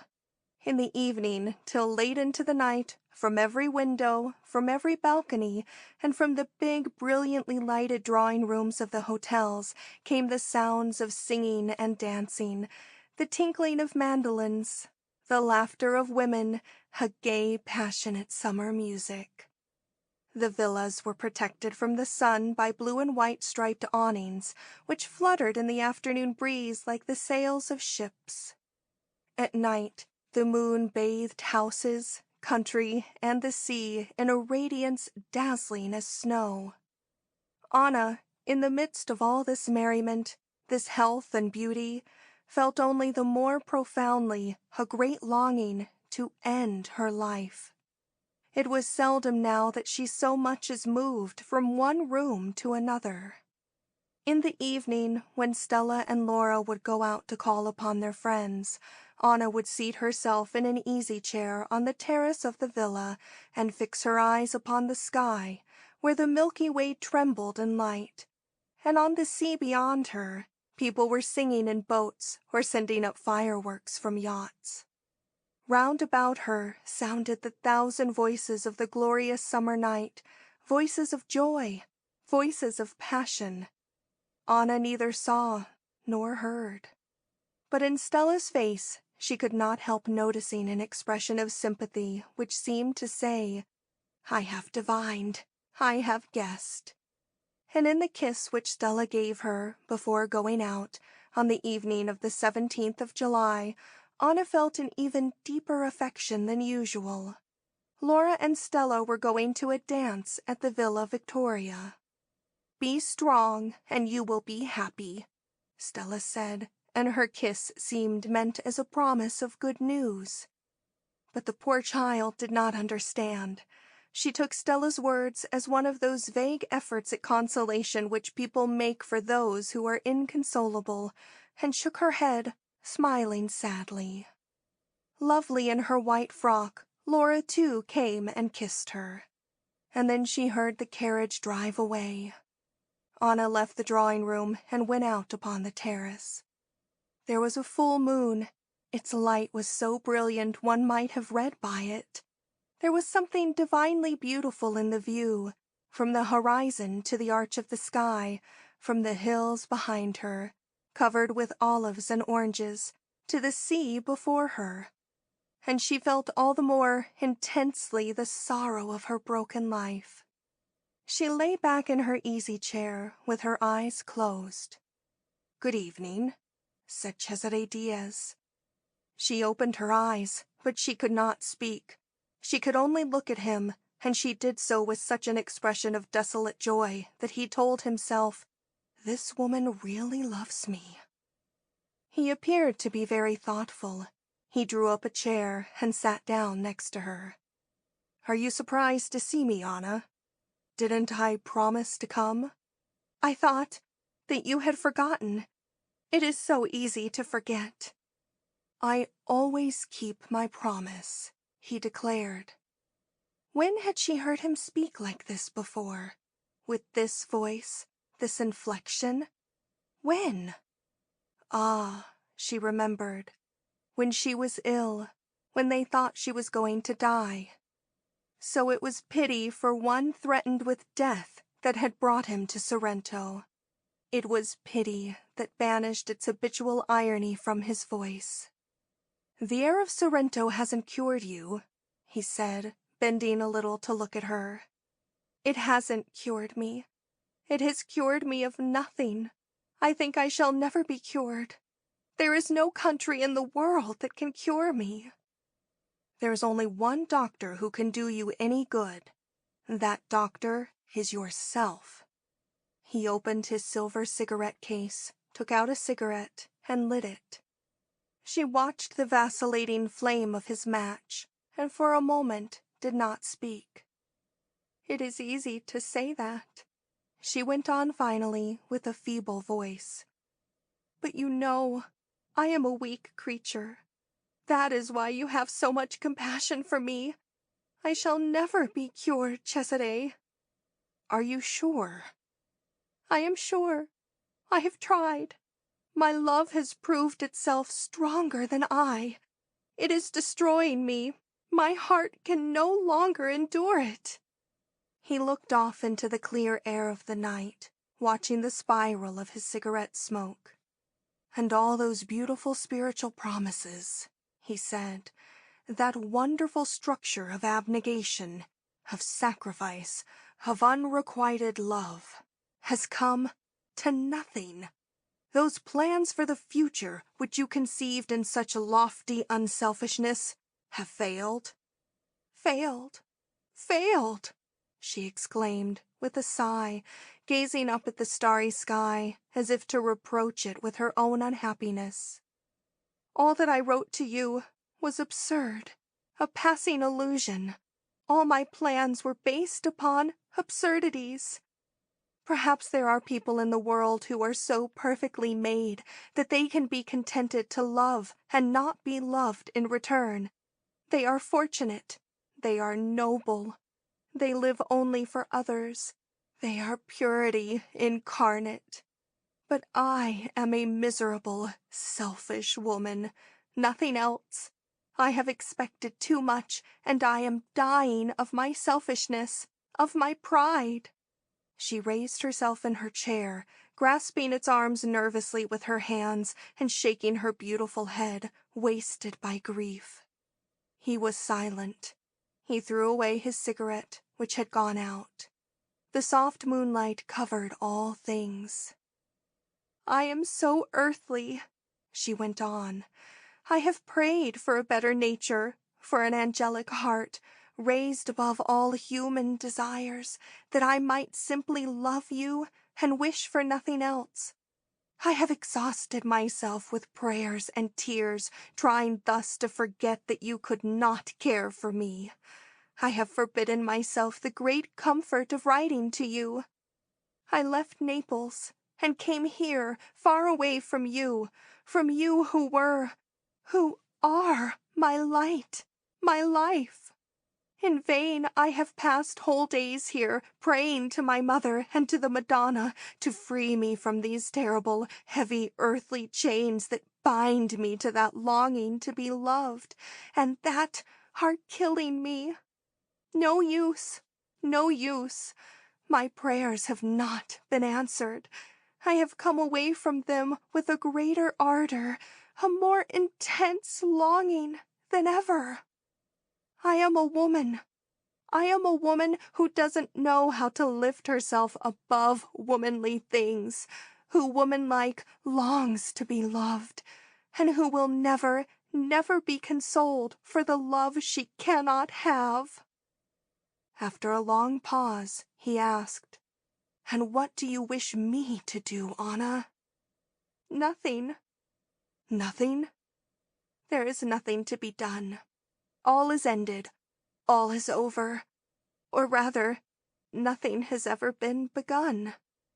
Anna, I assure you it grieves me to see you suffer." "Thank you, but what can you do for me? It is all due to my own folly.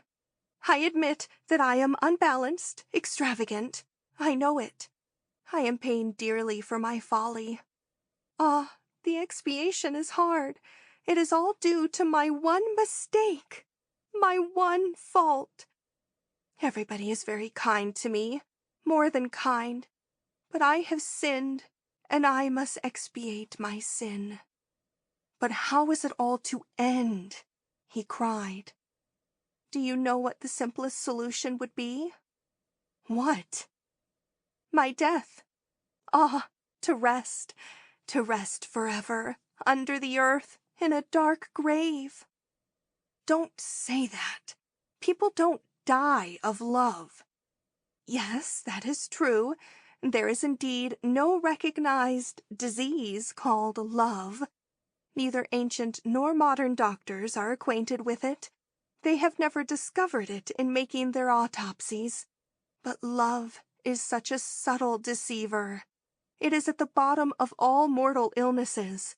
It is at the bottom of those wasting declines from which people suffer for years, people who have loved too much, who have not been loved enough. It is in those maladies of the heart where the heart bursts with emotion or dries up with despair. It is in those long anemias which destroy the body fiber by fiber, sapping its energies. It is in that nervousness which makes people shiver with cold and burn with insupportable heat. Oh, no one dies suddenly of love. We die slowly, slowly of troubles that have so many names, but are really all just this, that we can endure to love no longer, and that we are not loved. Who will ever know the right name of the illness from which I shall die? The doctor will write a scientific word on paper to account for my death to you, to Laura, to Stella, but you know, you at least, that I shall die, because you do not love me. Calm yourself, Anna. I am calm.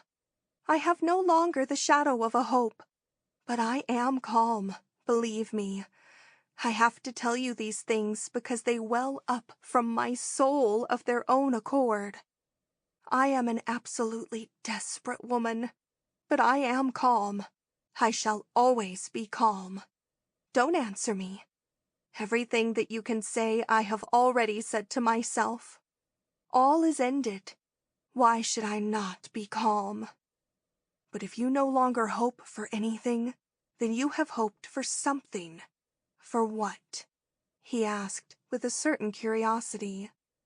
Oh, heavens, she cried, that you should ask me that. Tell me, Anna. You see that I ask it with sympathy, with lively sympathy. But you must have forgotten what love is like if you ask me to tell you what its hopes are, she exclaimed. One hopes for everything when one loves.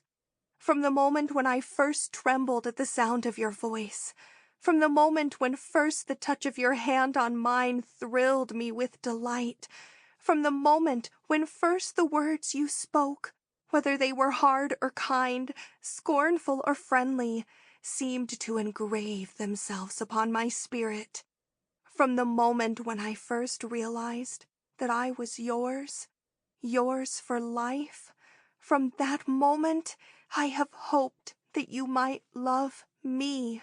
From that moment it has been my dream that you might love me, with a love equal to my own, with a self-surrender equal to my own, with an absolute concentration of all your heart and soul as I love you. That has been the sublime hope that my love has cherished.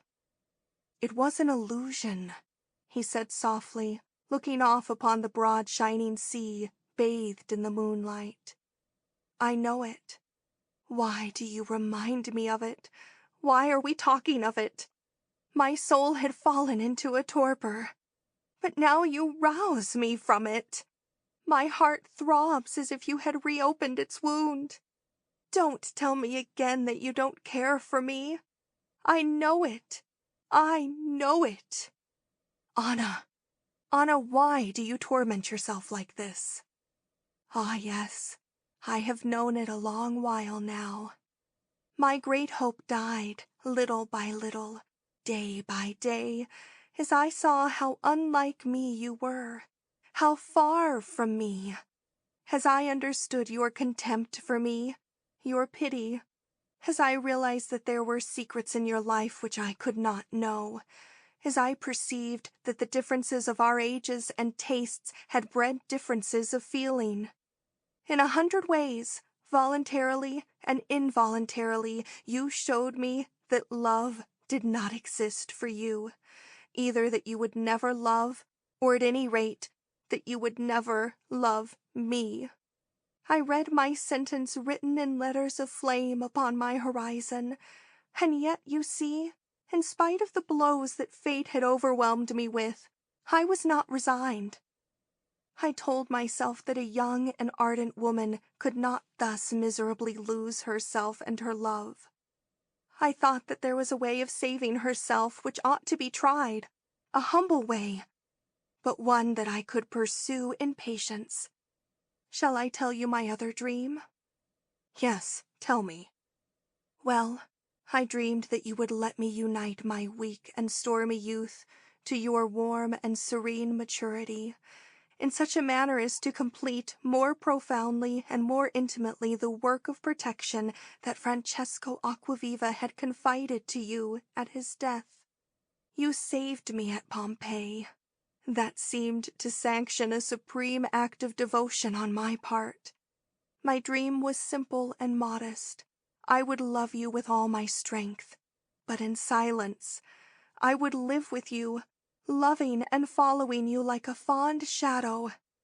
Every hour, every minute, I would be able to offer you unspoken but eloquent proofs of my love. I would be your satellite, circling round you, drinking in the light of my sun. I would watch my chance to do for you, to serve you, to make you happy. And in this way, never asking for gratitude, asking for nothing, I would spend my life to its last day, blessing you, worshipping you, for your kindness in letting me be near you, and letting me love you.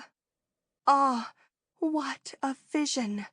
It would be worthy of me to make such a sacrifice for every personal desire, and worthy of you to lift a poor girl up to the happiness of seeing you every day, of sharing your home and your name. You would like me to marry you? Asked Diaz. Your wife, your mistress, your friend, your servant, whatever you wish will suffice me. To be where you are, to live my life out near to you. I am old, he said, coldly, bitterly. I am young, but I am dying, Cesare. Old age is a sad thing, Anna. It freezes one's blood and one's heart. What does it matter? I don't ask you to love me. I only want to love you. You will never ask it of me? Never. Promise. I promise. By whatever you hold most sacred, will you promise it? By heaven that hears me, by the blessed souls of my mother and father who watch over me, by my affection for my sister Laura, by the holiest thing in my heart, that is, by my love for you, I promise it. I swear it. I will never ask you to love me. You won't complain of me and of my coldness? I will never complain. I will regard you as my greatest benefactor. You will let me live as I like? You will be the master. You shall dispose of your life and of mine. You will let me go and come and go, without finding fault, without recriminations? When you go out, I will await in patience the happy hour of your return. He was silent for a moment. There was another question on his mind, and he hesitated to ask it.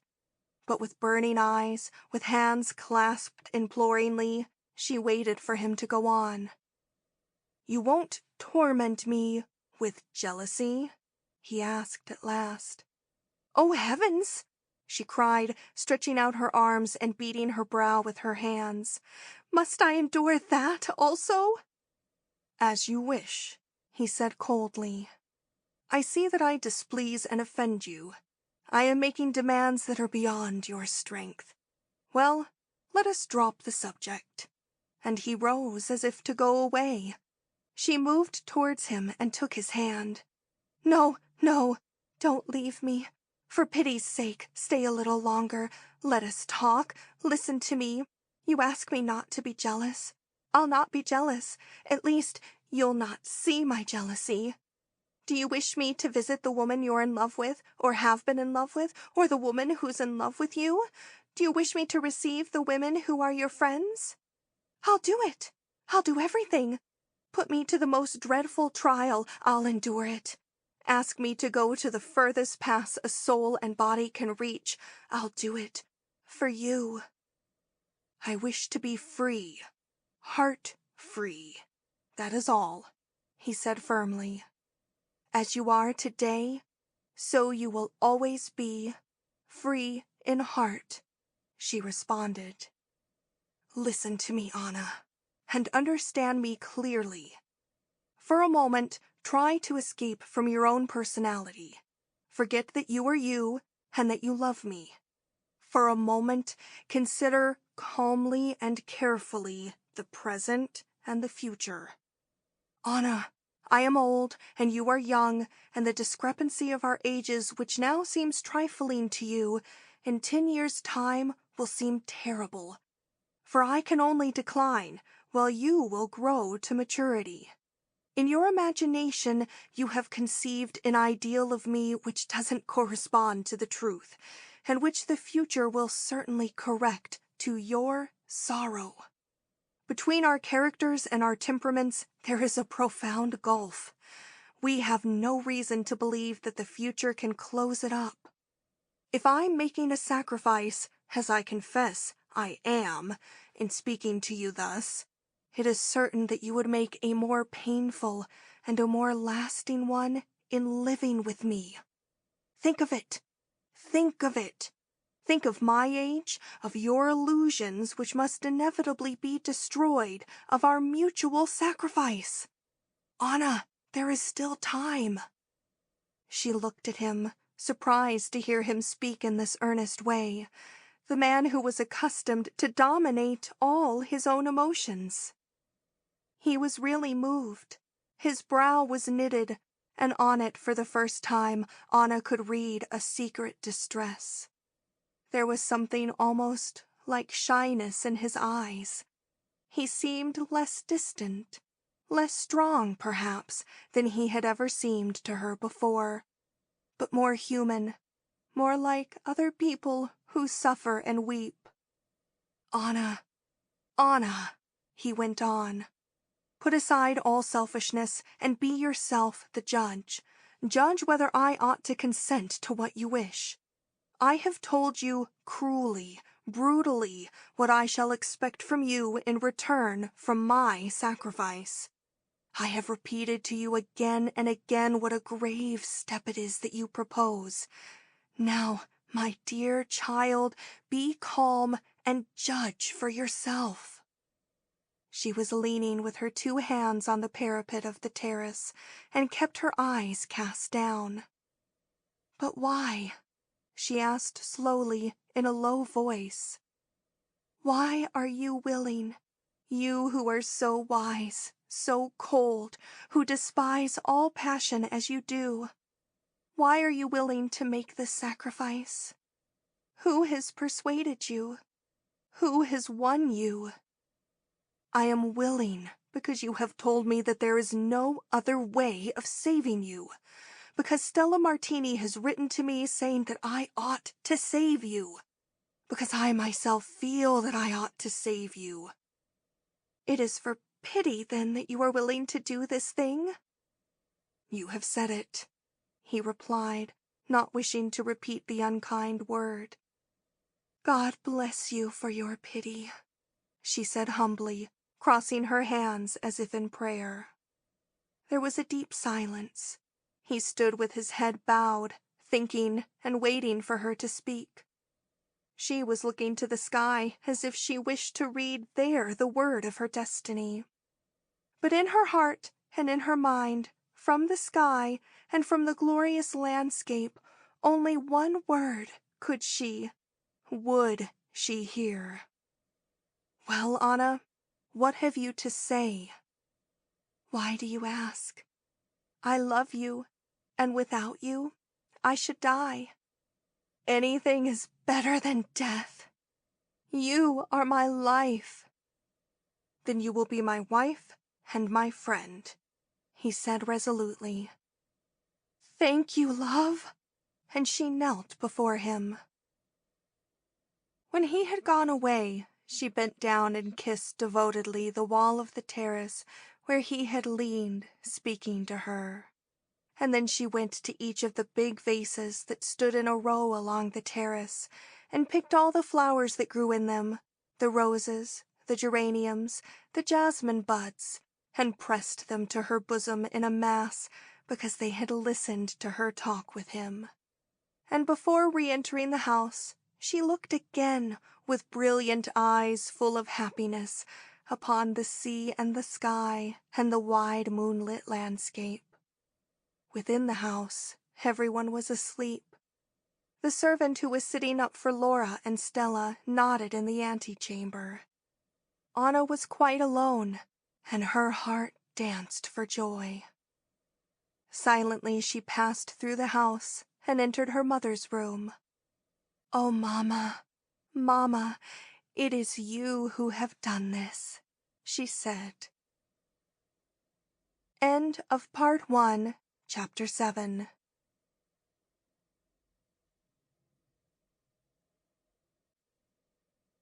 One. Anna wore a pink dressing gown of soft wool, with a low-cut sailor's collar and monk's sleeves, so that her throat and wrists, round and pale, with the warm pallor of ivory, were left uncovered. Her hair was drawn up in a rich mass on the top of her head, and confined by 2 or 3 pins of yellow tortoise-shell. Her black eyes were radiant with youth and love. She opened the door of her room. She had a little clock in the case of blue velvet lightly ornamented with silver. Cesare had given it to her during their honeymoon, and she always kept it by her. She looked at this and saw that it was already 11. The April sunshine poured merrily into the room, brightening the light colors of the upholsteries, touching with fire her bronze jewel case, her hanging lamp of ancient Venetian wrought iron, and the silver frame of her looking-glass, and giving life to the blue forget-me-nots on the white ground of her carpet. It was 11, and from the other end of the apartment, where with Stella Martini she occupied 2 or 3 rooms, Laura had sent to ask at what hour they were to start for the Campo de Marte. Anna had told the servant to answer that they would start soon after noon, and that she was getting ready. For a moment she stood in the middle of her room, undecided whether or not to move in the direction that her feet seemed inclined to take of their own will. Pretty little feet, in black slippers embroidered with pearls. Then she opened the door. A short passage separated her room from her husband's.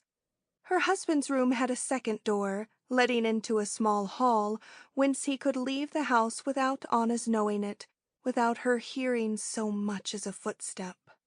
She crossed the passage slowly, and leaned against the door, not to listen, but as if she lacked courage to knock. At last, very softly, she gave 2 quick raps with her knuckles. There was a moment of silence. She would never have dared to knock a second time, already penitent for having ventured to disturb her lord and master. A cold, quiet voice from within inquired, "Who is it?" "It is I, Cesare," she said, bending down as if to send the words through the keyhole. "Wait a moment, please." Patiently, with her bejeweled hand on the knob, and the train of her pink dressing gown heaped about her feet, she waited. He never allowed her to come in at once when she knocked at his door. He seemed to take a pleasure in prolonging and subduing her impatience. Presently he opened the door.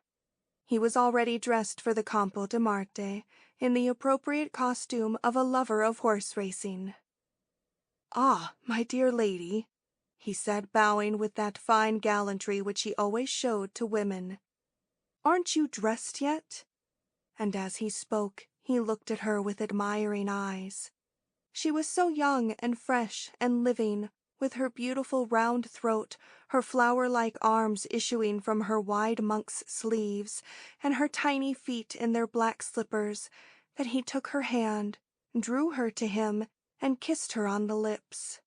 A single kiss, but her eyes lighted softly, and her red lips remained parted. He stretched himself in an easy chair near his writing desk and puffed a cigarette. All the solid and simple yet elegant furniture of the big room which he occupied was impregnated with that odor of tobacco which solitary smokers create round themselves like an atmosphere. Anna sat down, balancing herself on the arm of a chair covered with Spanish leather. One of her feet played with the train of her gown.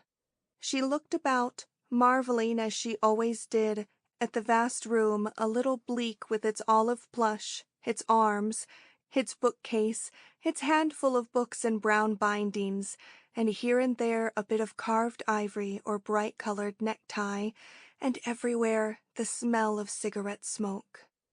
His bed was long and narrow, with a headpiece of carved wood. Its coverlet of old brocade fell to the floor in folds, and mixed itself with the antique Smyrna carpets that Cesare Diaz had brought home from a journey in the East. Attached to the brown headpiece there was a big ivory crucifix, a specimen of the Cinquecento sculpture, yellow with age. The whole room had a certain severe appearance, as if here the gallant man of the world gave himself to solitary and austere reflections, while his conscience took the upper hand and reminded him of the seriousness of life. The big drawers of his writing desk surely contained many deep and strange secrets. Anna had often looked at them with burning, eager eyes, the eyes of one anxious to penetrate the essence of things, but she had never approached them, fearing their mysteries.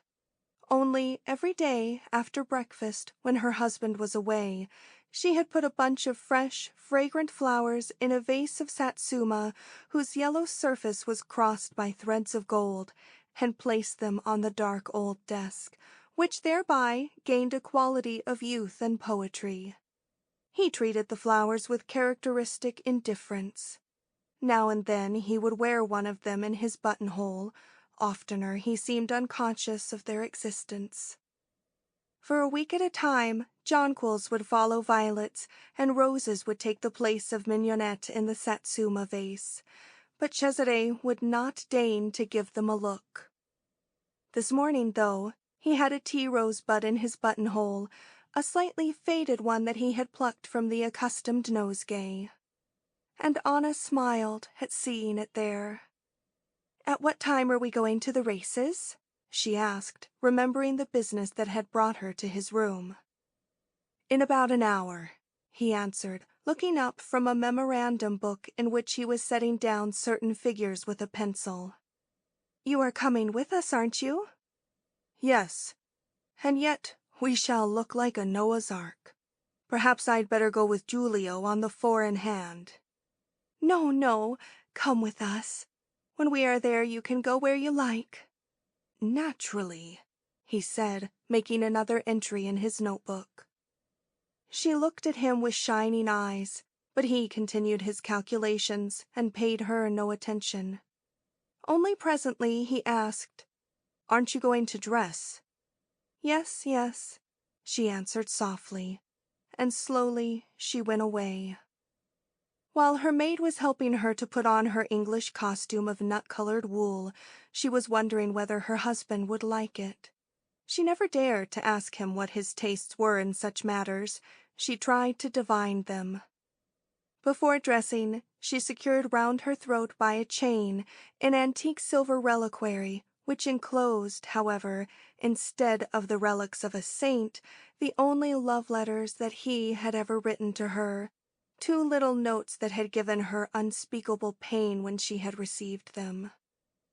And as she moved about her room at her toilet, she cast repeated glances at his portrait, which hung over her writing table. Round her right arm she wore 6 little golden bracelets with pearls suspended from them. Engraven upon each bracelet was 1 letter of his name, Cesare. Her right hand gleamed with many rings set with precious stones, but on her left hand her wedding ring shone alone. When she had adjusted her veil over her English felt hat, trimmed with swallows' wings, she looked at herself in the glass and hesitated. She was afraid she wouldn't please him.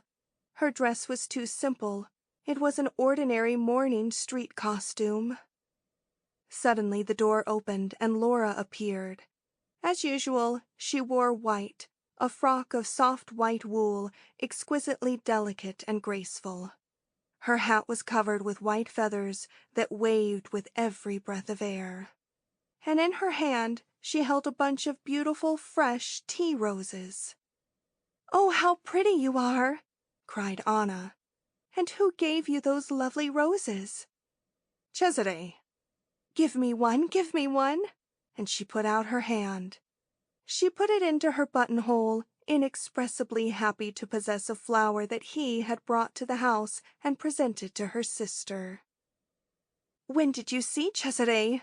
she asked, taking up her purse, across which Ana Diaz was stamped, and her sunshade. "I haven't seen him. He sent these flowers to my room." "How kind he is!" "Very kind," repeated her sister like an echo. They went into the drawing-room and waited for Cesare. He came presently, drawing on his gloves. He was somewhat annoyed at having to go to the races with his family, he who had hitherto always gone as a bachelor on a friend's four-in-hand or alone in his own phaeton. His bad humor was only partially concealed. "Ah, here is the charming Minerva," he cried, perceiving Laura. "How smart we are! A proud spring toilet indeed. Good, good. Well, let's be off." Anna hoped for a word from him too, but she got none. Cesare had seen her dress of nut-colored wool, and he deemed it unworthy of remark. For a moment all the beauty of the April day was extinguished, and she descended the stairs with heavy steps. But out of doors the air was full of light and gaiety. The streets were crowded with carriages and with pedestrians. On every balcony there were ladies in light colors with red parasols, and a million scintillating atoms danced in every ray of sunshine. Anna told herself she must bear in patience the consequences of the error she had made in putting on that ugly brown frock. Laura's face was lovely as a rose under her white hat, and Anna rejoiced in her sister's beauty and in the admiring glances that everybody gave her. "It's going to be beastly hot," said Cesare as they drove into the Toledo, where a crowd had gathered to watch the procession of carriages. "The grandstand will be covered. We'll find a good place," said Anna. "Oh, I'm going to leave you when we get there," he reminded her. He was determined to put an end to this family scene as soon as he could. "I must leave a clear field for Laura's adorers. I give place to them because I am old." Laura smiled. "So, Anna, I'll leave you to your maternal duties. I recommend you to keep an especial eye upon Luigi Caracciolo, upon him in particular." "What do you mean?" Anna asked absently. "Nothing, dear. I thought—" she began without finishing her sentence. Bows and smiles and words of greeting were reaching them from every side. They passed or overtook numberless people whom they knew, some in carriages, some on foot. Cesare was inwardly mortified by the conjugal exhibition of himself that he was obliged to make, and looked with secret envy at his bachelor friends. But his regret was sharpest when a handsome four-in-hand dashed past, with Giulio Caraffa on the box and the Contessa de la Magna beside him. That dark, vivacious, blue-eyed lady wore a costume of pale yellow silk and a broad straw hat trimmed with cream-colored feathers. She carried a bunch of lilac in her hands, lilac that lives but a single day in our ardent climate and is rich with intoxicating fragrance.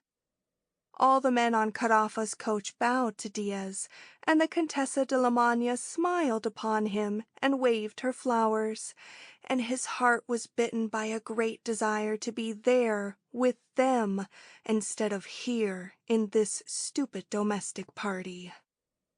He was silent, and Anna's eyes filled with tears, for she understood what his silence meant. At the sight of her tears, his irritation increased. "Well, what is it?" he asked, looking at her with his dominating coldness. "Nothing," she said, turning her head away to hide her emotion. That question and answer were equivalent to one of the long and stormy discussions that are usual between husbands and wives.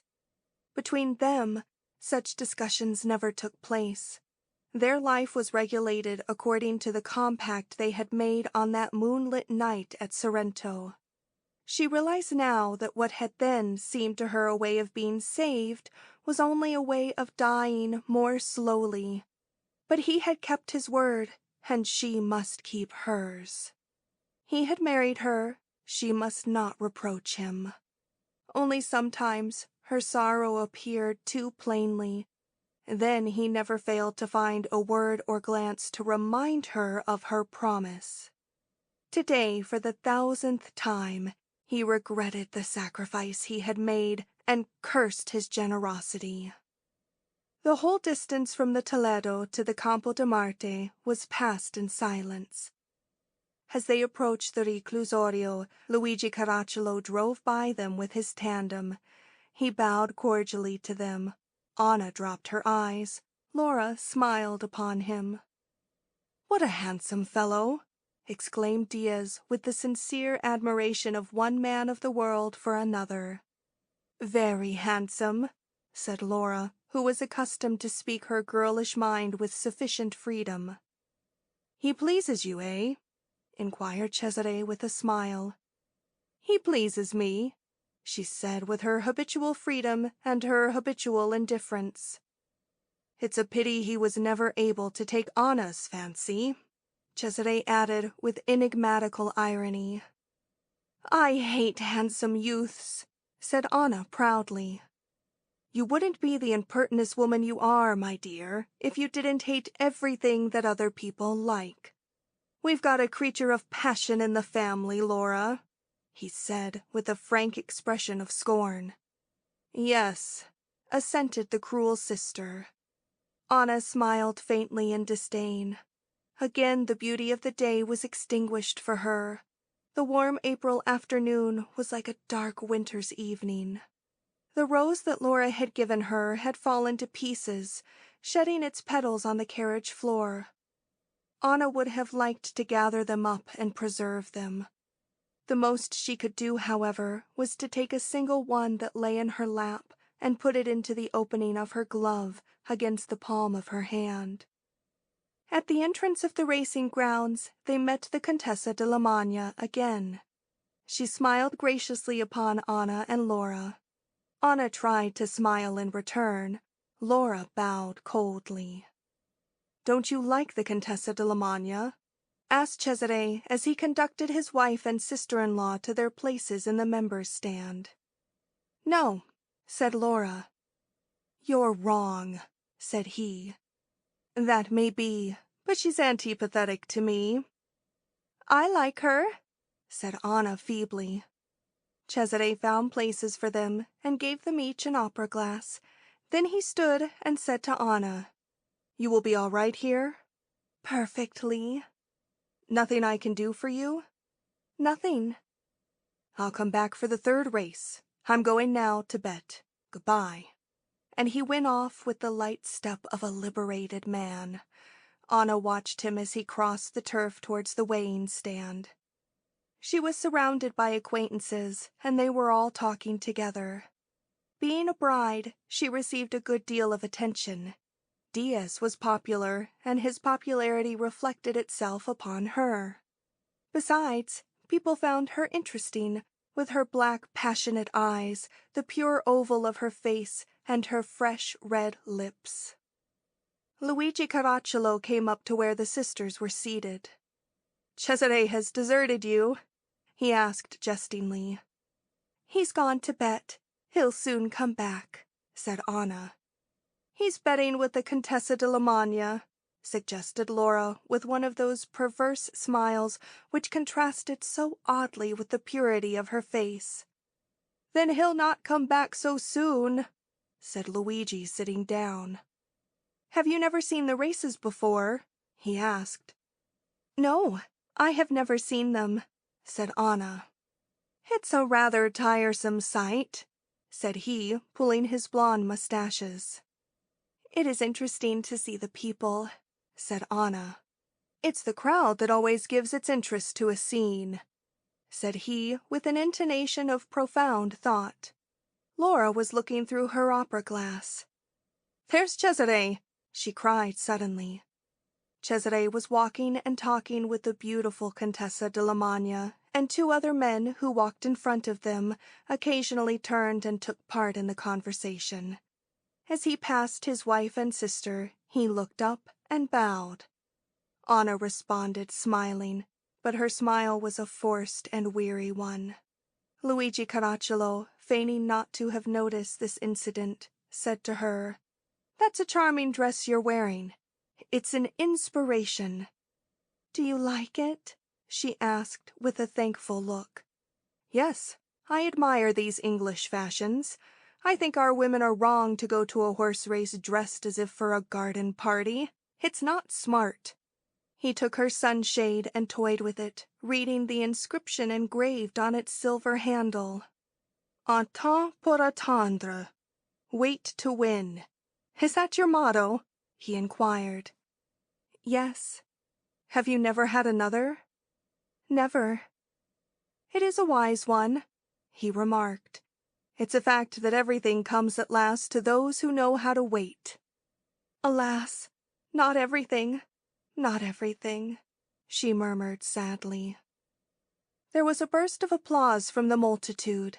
The second race was over, and the favorite had won, a Naples-bred horse. People crowded about the bookmakers to receive the value of their bets. Perhaps Cesare has won, said Laura. He was always talking about Amarilli. Cesare always wins, said Luigi. He is not named Cesare for nothing, said Anna proudly. And just like the great Julius, all his victories were won after he had turned 40, especially those in Germany. But Anna did not hear this malicious pleasantry. She was thinking of other things. By and by, her husband came to her. Are you enjoying it, Anna? He asked. Yes, I am enjoying it. And you, Laura? Oh, immensely, she answered coldly. Would you like to see the weighing ground? Yes, she said, taking her shawl and her sunshade. I can't take you, said Cesare to his wife, who was gazing imploringly at him. We should look ridiculous. But she did not appear resigned. We should be ridiculous, he repeated imperiously. Thank goodness we're not perpetually on our wedding journey. They went away, leaving her with a pain in her heart which she felt was killing her. She half closed her eyes, and only one idea was clear in the sorrowful confusion of her mind, that her husband was right. She had broken their agreement. She had promised never to entreat him, never to reproach him.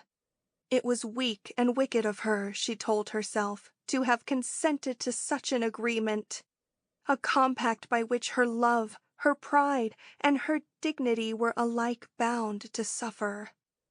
She had made another great mistake when she did that, and this time an irreparable mistake. Ah, you are alone? Said Luigi Caracciolo, coming up again. Alone. Something is troubling you. What is it? I am bored, and a person who is bored bores others. Let us bore ourselves together, Signora Diaz. That will be diverting. I have always wished to bore myself with you, you know. She shook her head to forbid his referring to the past. Ah, you won't consent? You are very cruel. She put her opera glass to her eyes and looked off across the course. If you're going to treat me as badly as this, you'd better send me away, he said with some feeling. The stand is free to all the world, she answered, tormented by the thought that if her husband should come back, he might imagine that she was glad to talk with Caracciolo. "You are a Domitian in women's clothes," he cried. "Ah, you women, when you don't like a man, you destroy him straightway." She did not hear him, or hearing she did not understand. "You are too high for me," he went on. "To descend to my level would be impossible for you, and unworthy of you. It's equally impossible for me to rise to yours." "You are quite mistaken. I am anything rather than a superior being. I'm a human, earthly woman, like all the others, more than others." "Then why do you suffer?" "Because love is very bitter." "What love?" "All love. It is bitterer than aloes, bitterer than gall, bitter in life and in death." There was another outburst of applause, and the crowd began to move. The races of the first day were over. Anna looked for her husband. He appeared presently, with Laura on his arm. "You leave your wife to the most melancholy solitude," said Caracciolo, laughing. "I was sure you would keep her company. You are such a true friend to me," laughed Cesare. Caracciolo gave his arm to Anna. "In any case, it wasn't to render you a service," said Luigi. "I know your fidelity," said Diaz. "You are my master." Neither of the ladies spoke. Anna gave herself up to the happiness of having recovered her husband, of going away with him, of taking him home. He seemed excited and pleased, as if he had enjoyed the events of the afternoon without stopping to analyze their frivolity and emptiness. He had amused himself in his usual way, forgetting for the moment the subtle but constant annoyance of his marriage. He was merry, and he showed his merriment by joking with Caracciolo, with Laura, even with his wife. Anna was very happy. The long day had tired her, but now she felt the warmth and comfort of his presence, and that compensated her for her hours of abandonment. They had some difficulty finding their carriage, but Cesare was not impatient.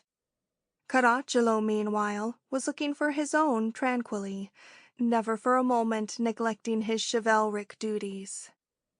When their carriage was discovered, the two men helped the ladies into it, and Cesare, standing beside it, disposed of their shawls and their opera-glasses with the carefulness of a model husband, at the same time exchanging a passing word or two with Caracciolo. Suddenly, Cesare closed the carriage door and said to the coachman, "Home." "Aren't you coming with us?" Anna asked in a low voice. "No. There's a place for me on Giulio Caraffa's four-in-hand. I shall get to Naples sooner than you will. The four-in-hand can go outside the line." "Four-in-hands are very amusing," said Caracciolo, shaking hands with the two women. "Shall we have a late dinner?" asked Anna. "Don't wait dinner for me. I'm going to dine at the Contessa de Lamagna's with Giulio Caraffa and Marco Paliano." "Very well," said Anna. She watched Cesare and Luigi as they moved away, puffing their cigarettes. Then she said to the coachman, "Drive home." During the long drive, the sisters scarcely spoke. They were accustomed to respect each other's hours of silence. A soft breeze was blowing from the north. They were both a little pale. Perhaps it was the spectacle of the return from the Campo di Marte which had made them thoughtful. The many carriages, full of people who bore on their faces the signs of happiness due to a fine day of sunshine passed in the open air amid the thousand flattering coquetries of love and fancy, the beautiful women wrapped in their cloaks, the sort of spiritual intoxication that glowed in the eyes of everybody. The streets were lined by an immense crowd of shopkeepers and working people, who made a holiday pleasure of watching the stream of carriages, and another crowd looked down from the balconies of the houses. Presently Anna leaned forward and took her shawl and wrapped it round her shoulders. "Are you cold?" asked Laura, helping her. Yes. Laura also put on her shawl. She too was cold. Luigi Caracciolo's tandem passed them. Anna did not see him. Laura bowed. When they had reached the Piazza San Ferdinando, Anna asked, "Would you like to drive about a little?" "No, let us go home." And when they were in the house, "We must go in to dinner," Laura said. "I'm not going to dine. I have a headache," said Anna. At last she was alone. In her own room she threw aside her hat and veil, her sunshade, her purse, her pocket-handkerchief. She fell into an armchair and was shaken by a storm of sobs and tears. From above her little writing table, Cesare's portrait seemed to smile upon the flowers that were placed under it. She raised her eyes and looked at his beautiful and noble face, which appeared to glow with love and life. A great impulse of passion rose in her heart. She took the portrait and kissed it, and bathed it in her tears, murmuring, my love, why do you treat me like this? Ah, I can only love you, and you are killing me." Hours passed unnoticed by her. Someone came to the door and asked whether she wished for a lamp. She answered, "No." By and by she saw a white figure standing before her. She recognized Laura, and she saw that Laura was weeping. She had never seen her weep before. "You are crying. What are you crying for?" she asked. "Yes," answered Laura vaguely with a gesture. And they wept together. End of Part 2, Chapter 1.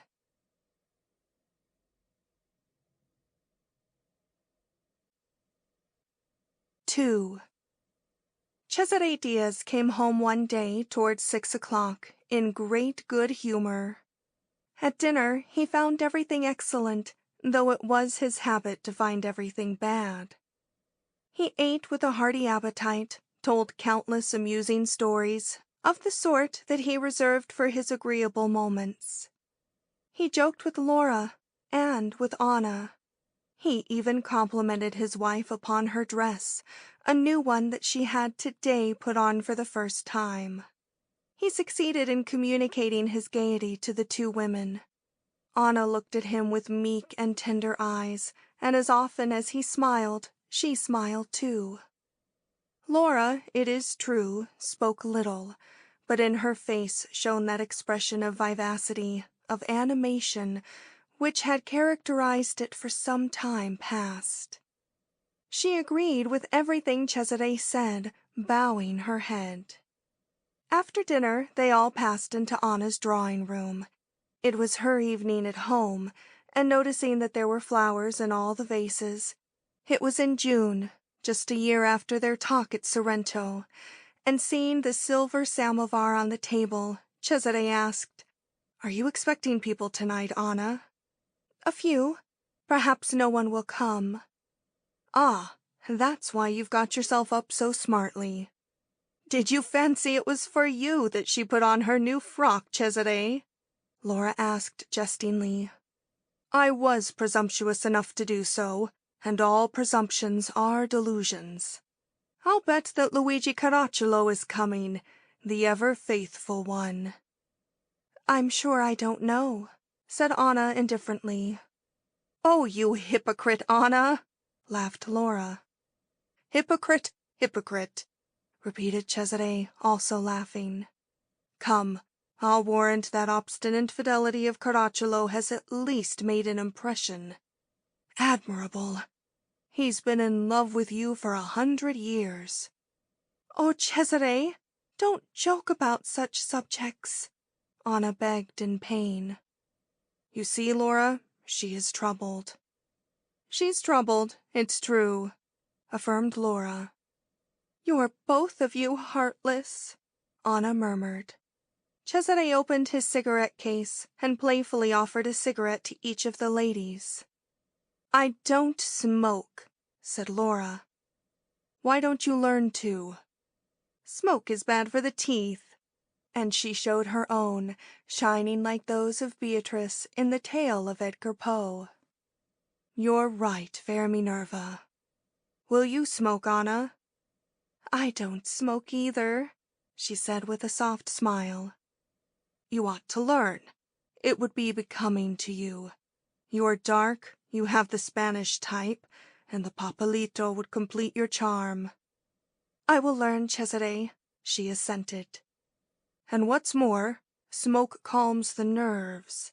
You can't imagine the soothing effect it has. Nothing is better to relieve our little sorrows." "Give me a cigarette, then," she said at once. "Ah, you have little sorrows?"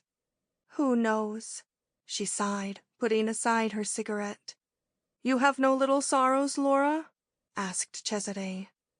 "Neither little ones nor big ones." "Who can boast of having never wept?" said Anna with a melancholy accent. "If we become sentimental, I shall take myself off," said Cesare. "No, no, don't go away," Anna prayed him. "I would remind you that we've got to pass our whole life together," said he, ironically, knocking the ash off his cigarette. "All our lifetime, and more beyond it," said Anna pensively. "And more beyond.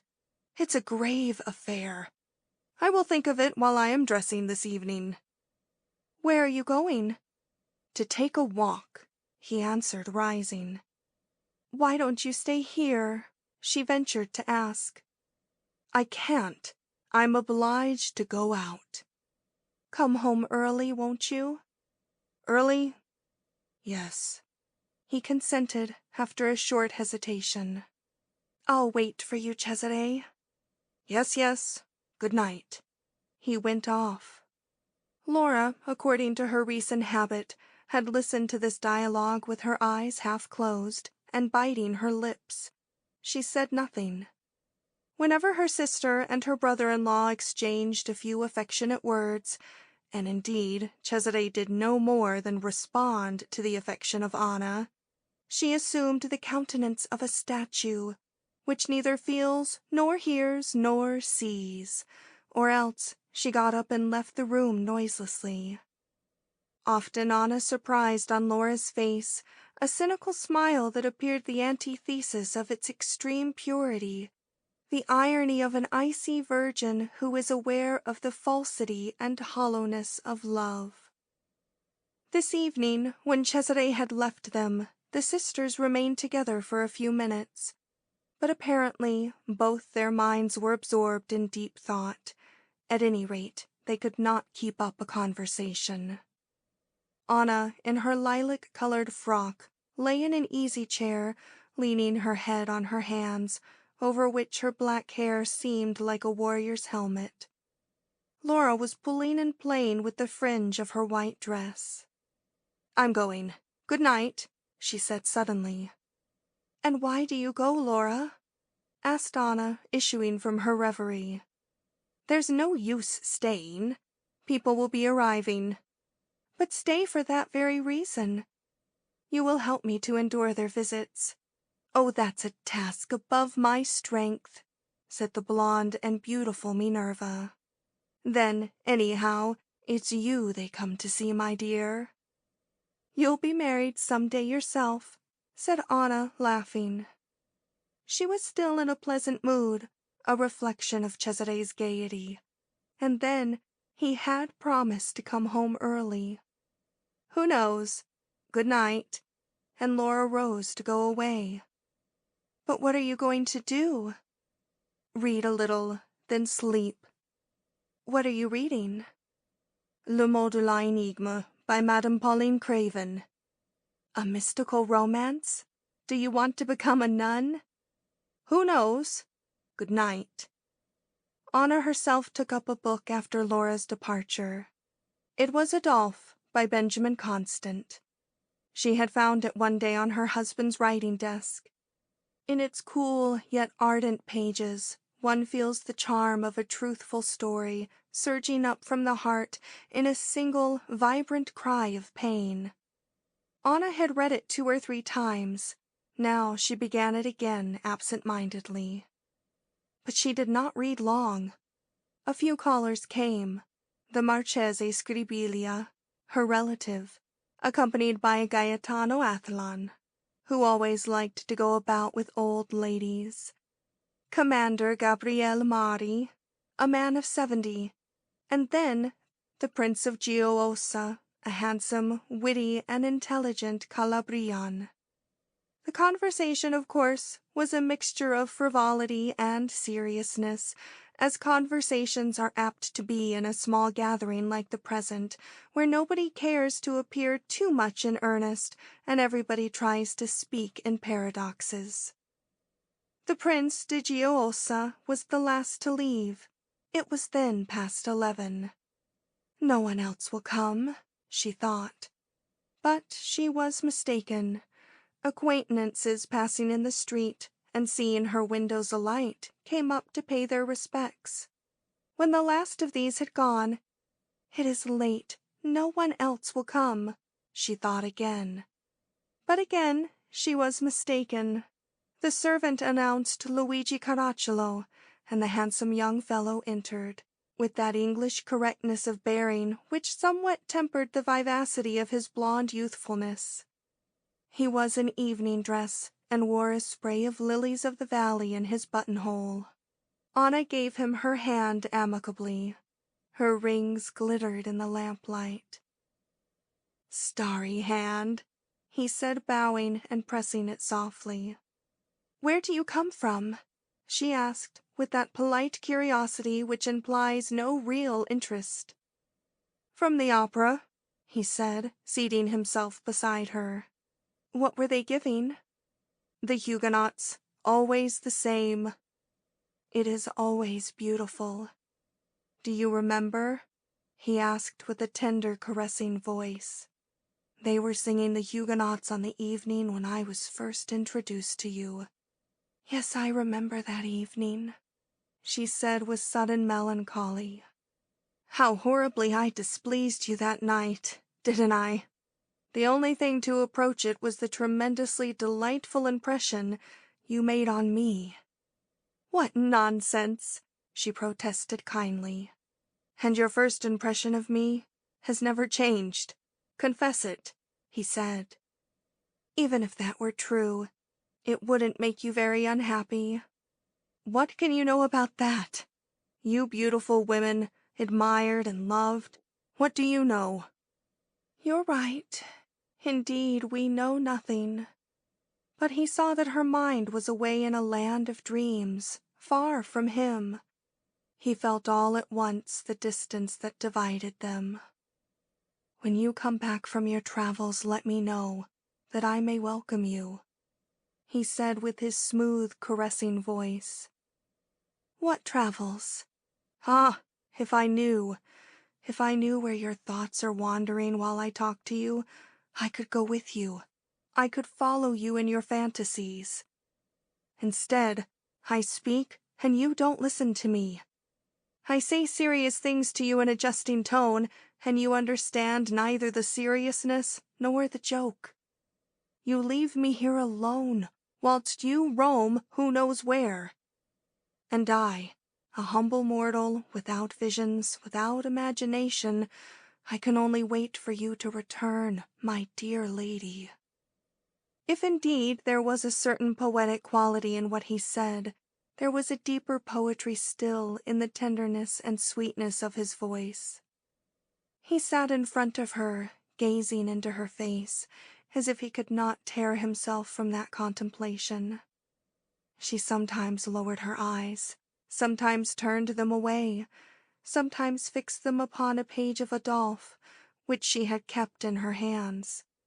If his gaze embarrassed her, however, his soft voice seemed to calm her nerves. She listened to it, scarcely understanding his words, as one listens to a vague, pleasant music. "Doesn't it bore you to wait?" she asked. "I am never bored here when I have this lovely sight before my eyes." "What sight?" she inquired ingenuously. "Your person, my dear lady." But you can't always be looking at me, she said, laughing, trying to turn the conversation to a jest. That's a fatal misfortune, as they say in novels. I should like to pass my whole life near to you. Instead, I'm obliged to pass it among a lot of people who are utterly indifferent to me. A great misfortune. It's not your fault, she said with a faint smile. It certainly isn't, but that doesn't console me. Shall we try it? Passing our lives together? One can overcome misfortunes our whole lives. That will mean many years.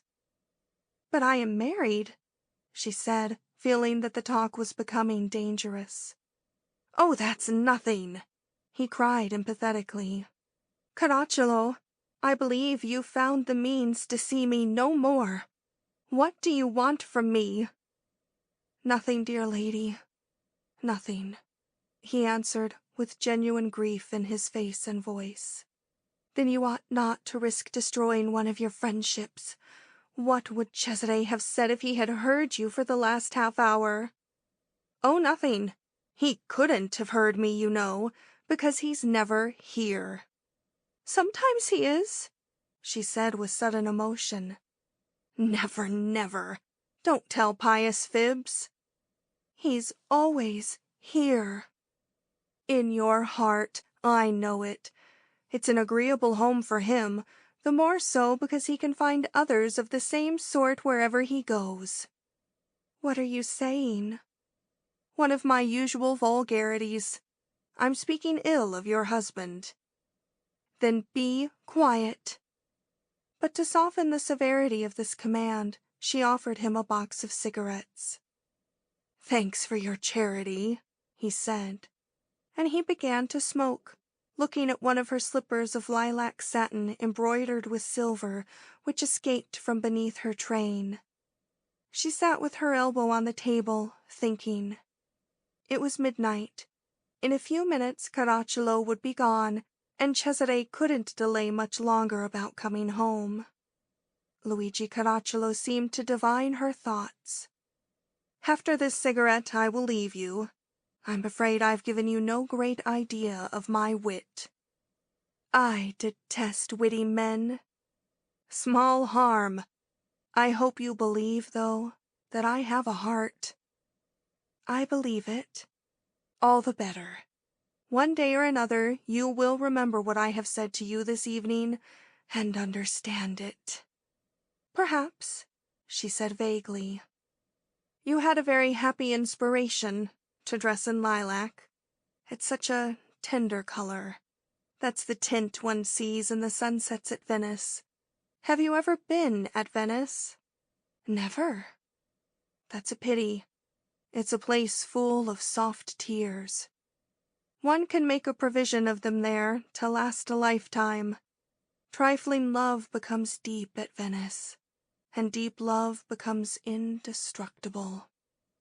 Good night. Good night. She gave him her hand like a white flower issuing from the satin of her sleeve. He touched it lightly with his lips and went away. Not for a moment during her conversation with Luigi Caracciolo had her husband been absent from Anna's mind, and all that the young man said, which constantly implied, if it did not directly mention love, had but intensified her one eternal thought. It was now 12:30. She rose and rang the bell, and her maid appeared. They left the drawing-room and went into Anna's bedroom, which was lighted by a big lamp with a shade of pink silk. Her maid helped her to undress, thinking that she was going to bed, but presently Anna asked for her tea-gown of cream-colored crepe and put it on as if she meant to sit up. She had loosened her hair, and it fell down her back in a single rich black tress. The maid asked if she might go to bed, and Anna said, yes. Cesare had given orders that no servant should ever sit up for him. He had a curiously wrought little key, a master key, which he wore on his watch chain and which opened every door in his house. Thus he could come in at any hour of the night he liked without being seen or heard. The maid went softly away, closing the door behind her. Anna sat down in an easy chair beside her bed. She still had the volume of Adolphe in her hand. She sat still there while she heard the servant moving about the apartment, shutting the windows. Then all was silent. Anna got up and opened the doors between her room and her husband's, so she would be able to hear him when he returned. He could not delay much longer. He had promised to come home early. He knew that she would wait for him. And, as she had been doing through the whole evening, but with greater intensity than ever, she longed for the presence of her loved one. Was not everything empty and colorless when he was away? And this evening he had been so merry and so kind. His promise resounded in her soul like a solemn vow. She thrilled with tremulous emotion. The softness of the spring night entered into her and exhilarated her. She lay back in her easy chair with closed eyes and dreamed of his coming. She felt an immense need of him, to have him there beside her, to hold his hands in hers, to lean her head upon his shoulder in sweet, deep peace, listening to the beating of his heart, supported by his arms, while his breath fell upon her hair, her eyelids, her lips. A dream of love, vivid and languid, full of delicate ardor and melancholy desire. She surprised herself murmuring his name. "Cesare, Cesare," she said, trembling with love at the sound of her own voice. Suddenly, it seemed to her that she heard a noise in her husband's room. Then he had come.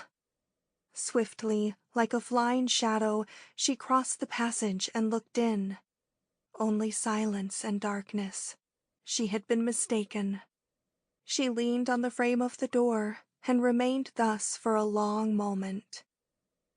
Slowly she returned to her room, thinking that early must mean for a man of late habits like Cesare 2 o'clock in the morning. That was it. He would arrive at 2. She took up Adolphe, thinking to divert herself with reading, and thus to moderate her impatience. She opened the book towards the middle, where the passionate struggle between Eleanor and Adolphe is shown in all its sorrowful intensity. And from the dry, precise words, the hard, effective style, the brief and austere narrative, was like the cry of a soul destroyed by skepticism. Anna derived the impression of fright. Ah, in her sincere, youthful faith, what a horror she had of that modern malady which corrupts the mind, depraves the conscience, and kills whatever is most noble in the soul. What could she know, poor, simple, ignorant woman, whose only belief, whose only law, whose only hope was love? What could she know of the spiritual diseases of those who have seen too much, who have loved too much, who have squandered the purest treasures of their feelings? What could she know of the desolating torture of those souls who can no longer believe in anything, not even in themselves, and who have lost their last ideal?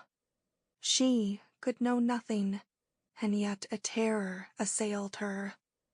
Perhaps Cesare, her husband, was like Adolphe, who could never more be happy, who could never more give happiness to others.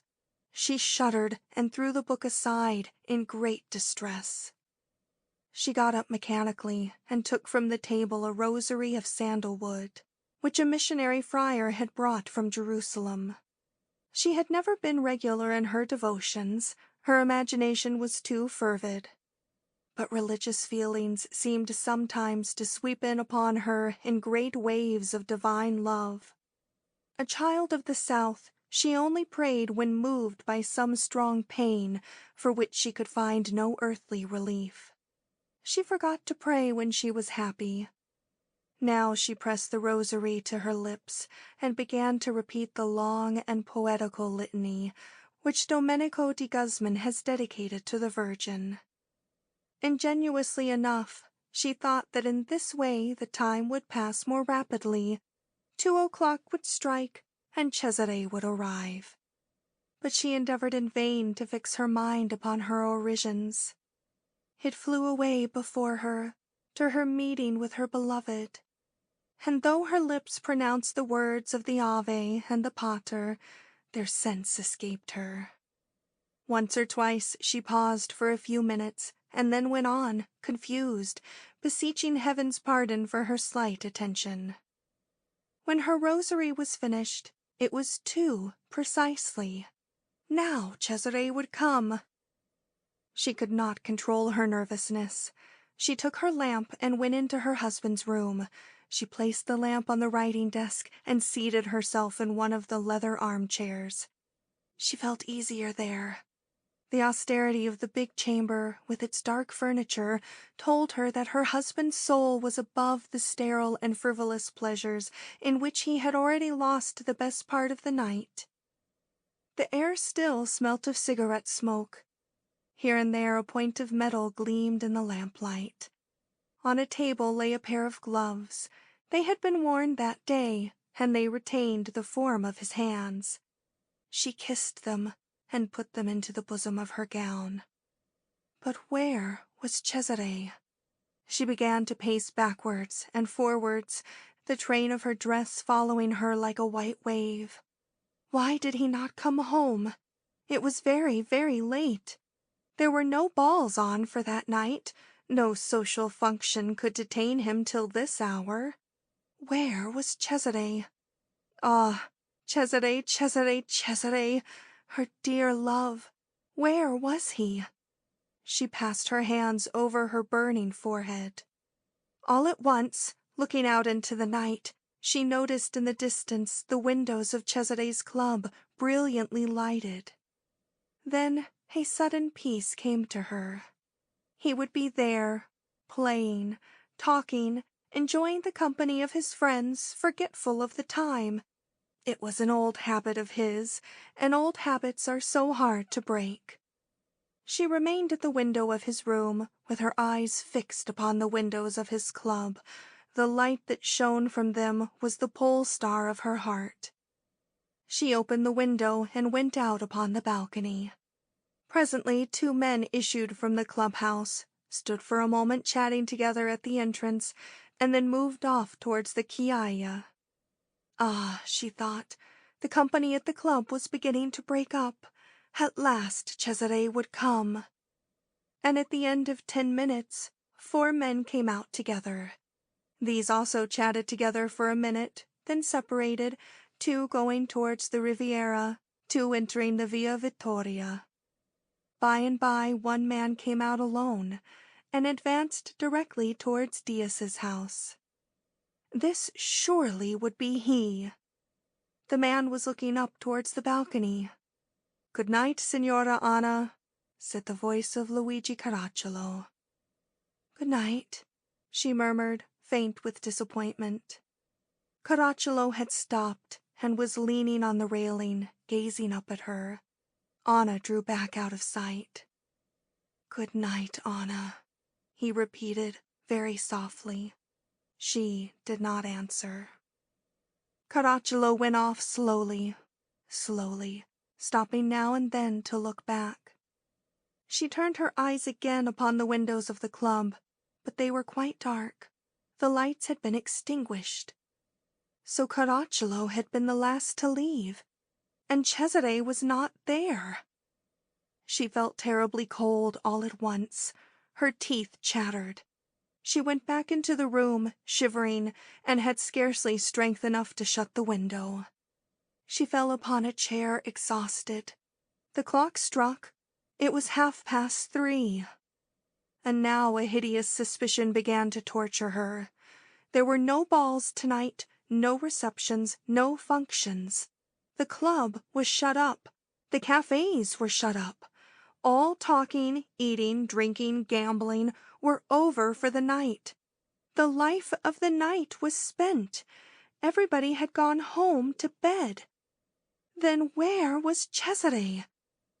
Cesare, her husband, was with a woman, and jealousy began to gnaw her heart. With a woman, that was certain. The truth burned her soul. He would be nowhere else than with a woman. The truth rang in her heart like a trumpet blast. Mechanically, she put her fingers to her ears to shut out the words. With a woman, with a woman. But what woman? She knew nothing of her husband's secrets, nothing of his past or present loves. She was a mere stranger whom he tolerated. Not a friend, not a confidant. She was a troublesome bond upon him, an obstacle to his pleasures, an interference with his habits. No doubt there were older bonds, stronger ties that kept him from her, or it might be the mere force of a passing fancy. But for what woman? For what woman? In vain she tried to give the woman a name, a living form. Oh, certainly not a lady, not a woman of honorable rank and reputation, not the Contessa de la Magna. Who then? Who then? How much time passed while she sat there in a convolution of tears and sobs, prey to all the anguish of jealousy. The day broke. A greenish, livid light entered the room. The handle of the door turned. Cesare came in. He was very pale, with dull, weary eyes. He had a cigarette in his mouth. His lips were blue. The collar of his overcoat was turned up. His hands were in his pockets. He looked at his wife, indifferently, coldly, as if he did not recognize her. She rose. Her face was ashen. Her capacity for feeling was exhausted. "What are you doing here?" he asked. He threw away his cigarette and took off his hat. How old and used up he looked, with his hair in disorder, his cheeks sunken from lack of sleep. "I was waiting for you," she said. "All night?" "All night." "You have great patience." He opened the door. "Goodbye, Anna." "Goodbye, Cesare." And she returned to her own room. End of Part 2, Chapter 2.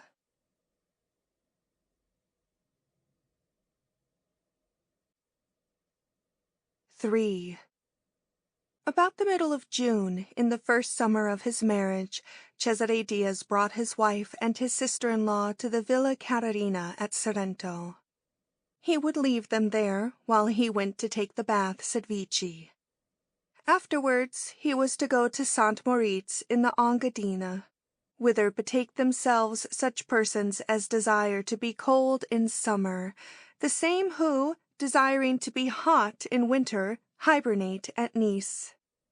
Anna had secretly wished to accompany her husband upon this journey, longing to be alone with him, far from their usual surroundings, but she was to be left behind.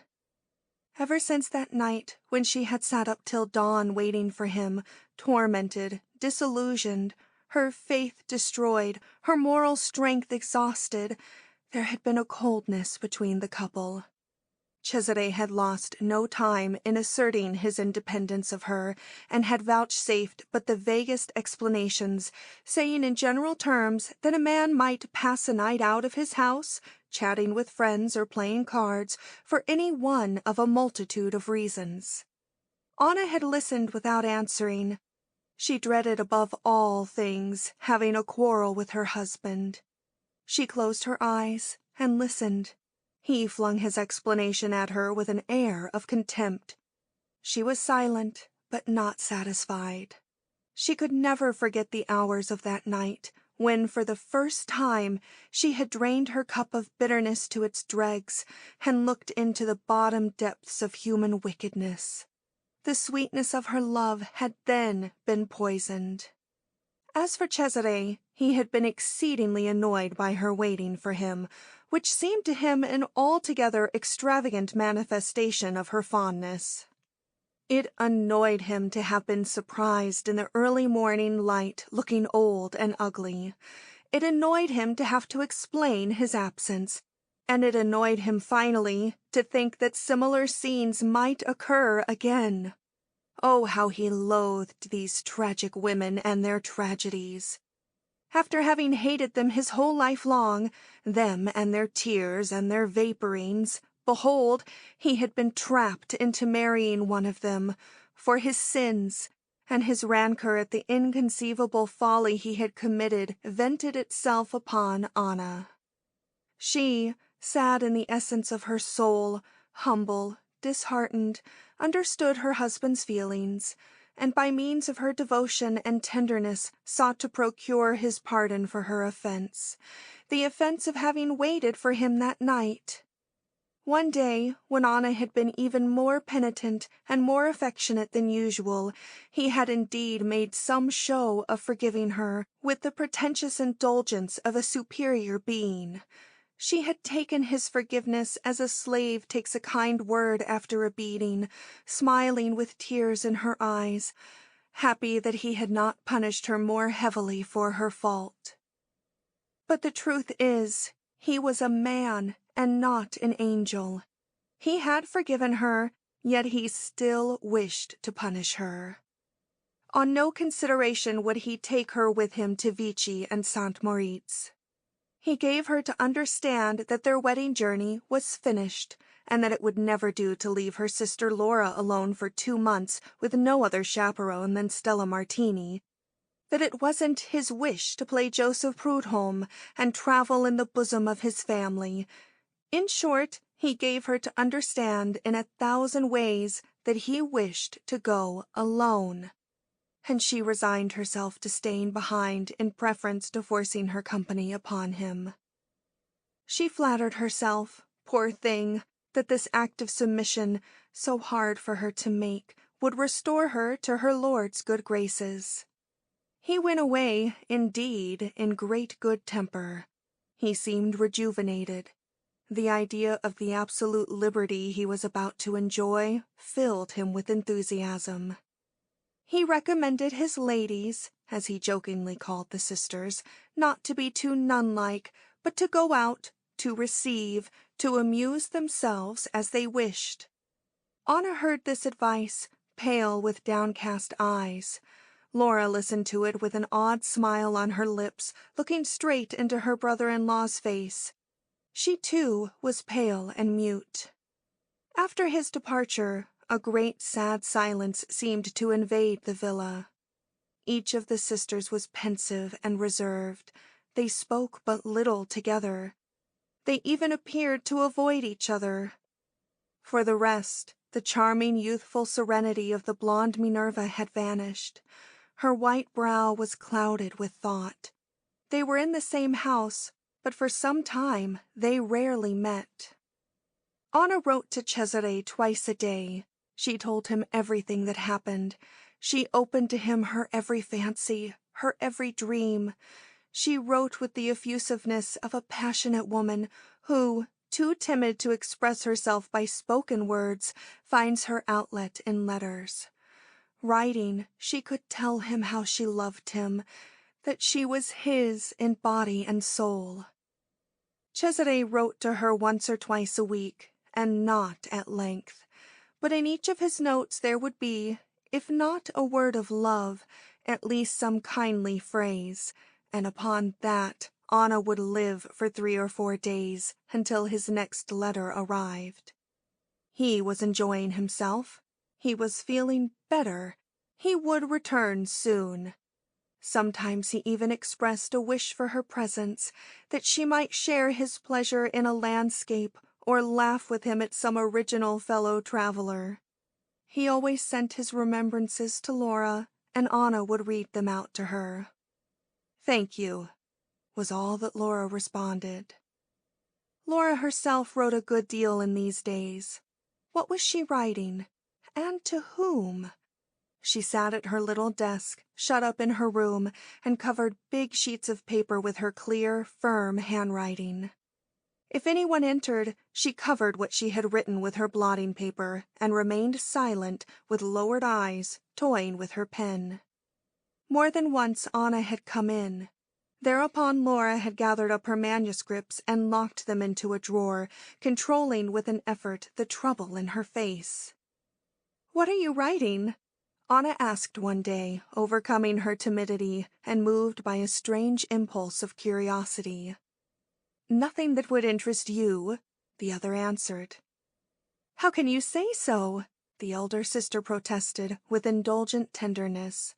"Whatever pleases you or moves you must interest me." "Nothing pleases me and nothing moves me," Laura said, looking down. "Not even what you are writing?" "Not even what I am writing." "How reserved you are! How close you keep your secrets! But why should you have any?" Anna insisted affectionately. "Yes," said Laura vaguely. She got up and left the room, carrying her key with her. Anna never again referred to what her sister was writing. It might be letters, it might be a journal.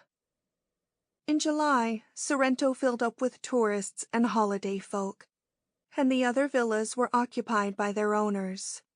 The sisters were invited about a good deal and lured into the thousand summer gaieties of the town. One of the earliest arrivals was Luigi Caracciolo. He came to Sorrento every season, but usually not till the middle of August, and then to spend no more than a fortnight. He had rather a disdain for Sorrento, he who traveled over the whole of Europe. This year he came in the first week of July, and he was determined to stay until Ana Diaz left. He was genuinely in love with her, in his own way, of course. The mystery that hung over her past, and her love for Cesare Diaz, which Luigi knew to be unrequited, made her all the dearer to him. He was in love, as men are in love who have loved many times before. Sometimes he lost his head a little in her presence, but never more than a little. He retained his mastery of himself sufficiently to pursue his own well-proved methods of love-making. He covered his real passion with a semblance of levity which served admirably to compel Anna to tolerate it. She never allowed him, especially at Sorrento, where she was alone and where she was very sad, to speak of love. But she could not forbid him to call occasionally at the Villa Caterina, nor could she help meeting him here and there in the town. And Cesare from St. Moritz kept writing to her and Laura to amuse themselves, to go out, saying that he hated women who lived like recluses. And sometimes he would add a joking message for Caracciolo, calling him Anna's faithful cavalier. But she, through delicacy, had not delivered them. Luigi did not pay too open a court to her, did not affect too great an intimacy, but he was never far from her. For a whole evening he would hover near her at a party, waiting for the moment when he might seat himself beside her. He would leave when she left, on the pretext of taking a little walk in the moonlight, would accompany the two ladies to the door of their house. He was persevering, with a gentle, continuance, untiring perseverance that nothing could overcome, neither Anna's silence, nor her coldness, nor her melancholy. She often spoke to him of Cesare, and with so much feeling in her voice that he turned pale, wounded in his pride, disappointed in his desire, yet not despairing, for it is always a hopeful sign when a woman loves, even though she loves another. Then the only difficulty, though an immense one, is to change the face of the man she loves to your own by a sort of sentimental sleight of hand. For various reasons, he was extremely cautious. He was not one of those who enjoy advertising their desires and their discomfitures on the walls of the town. Then he did not wish to alarm Anna and cause her to close her door to him. And besides, He was afraid of the silent watchfulness of Laura. The beautiful Minerva and the handsome young man had never understood each other. They were given to exchanging somewhat sharp words at their encounters, a remarkable proceeding on the part of Laura, who usually talked little, and then only in brief and colorless sentences. Her contempt for him was undisguised. It appeared in her manner of looking him over when he wore a new suit of clothes, in her manner of beginning and ending her remarks to him with the phrase, "A handsome fellow like you." That was rather bold for a girl, but Laura was over 20, and both the sisters passed for being nice, but rather original. Nice, but original, as their mother and father had been before them. Luigi Caracciolo himself thought them odd, but the oddity of Anna was adorable. That of Laura made him uneasy and distrustful. He was afraid that on one day or another she might denounce him to Cesare and betray his love for the other's wife. She had such a sarcastic smile sometimes on her lips, and her laughter had such a scornful ring. He imagined the most fantastic things in respect of her, and feared her mightily. "How strange your sister is," he said once to Anna, finding her alone. "She's good, though," said Anna thoughtfully. "Does she seem so to you?" "Yes." "You know little. You're very ingenuous. She's probably a monster of perfidy," he said softly. "Why do you say that to me, Caracciolo? Don't you know that I dislike such jokes?" "If I offend you, I'll hold my tongue. I keep my opinion, though. Some day you'll agree with me." "Be quiet, Caracciolo. You distress me." "It's much better to have no illusions. Then we can't lose them, dear lady." "It is better to lose illusions than never to have had them." "What a deep heart yours is! How I should like to drown in it. Let me drown myself in your heart, Anna." "Don't call me by my name," she said, as if she had heard only his last word. "I will obey," he answered meekly. "You, too, are good," she murmured absently. "I'm as bad as can be, Signora," he rejoined, piqued. She shook her head good-naturedly, with the smile of one who would not believe in human wickedness, who would keep her faith intact in spite of past delusions. And the more Luigi Caracciolo posed as a depraved character, the more she showed her belief that at the bottom of every human soul is good. "Everybody is good according to you," he said. "Then I suppose your husband, Cesare, is good too?" "Too? He is the best of all. He is absolutely good," she cried, her voice softening as it always did when she spoke of Cesare. "He who leaves you here alone after a few months of marriage?" "But I am not alone," she retorted simply. "You're not alone. You're in bad company," he said nervously. "Do you think so? I wasn't aware of it." "You couldn't tell me more politely that I'm a nonentity. But he who is away, and who no doubt invents 1,000 pretence to explain his absence to you, can you really say that he is good?" "Cesare invents no pretenses for me," she replied, turning pale. "Who says so? He? Do you believe him?" "He says nothing. I have faith in him," she answered, overwhelmed to hear her own daily fears thus uttered for her. Caracciolo looked at her anxiously. Merely to hear her pronounce her husband's name proved that she adored him. Luigi was too expert a student of women to interpret rightly her pallor, her emotion, her distress. He did not know, but he could easily guess what Anna wrote to Cesare every day, and that he responded rarely and briefly. He understood how heavy her long hours of solitude must be amid the blue and green of the Sorrento landscape, passed in constant longing for her husband's presence. He understood perfectly that she was consumed by secret jealousy, and that he tortured her cruelly when by a word or an insinuation he inspired her with new suspicions. He could read her heart like an open book, but he loved her all the better for the intense passion that breathed from its pages. He did not despair. Sooner or later, he was convinced, he would succeed in overcoming the obstacle in his way. He adopted the ancient method of assailing the character of the absent man. When he would mention some old flame of Cesare's, or some affair that still continued, and which his marriage could not break off, or when he would speak of Cesare's desertion of his young wife, he saw Anna's face change. He knew the anguish that he woke in her heart, and he suffered wretchedly to realize that it was for the love of another man.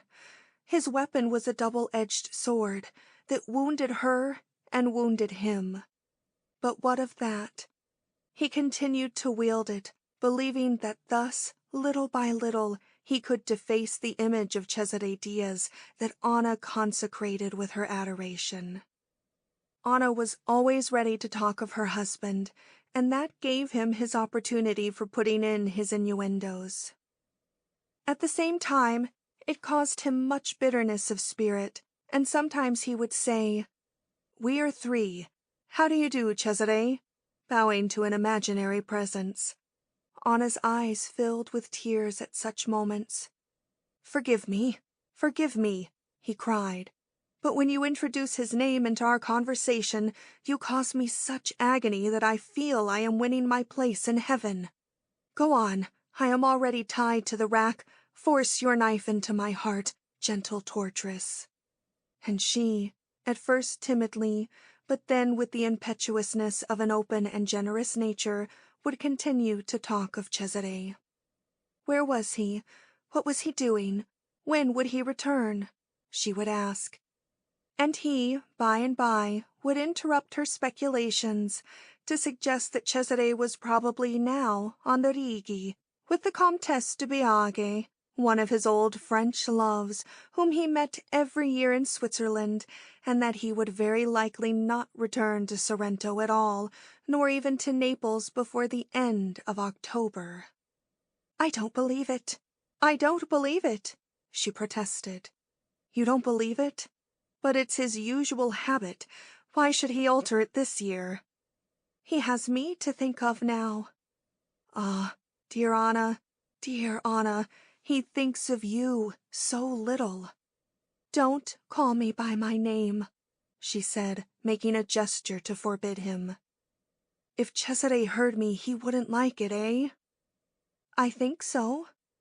"You hope so, dear lady, which is a very different thing. But he's not jealous." "No, he's not jealous," she repeated softly, lost in sorrowful meditations. "But what man is?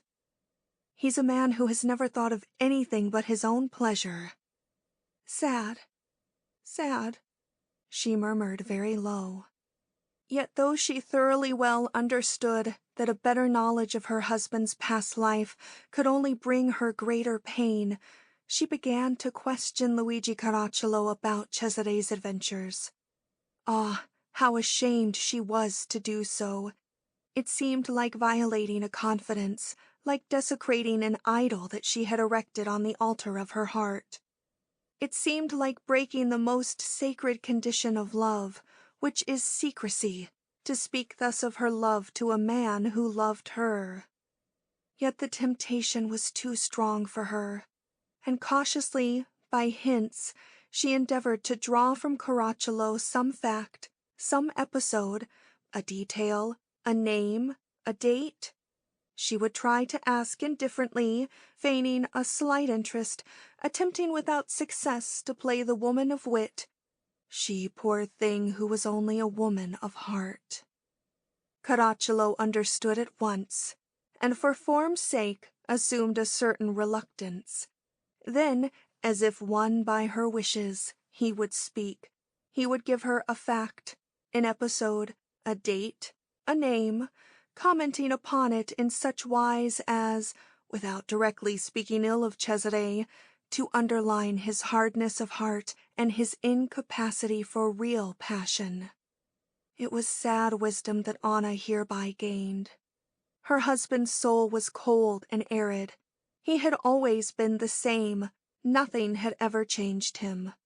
Sometimes, sick and tired, she would pray Caracciolo by a gesture to stop his talk. She would remain thoughtful and silent, feeling that she had poured a corrosive acid into her own wounds. Sometimes Laura would be present at these conversations, beautiful, in white garments, with soft, lovely eyes. She listened to Caracciolo with close attention, whilst an inscrutable smile played on her virginal lips. He, in deference to the young girl's presence, would, from time to time, drop the subject. Then Laura would look at him with an expression of ardent curiosity that surprised him, a look that seemed to ask 100 questions. His narrative of the life of Cesare Diaz succeeded in spoiling Anna's holiday, but did not advance his courtship by an inch. He has great patience and unlimited faith in his method. He knew that a strong passion or a strong desire can overcome in the most insurmountable obstacles. Yet he had moments of terrible discouragement. How she loved him, Cesare Diaz, this beautiful woman. It was a love all the more sad to contemplate because of the discrepancies of age and the character between husband and wife.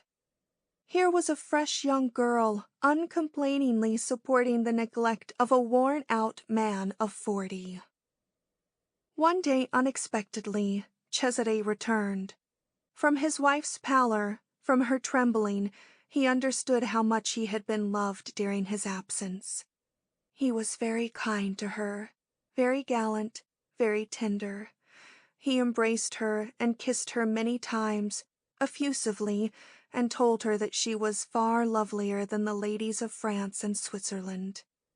He was in the best of good humors, and she, laughing with tears in her eyes and holding his hand as she stood beside him, realized anew how single and absolute was her love for him.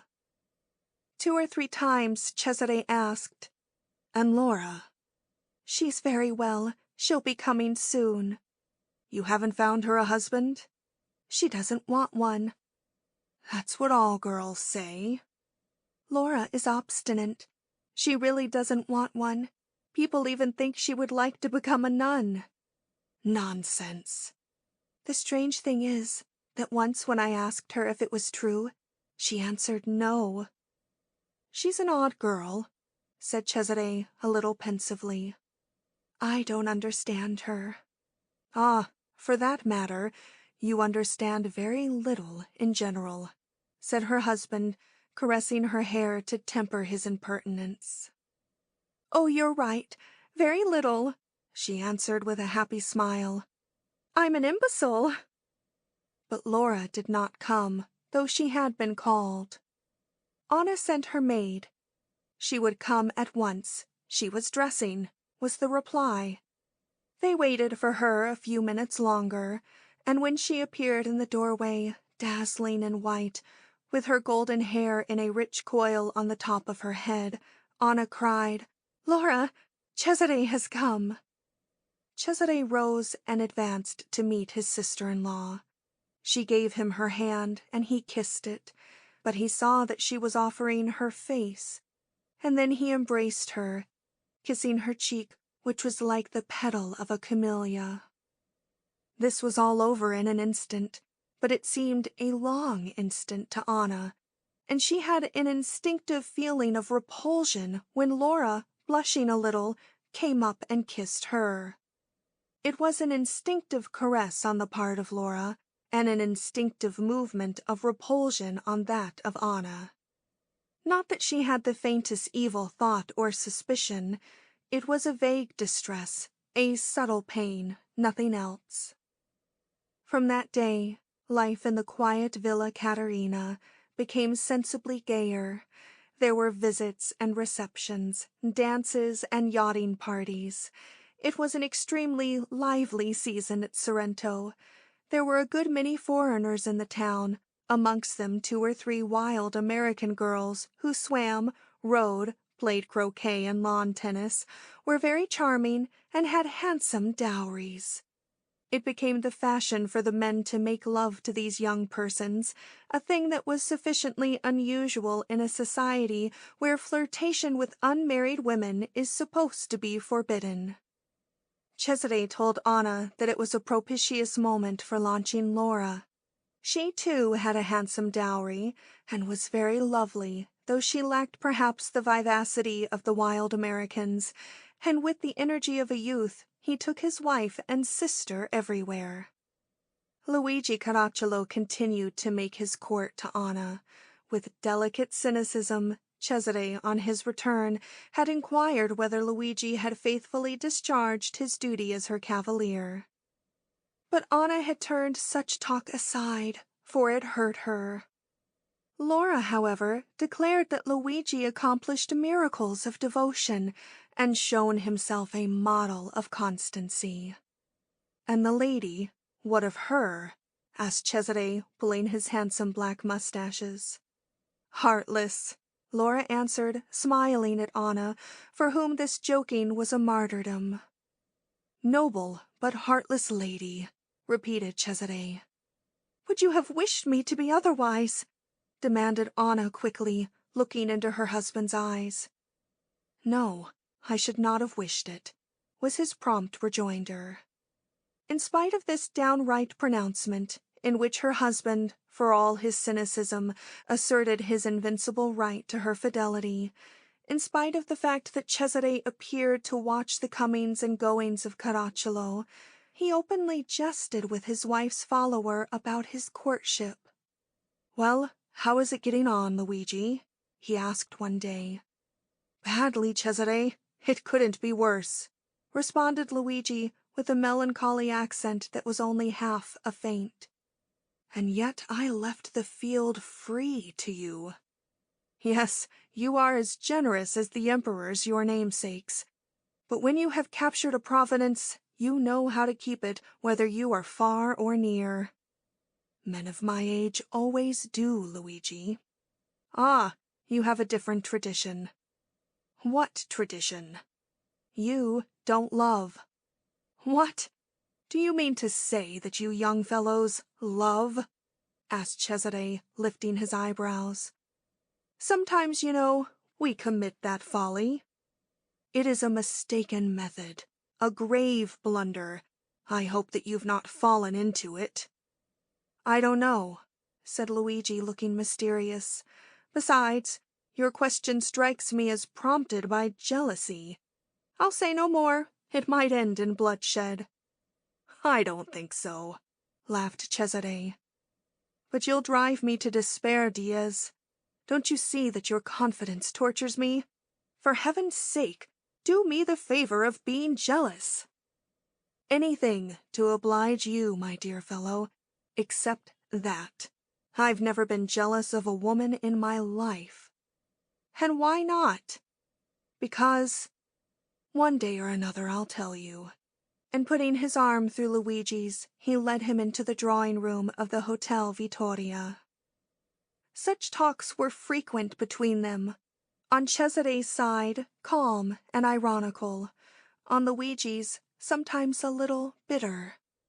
On their family outings, Cesare always gave his arm to Laura, for he held it ridiculous for a husband to pair off with his wife, and Caracciolo would devote himself to Anna. Cesare would make him a sign of intelligence, laughing at his assiduity. Rigidly obeying orders, eh? Asked the sarcastic husband. Anyhow, it's she who's given me my orders, answered the other sadly. But really, Anna, you're putting to death the handsomest lad in Christendom, exclaimed Cesare. The world is richer for those who die of love, she returned. Sentimental aphorism, said Cesare with a cutting, ironical smile. and he went away to dance with Laura. Between Anna and Luigi there was a long silence. It was impossible for her to listen to these pleasantries without suffering.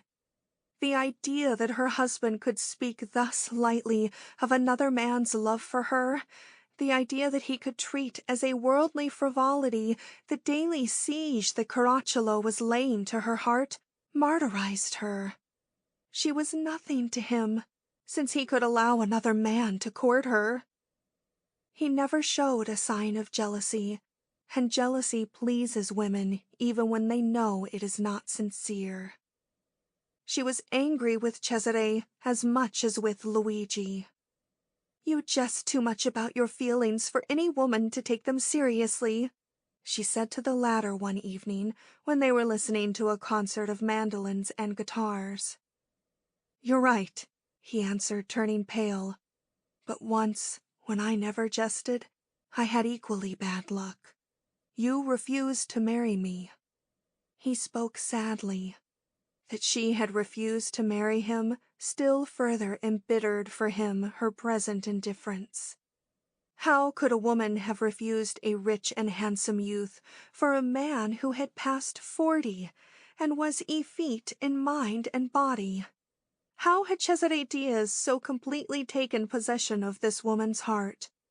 The passion of Anna for Cesare and that of Caracciolo for Anna were much talked of in Sorrento society, and the general opinion was that Diaz must be a tremendous wizard, that he possessed to a supreme degree the art of attracting men and winning women, and that everybody was right to love and worship him.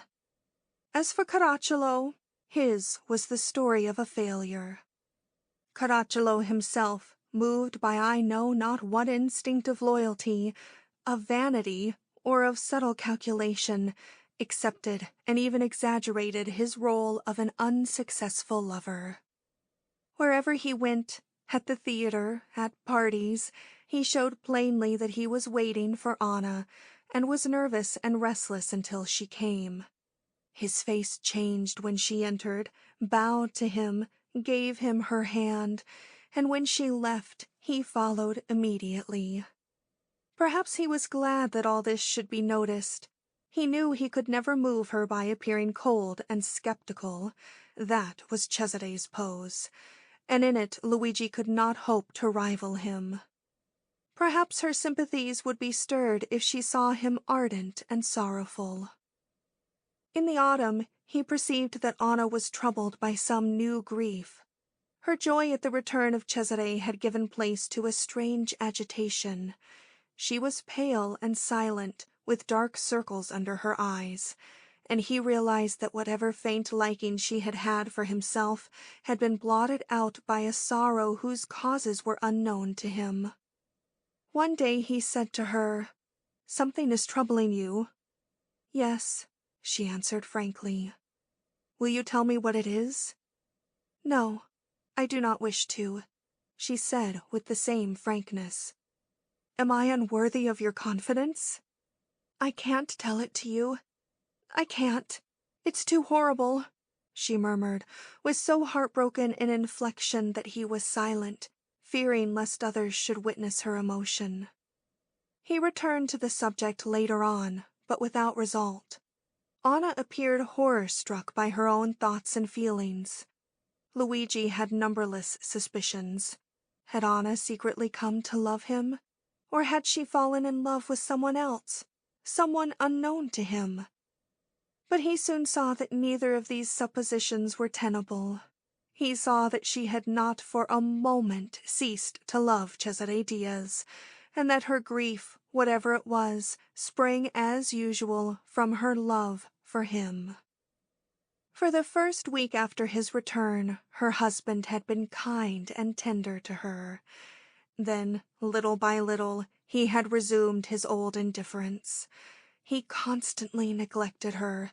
He went out perpetually with Laura, on the pretext that she was too old now to be accompanied only by her governess, and that it was his duty to find a husband for her. Sometimes Anna went with them to enjoy her husband's presence. Often he and Laura would joke together about this question of her marriage. "How many suitors have you?" asked Cesare, laughing.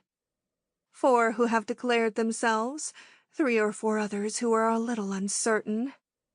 Anna felt herself excluded from their intimacy, and sought in vain to enter it. It made her exceedingly unhappy. She was jealous of her sister, and she hated herself for her jealousy.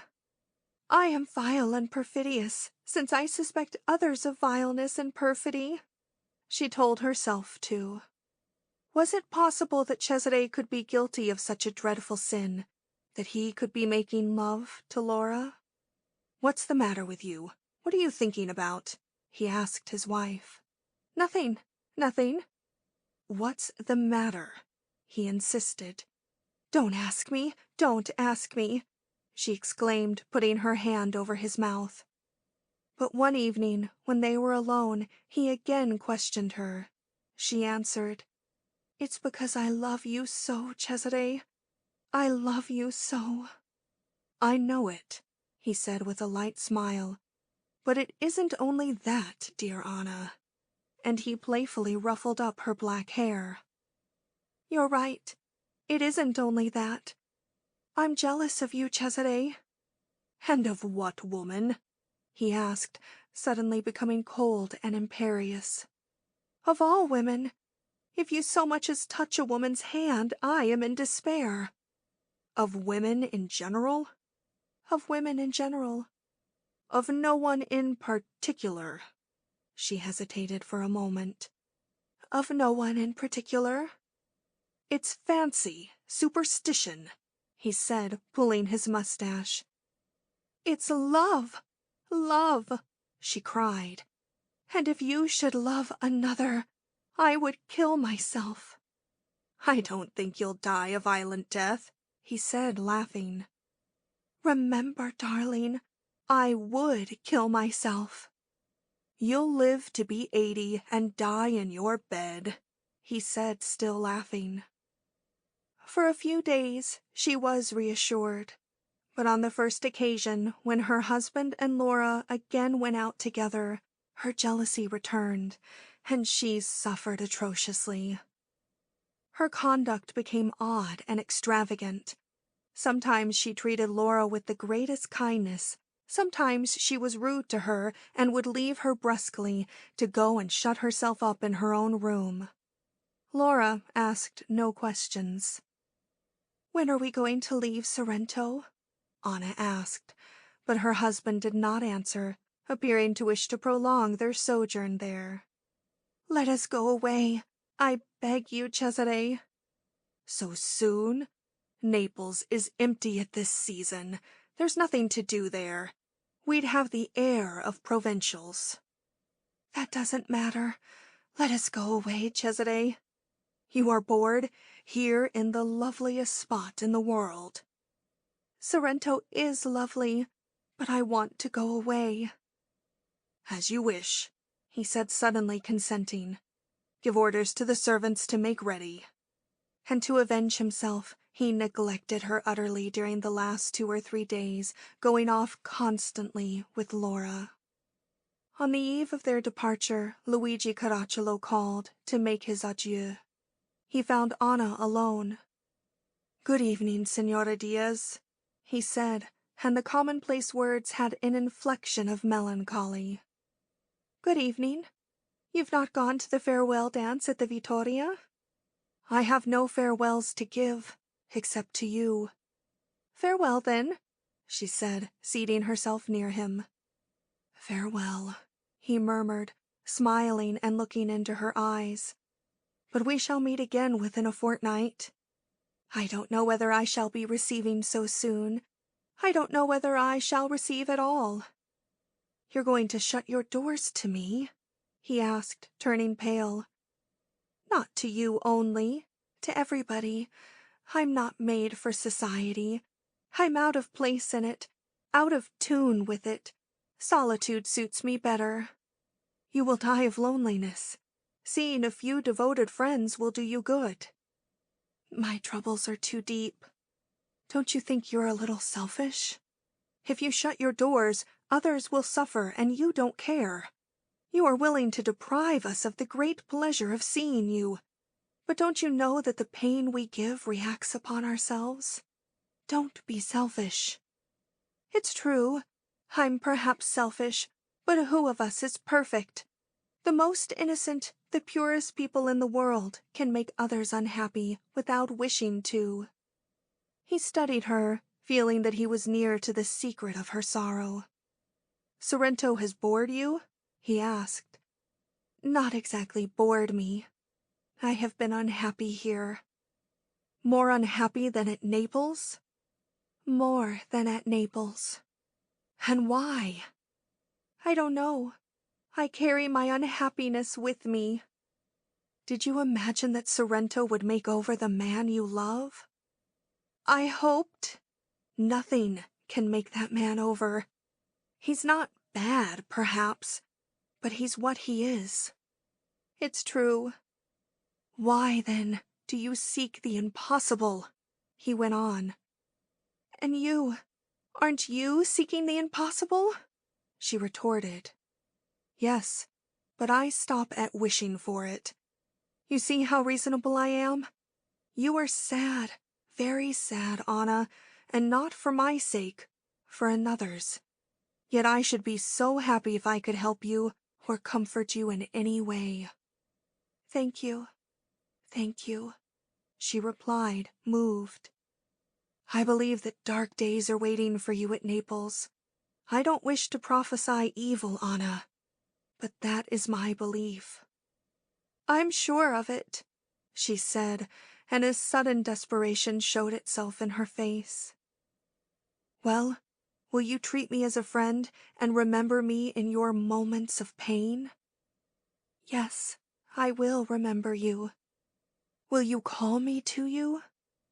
I will call upon you as upon a brother. Listen, Anna. Officially, I live with my mother in our old family palace, but my real home is the Ray Villa in the Chiatomone. I promise you, Anna, that I am speaking to you now as I would speak to my dearest sister. Remember this, that beginning a fortnight hence, I will wait there every day till 4 o'clock in the afternoon to hear from you. I shall be quite alone in the house, Anna. You can come without fear if you need me. Or you can send for me. My dearest hope will be that in some way to serve you. I will obey you like a slave. Anna, when your hour of trouble arrives, remember that I am waiting for you. When you have need of a friend's help, remember that I am waiting.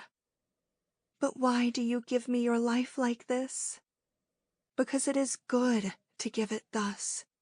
You, if you loved, would you not do the same? I would do the same. I would give my life. You see? But forget the word love. It escaped me involuntarily. It is not the man who loves you. It is the devoted friend. It is the brother whom you are to remember. My every day will be at your disposal. I swear that no unhallowed thought shall move me. I believe you, she said. She gave him her hand. He kissed it. End of Part 2, Chapter 3.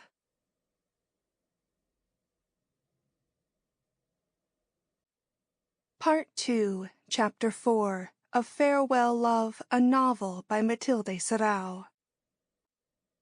4. Anna was as good as her word, and on her return to Naples, shut herself up in solitude and silence, receiving no one, visiting no one, spending much of her time in her own room, going in the morning for long walks in the hope of tiring herself out, speaking but little, and living in a sort of moral somnolence that seemed to dull her sorrows. Her husband and sister continued to enjoy their liberty, as they had enjoyed it at Sorrento. She left them to themselves. She was alternately consumed by suspicions and remorseful for them. In vain she sought comfort from religion. Her piety could not bear the contact of her earthly passion, and was destroyed by it. She had gone to her confessor, meaning to tell him everything, but when she found herself kneeling before the iron grating, her courage failed her. She dared not accuse her husband and her sister to a stranger. So she spoke confusedly and vaguely, and the good priest could give her only vague consolation. She abandoned herself to a complete moral prostration. She passed long hours motionless in her easy chair, or on her bed, in a sort of stupor, and often was absent from table, on one pretext or another. "The Senora came home an hour ago and is lying down," said Cesare's manservant. "Very good. Don't disturb her," returned his master with an air of relief. "The Senora has a headache and will not come to luncheon," said Anna's maid to Laura. "Very good. Stay within call if she should wish for anything," responded Laura, serene and imperturbable. And Cesare and Laura merrily pursued their intimacy, never bestowing a thought upon her whom they thereby wounded in every fibre of her body and in the essence of her soul. The anguish of jealousy is like the anguish of death, and Anna suffered it to the ultimate pang, at the same time despising herself for it, telling herself that she was the most unjust of women. Her sister was purity itself. Her husband was incapable of evil. They were superior beings, worthy of adoration, and she was daily thinking of them as criminals and covering them with mire. Often and often, in the rare moments when her husband treated her affectionately, she longed to open her heart and tell him everything. But his manner intimidated her, and she dared not. She wondered whether she might not be mad, and whether her jealousy was not the figment of an infirm mind. She had hoped to find peace in flying from Sorrento. Now her hope was undeceived, and Anna understood that her pain came from within, not from without. To see her sister and her husband together, seated side by side, walking arm in arm, pressing each other's hands, looking and smiling at each other, was more than she could bear. She fled their presence. She left the house for long wanderings in the streets, or shut herself up in her own room, knowing but too well that they would not notice her absence. Indeed, it would be like a burden taken from their shoulders, for she was a burden to them, with her pallor and her speechlessness. "They are gay, and I bore them," she told herself. On several occasions, Cesare twitted her on the subject of her continual melancholy, demanding its cause. But Anna, smarting under his sarcasms, could not answer him. One day, in great irritation, he declared that she had no right to go about posing as a victim, for she wasn't a victim, and her sentimental vaporings bored him immensely. "Ah, I bore you! I bore you!" cried Anna, shaking with suppressed sobs. "Yes, unspeakably, and I hope that some day or another you'll stop boring me. Do you hear?" "I had better die. That would be best," she sighed. "But can't you live and be less tiresome? Is it a task, a mission that you have undertaken, to bore people?" "I had better die, she sobbed. He went off abruptly, cursing his lot, cursing above all the monstrous error he had made in marrying this foolish creature. And she, who had wished to ask his pardon, found herself alone. Later in the same day she noticed that Laura treated her with a certain contempt, shrugging her shoulders at the sight of her eyes, red from weeping. Anna determined that she would try to take on at least the external appearances of contentment. The beautiful Neapolitan winter was beginning. She had 8 or 10 new frocks made and resolved to become frivolous and vain. Whenever she went out, she invariably met Luigi Caracciolo. It was as if she had forewarned him of her itinerary. He had divined it with that fine intuition which lovers have. They never stopped to speak, however. They simply bowed and passed on. But in his way of looking at her, she could read the words of their understanding. Remember, every day till 4 o'clock. She threw herself into the excitements of society, going much to the theater and paying many calls. Cesare encouraged this new departure. The people amongst whom she moved agreed that she was very attractive, but whispered that one day or another she would do something wild. What? Oh, something altogether extravagant. One evening towards the end of January, Anna was going to the San Carlo. It was a first night. At dinner, she asked Laura if she would care to accompany her. "No," answered Laura absently. "Why not?" "I've got to get up early tomorrow morning to go to confession." "Ah, very well. And you? Will you come, Cesare?" "Yes," he said, hesitating a little. "Cousin Scribilla is coming too," Anna added. "Then if you will permit me, I'll not come till the second act." And he smiled amiably. "Have you something to do?" "Yes, but we'll come home together." Anna turned red and white. There was something half apologetic in her husband's tone, as if he had a guilty conscience in regard to her. But what did that matter? The prospect of coming home together, alone in a closed carriage, delighted her. She went to dress for the theater. She put on for the first time a gown of blue brocade with a long train, bold in color, but admirably setting off the rich ivory of Anna's complexion. In her black hair she fixed 3 diamond stars. She wore no bracelets, but round her throat a single string of pearls. When she was dressed, she sent for her husband. "You're looking most beautiful," he said. He took her hands and kissed them. Then he kissed her fair round arms, and then he kissed her lips. She thrilled with joy and bowed her head. "We'll meet at the theater," he said, "and come home together." She called for the Marchesa Scribilla, who now lived in the girl's old house in the Via Girolomini, and they drove on towards the theater. But as they reached the Toledo, they were met by a number of carriages returning. The explanation of this the 2 ladies learned under the portico of the San Carlo. Over the white playbill a notice was posted announcing the sudden indisposition of the prima donna, and informing the public that there would accordingly be no performance that evening. Anna had a lively movement of disappointment, jumping out of her coupe to read the notice for herself. Luigi Caracciolo was waiting in the shadow of a pillar, sure that she would come. "Marchesa, you have a very ferocious cousin," he said, stepping forward to kiss the old lady's hand and laughing at Anna's manifest anger. Then he bowed to her, and in his eyes there was the eternal message, "Remember, I wait for you every day." She shook her head in the darkness. She was bitterly disappointed.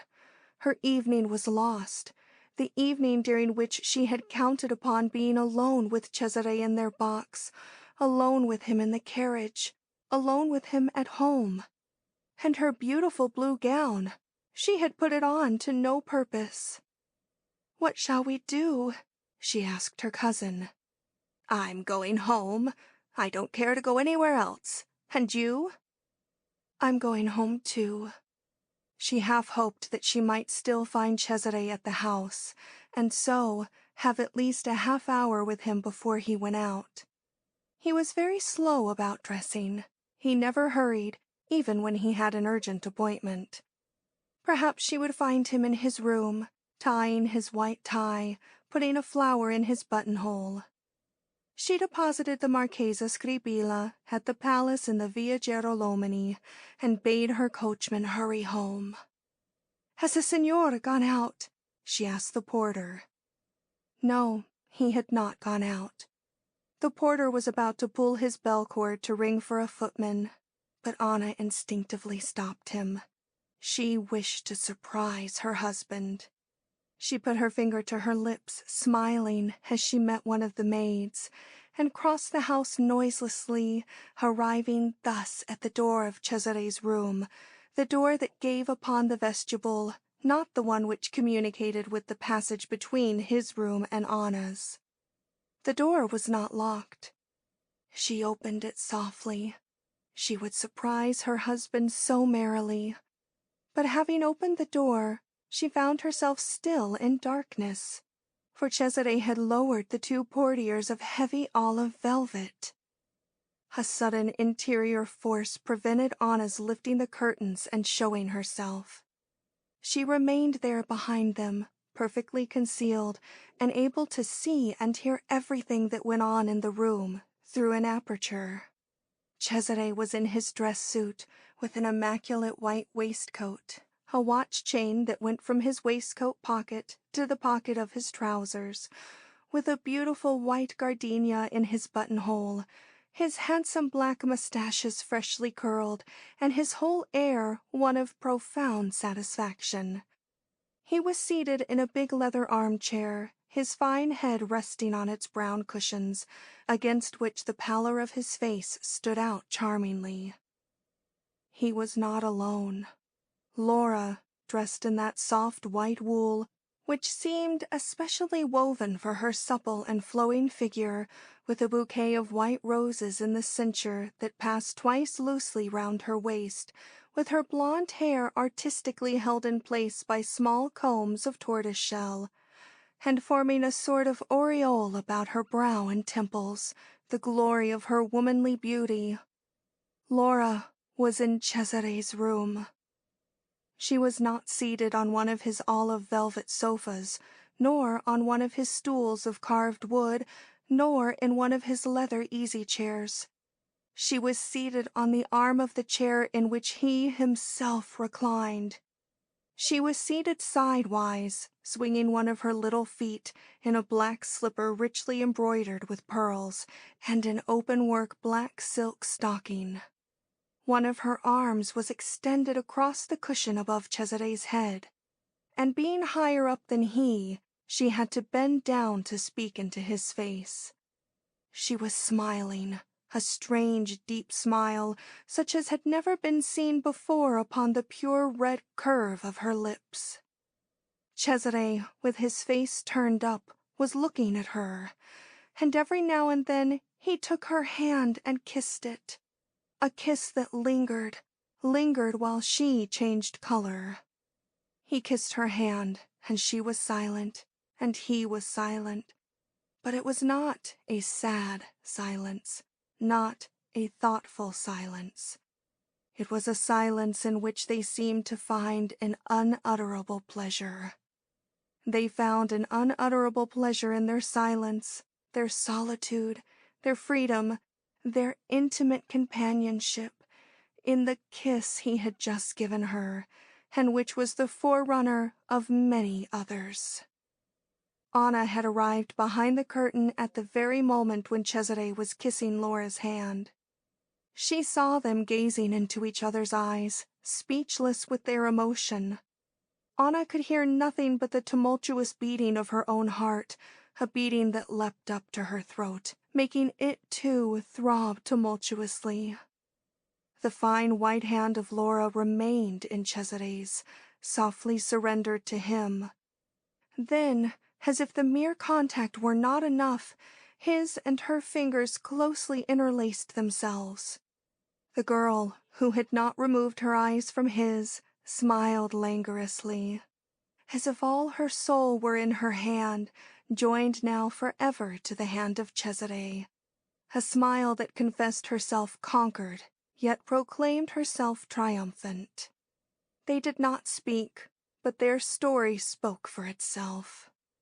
Anna saw how close they were to each other, saw how their hands were joined, saw the glances of passionate tenderness that they exchanged. Clearly, in every detail, she witnessed this silent scene of love. Her heart, her temples, her pulses pounded frightfully. Her nerves palpitated, and she said to herself, "Oh, I am dreaming. I am dreaming." Like one dreaming indeed, she was unable to move, unable to cry out. Her tongue clove to the roof of her mouth. She could not lift the curtains. She could not advance. She could not tear herself away. She could only stand there rigid as stone and behold the dreadful vision. Every line of it, every passing expression on Cesare's or Laura's face, burned itself into her brain with fierce and terrible precision. And in her tortured heart, she was conscious of but one mute, continuous childlike prayer: not to see any longer that which she saw, to be freed from her nightmare, waked from her dream. And all her inner forces were bent upon the effort to close her eyes, to lower her eyelids, put a veil between her and that sight. Her prayer was not answered. She could not close her eyes. Laura took her bouquet of white roses from her belt and playfully struck Cesare's shoulder with them. Then she raised them to her face, breathing in their perfume and kissing them. Smiling, she offered Cesare the roses that she had kissed, and he, with his lips, drank her kisses from them. After that, she kissed them again, convulsively, turning away her head. Their eyes burned, his and hers. Again he sought her kisses amongst the roses, and she put down her face to kiss them anew at the same time with him. And slowly, from the cold, fragrant roses, their lips turned and met in a kiss. Their hands were joined, their faces were near together, their lips met in a kiss, and their eyes that had burned softened with fond light. "Perhaps I am mad," Anna said to herself, hearing the wild blows of the blood in her brain. And to make sure, wishing to be convinced that it was all an hallucination, she prayed that they might speak. Perhaps they were mere phantoms sent to kill her. No sound issued from their lips. "Lord, Lord, a word," she prayed in her heart. "A sound, a proof that they are real, or that they are specters." She heard, indeed, a deep sigh. It came from Laura after their long kiss. The girl jumped up, freed her hands from Cesare's, and took 2 or 3 steps into the room. She was nearer to Anna now.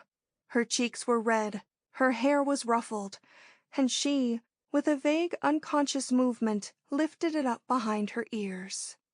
Her lips were parted in a smile that revealed her dazzling teeth. Her gaze wandered, proud and sad.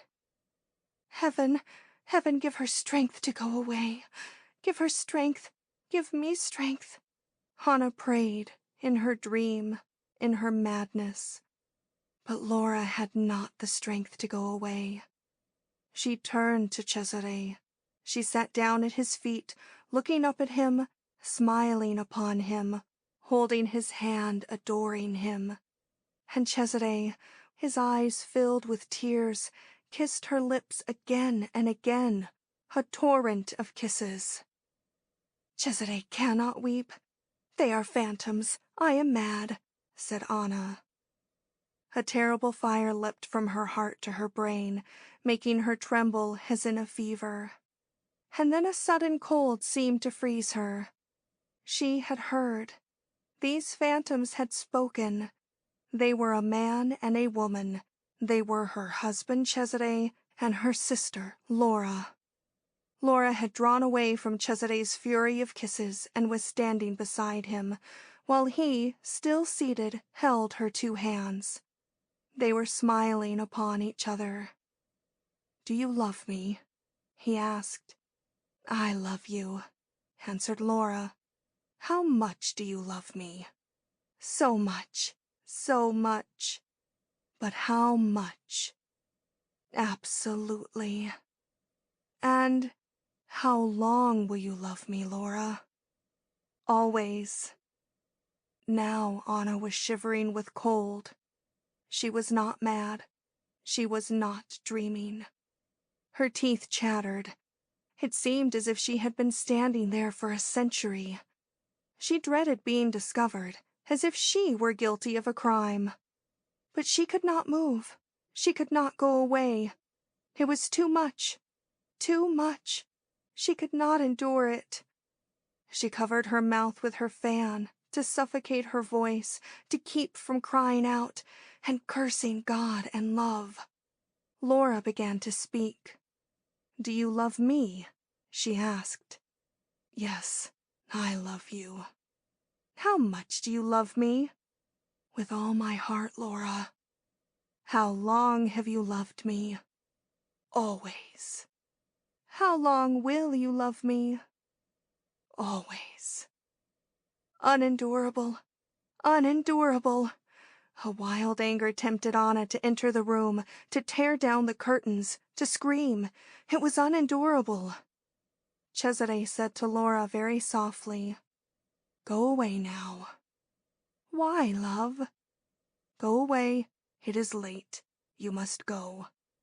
"Ah, you're bad, love, bad." "Don't say that. Don't look like that. Go away, Laura." And fondly he put his arm round her waist and led her to the door. She moved reluctantly, leaning her head upon his shoulder, looking up at him tenderly.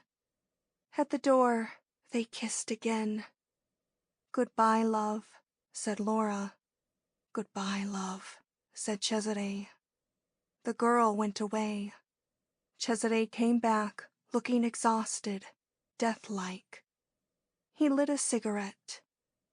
Anna, holding her breath, crossed the vestibule, the smoking room, the drawing room, and at last reached her own room and shut her door behind her. She had run swiftly, instinctively, with the instinct that guides a wounded animal. Her maid came and knocked. She called to her that she did not need her. Then someone else knocked. "Anna, Anna," said the calm voice of her husband. "What do you want?" She had to lean on a chair to keep from falling. Her voice was dull. "Was there no performance, or were you ill?" "There was no performance." "Have you just returned?"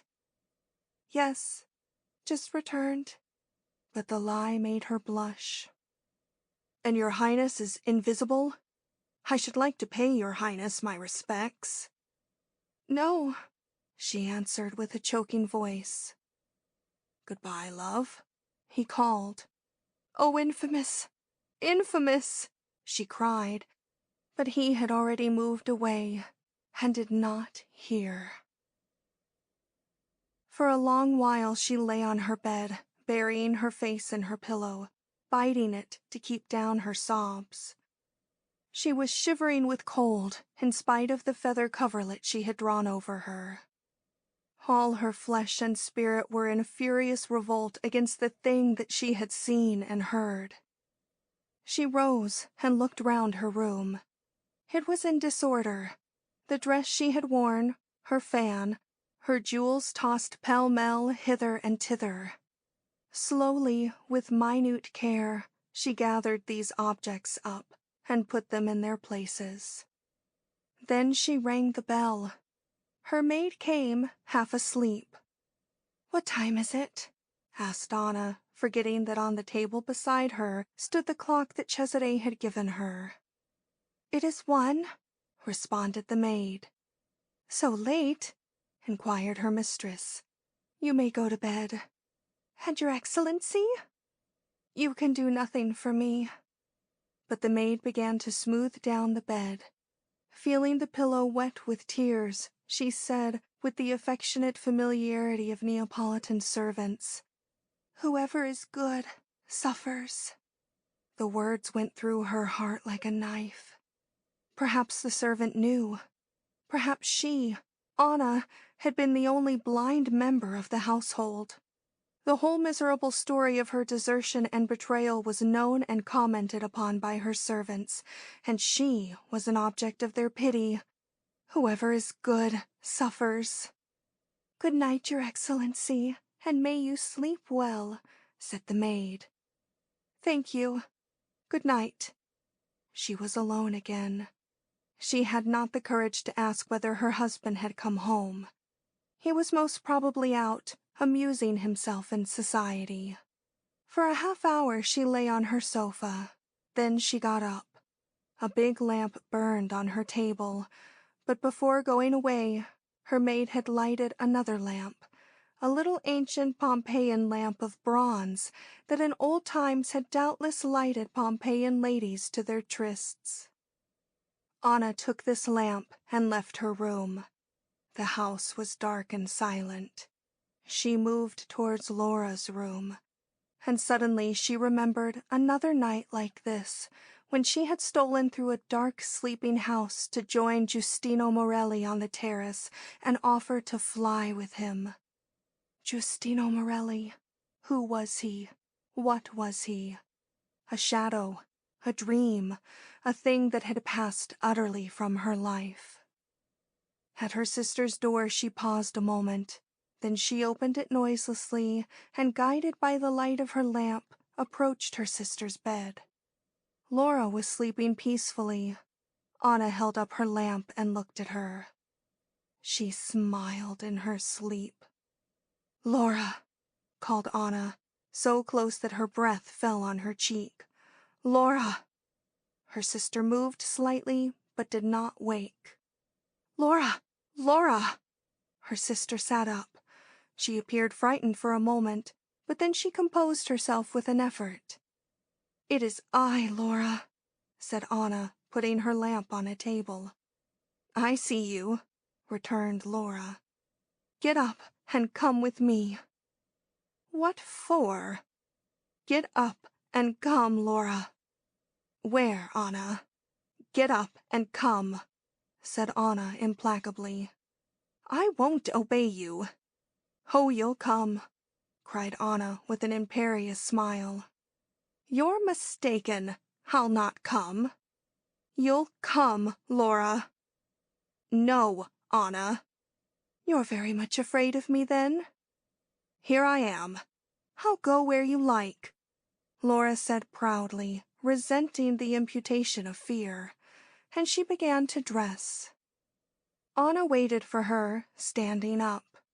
Laura proceeded calmly with her toilet, but when she came to put on her frock of white wool, Anna had a mad access of rage and covered her face with her hands to shut out the sight.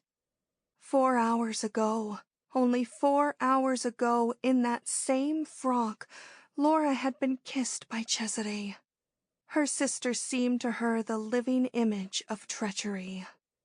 Laura moved about the room as if she was hunting for something. "What are you doing?" asked Anna. "I'm looking for something." And she drew from under a pocket handkerchief her bunch of white roses. "Throw those flowers away," cried Anna. "And why?" "Throw those flowers away, Laura. Laura." "No." "By Our Lady of Sorrows, I beseech you, throw them away." "You have threatened me. You have no further right to beseech me," said Laura quietly, putting the flowers in her belt. "Oh, God! Oh, God!" cried Anna, pressing her hands to her temples. "Let us go," she said at last. Laura followed her across the silent house to her room. "Sit down," said Anna. "I am waiting," said Laura. "Then you don't understand?" asked Anna, smiling. "No, I understand nothing." "Can't you imagine?" "I have no imagination." "And your heart? Does your heart tell you nothing, Laura? Laura, Laura, does your conscience tell you nothing?" "Nothing," said the other quietly, lifting up the rich blonde hair behind her ears. the same gesture that Anna had seen her make in Cesare's room. "Laura, you are my husband's mistress," Anna said, raising her arms toward heaven. "You are mad, Anna." "My husband's mistress, Laura." "You're mad." "Oh, liar, liar, disloyal and vile woman, who has not even the courage of her love," cried Anna, starting up with flaming eyes. "Beware, Anna, beware. Strong language at a moment like this is dangerous. Say what you have got to say clearly, but don't insult me. Don't insult me because your diseased imagination happens to be excited. Do you understand?" "Oh, heavens, heavens!" exclaimed Anna. "But you can see for yourself you're mad. You see, you have nothing to say to justify your insults." "Oh, Madonna, Madonna, give me strength," prayed Anna, wringing her hands.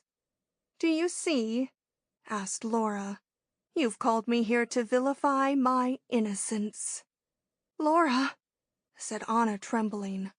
"Laura, it's no guess of mine, no inference, that you are my husband's mistress. I have not read it in any anonymous letter, nor servant has told me it. In such a case as this, no one has a right to believe an anonymous letter or a servant's denunciation. One cannot on such grounds withdraw one's respect from a person whom one loves." "Well, Anna?"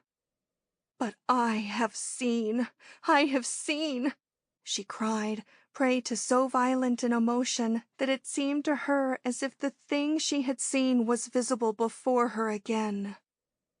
"What have you seen?" asked Laura suddenly. "Oh, horrible, horrible!"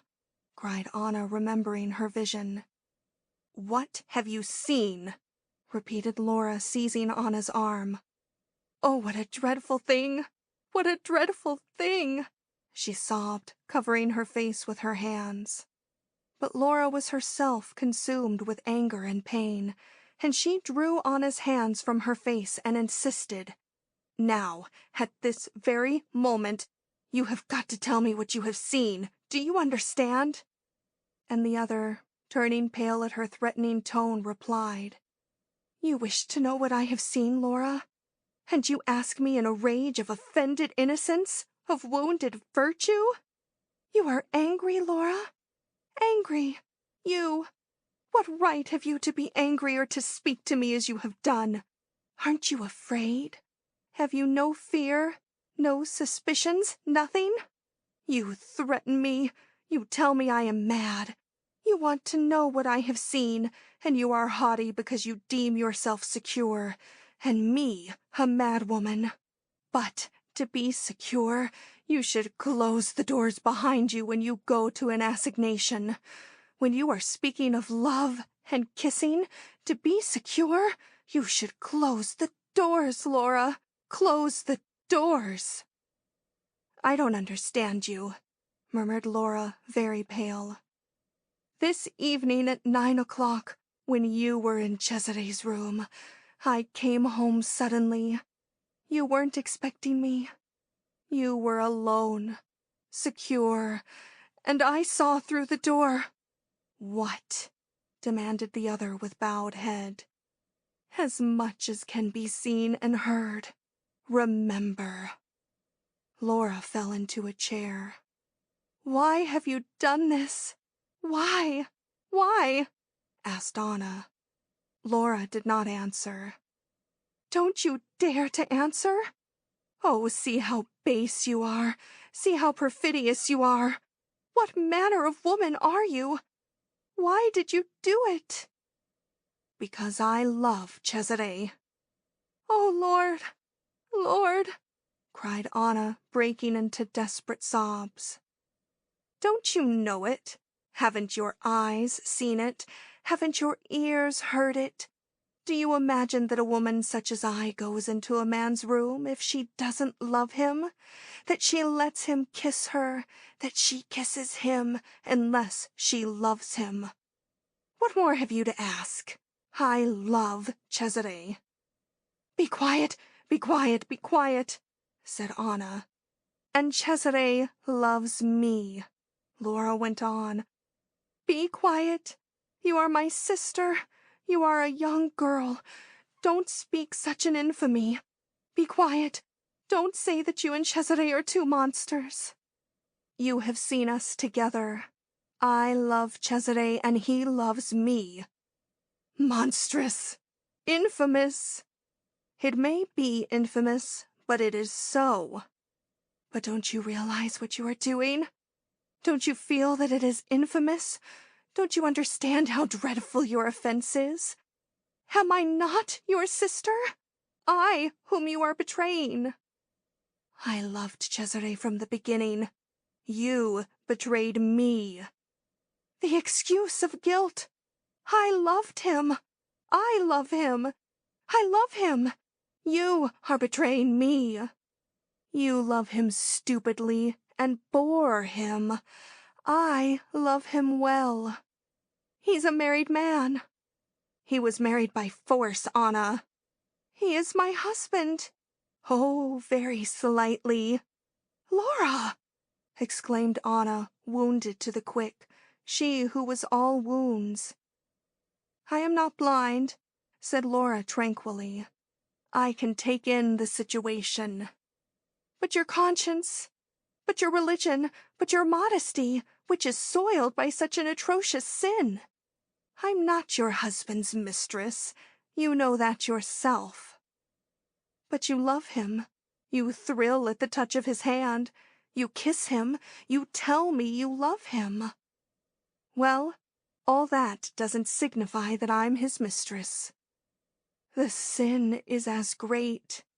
No, it's not as great, Anna. It's a deadly sin merely to love another woman's husband. But I'm not his mistress. Be exact. A change of words. The sin is the same. Words have their importance. They are the symbols of facts. It is infamy, said Anna. Anna, don't insult me. Insult you? Do you pretend that that pretty, pure face of yours is capable of blushing under an insult? Can your chaste brow be troubled by an insult? You have trampled all innocence and all modesty underfoot. You, the daughter of my mother. You have broken your sister's heart. You, the daughter of the same mother. And now you say that I insult you. Good. You have no right to insult me. I haven't the right? Before such treachery, I haven't the right? Before such dishonor? If you will call upon your memory, you will see that you haven't the right. What do you wish me to remember? A single circumstance. Once upon a time, you, a girl like me, abandoned your home. You eloped with a man you loved, a nobody, a poor, obscure nobody. Then you deceived me, Cesare, and everybody else. By that elopement, you dishonored the graves of your father and mother, and you dishonored your name, which is also mine. Oh, heavens, heavens, heavens, cried Anna. You passed a whole day out of Naples in an inn at Pompeii, alone the whole day with a man you loved, in a private room. I wasn't Giustino Morelli's mistress. Exactly, nor am I Cesare Diaz's. I wasn't Giustino Morelli's mistress, repeated Anna. I wasn't behind the door as you were to see the truth. Oh, cruel, wicked sister, cruel and wicked. And please to have the fairness to remember that on that day Cesare Diaz rushed to your rescue. In charity, without saying a word to reproach you, he brought you back to the home you had deserted. In charity, without insulting you, I opened my arms to welcome you. In charity, we nursed you through your long illness, and never once did we reproach you. You see, you're unjust and ungrateful. But you have wounded me in my love, Laura. But I adore Cesare, and I am horribly jealous of him. I cannot banish the thought of your love for him. I can remember nothing but your kisses. I feel as if I were going mad. Oh, Laura, Laura, you who are so pure and beautiful, you who are worthy of a young man's love, why do you throw away your life and your honor for Cesare? But you, don't you also love him? You, too, are young, yet didn't you love him so desperately that you would gladly have died if he hadn't married you? I have followed your example, that is all. As you love him, I love him, Anna. We are sisters, and the same passion burns in our veins. Don't say that. Don't say it. My love will last as long as my life, Laura. And so will mine.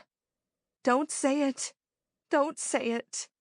Until I die, Anna. Don't say it. My blood is like yours. My nerves are like yours. My heart is as ardent as yours. My soul is consumed with love as yours is. We are the daughters of the same parents. Cesare has fascinated you. Cesare has fascinated me. Oh, heavens! Heavens! I must kill myself, then. I must die. Bah! Said Laura with a movement of disdain. I will kill myself, Laura. Those who say it don't do it. You are deceiving yourself, wicked, scornful creature. Those who say it don't do it, repeated Laura, laughing bitterly. But understand me. I can't endure this betrayal. Understand, I alone have the right to Cesare. He is mine. I won't give him up to anybody. My only refuge, my only comfort, my only consolation is in my love. Don't you see that I have nothing else? Luigi Caracciolo loves you, though, said Laura, smiling. What are you saying to me? You might fall in love with him. You propose an infamy to me. But consider, I love Cesare. Cesare loves me, and not you. But Caracciolo loves you. Well, why not fall in love with him? Because that would be infamous. You are beginning to insult me again, Anna. It is late. I am going away. No, don't go yet, Laura. Think how terrible this thing is for me.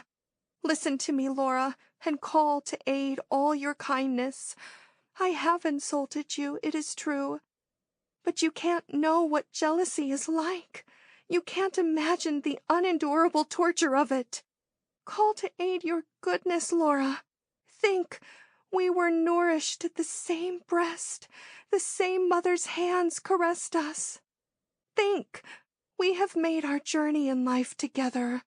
Laura, Laura, my sister, you have betrayed me.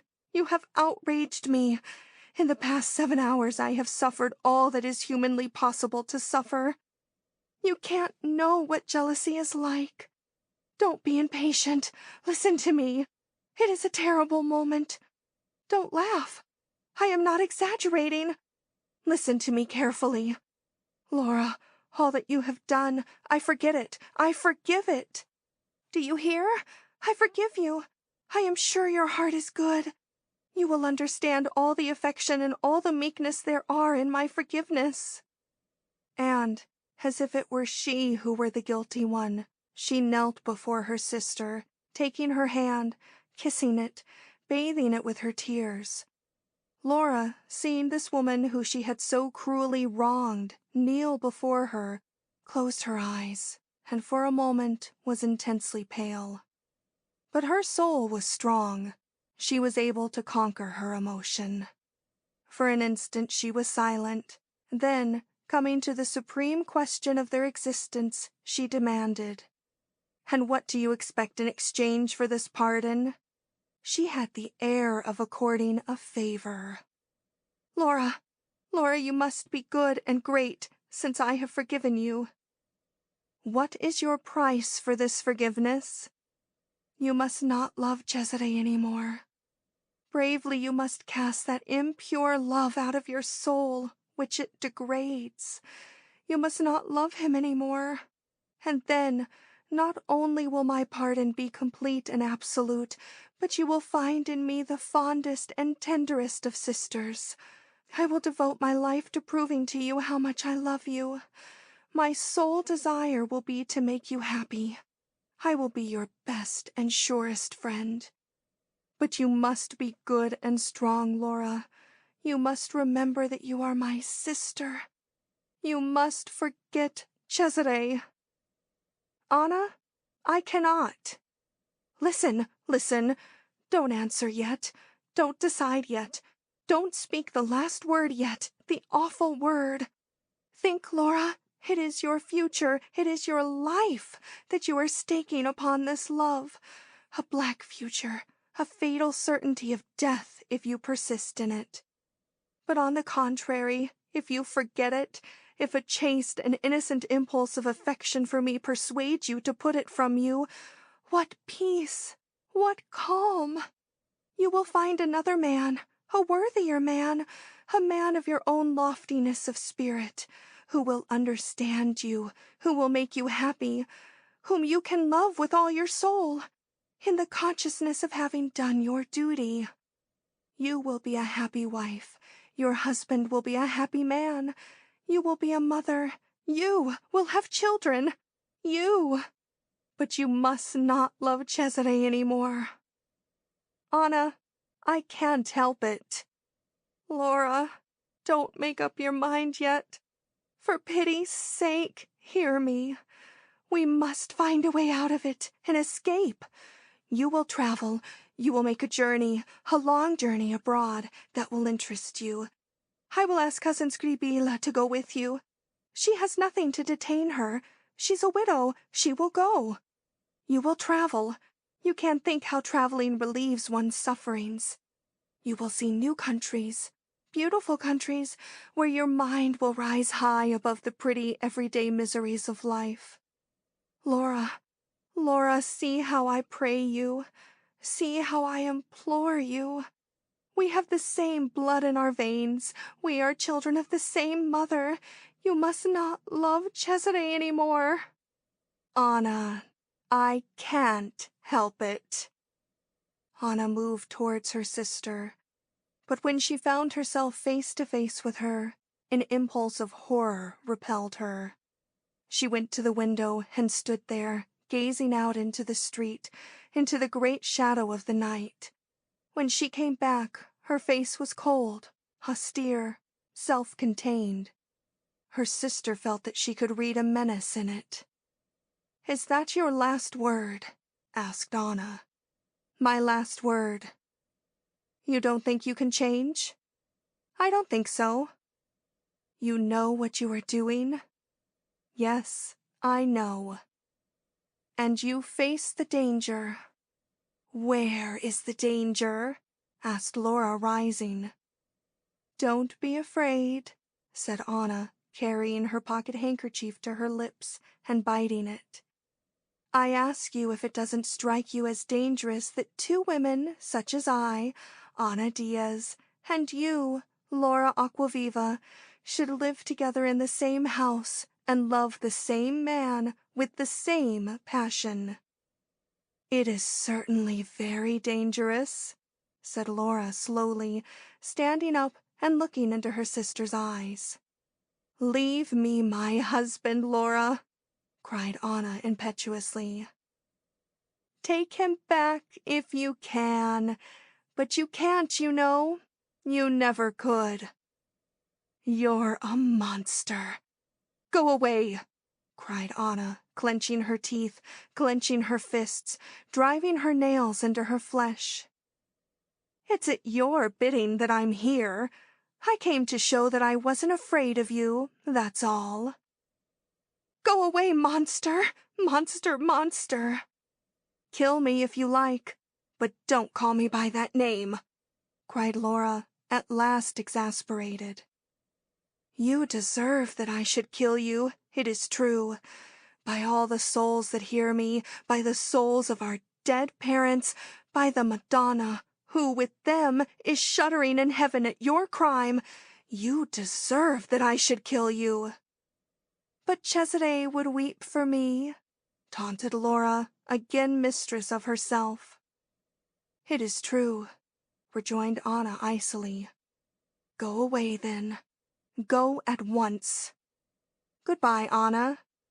Goodbye, Laura."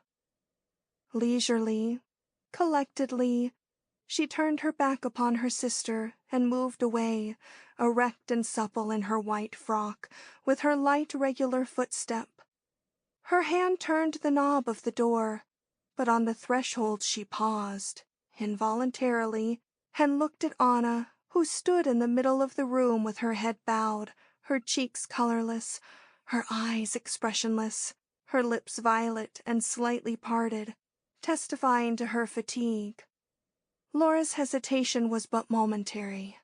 Shrugging her shoulders at that spectacle of sorrow, she closed the door behind her and went off through the darkness to her own room. Anna was alone, and within herself she was offering up thanks to the Madonna for having that night saved her from a terrible temptation. For, from that dreadful scene that had just passed, only one thought remained to her. She had besought her sister not to love Cesare any more, promising in exchange all the devotion of her soul and body. And Laura had thrice responded, obstinately, blindly, "I can't help it." Well, when for the third time she heard those words, a sudden, immense fury of jealousy had seized her. Suddenly, a great red cloud seemed to fall before her eyes, and the redness came from a wound in her sister's white throat, a wound which she had inflicted. And the pale girl lay at her feet lifeless, unable forever to say again that she loved Cesare and would not cease to love him. Ah, for a minute, murder had breathed in Anna's poor distracted heart, and she had wished to kill the daughter of her mother. Now, with spent eyes, feeling herself lost and dying at the bottom of an abyss, she uttered a deep prayer of thanksgiving to God, for that he had swept the red cloud away, for that he had allowed her to suffer without avenging herself. Slowly, slowly she sank upon her knees. She clasped her hands.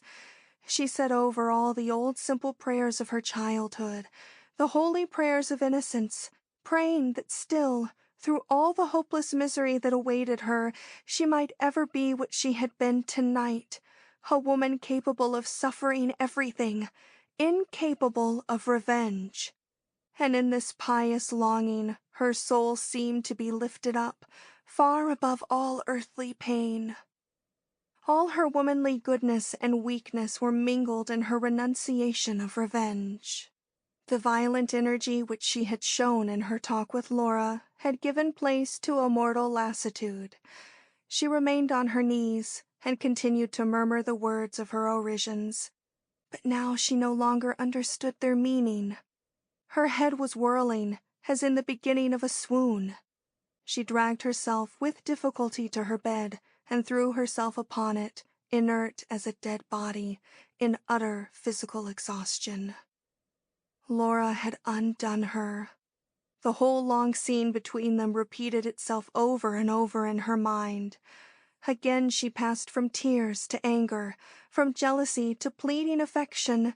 Again she saw her sister's pure white face, and the cynical smile that disfigured it, and its hard incapacity for pity, fear, or contrition. Laura had overthrown her, conquered her, undone her. Anna had gone to her, strong in her outraged rights, strong in her offended love, strong in her knowledge of her sister's treachery. She had expected to see that proud brow bend before her, red with shame.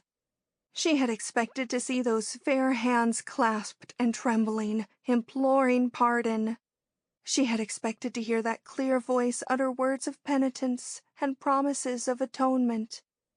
But far from that, far from that accepting the punishment she had earned, the guilty woman had boldly defended her guilt.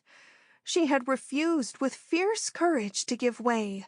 She had clung to her infamy, challenging her sister to do her worst. Anna understood that not one word that she had spoken had made the least impression upon Laura's heart, had stirred in it the faintest movement of generosity or affection. She understood that from the beginning to end she had failed and blundered, knowing neither how to punish nor how to forgive. "I did not kill her. She has beaten me," she thought. Yet Anna was in the right, and Laura, by all human and all moral law, was in the wrong. To love a married man, to love her sister's husband, almost her own brother. Anna was right before God, before mankind, before Cesare and Laura themselves.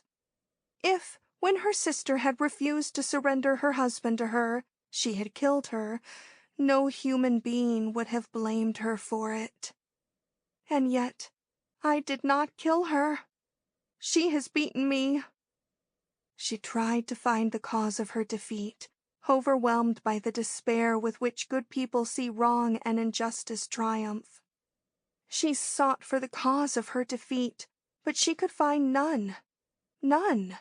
She was right, according to all laws, human and divine. She was in the right. She alone was right.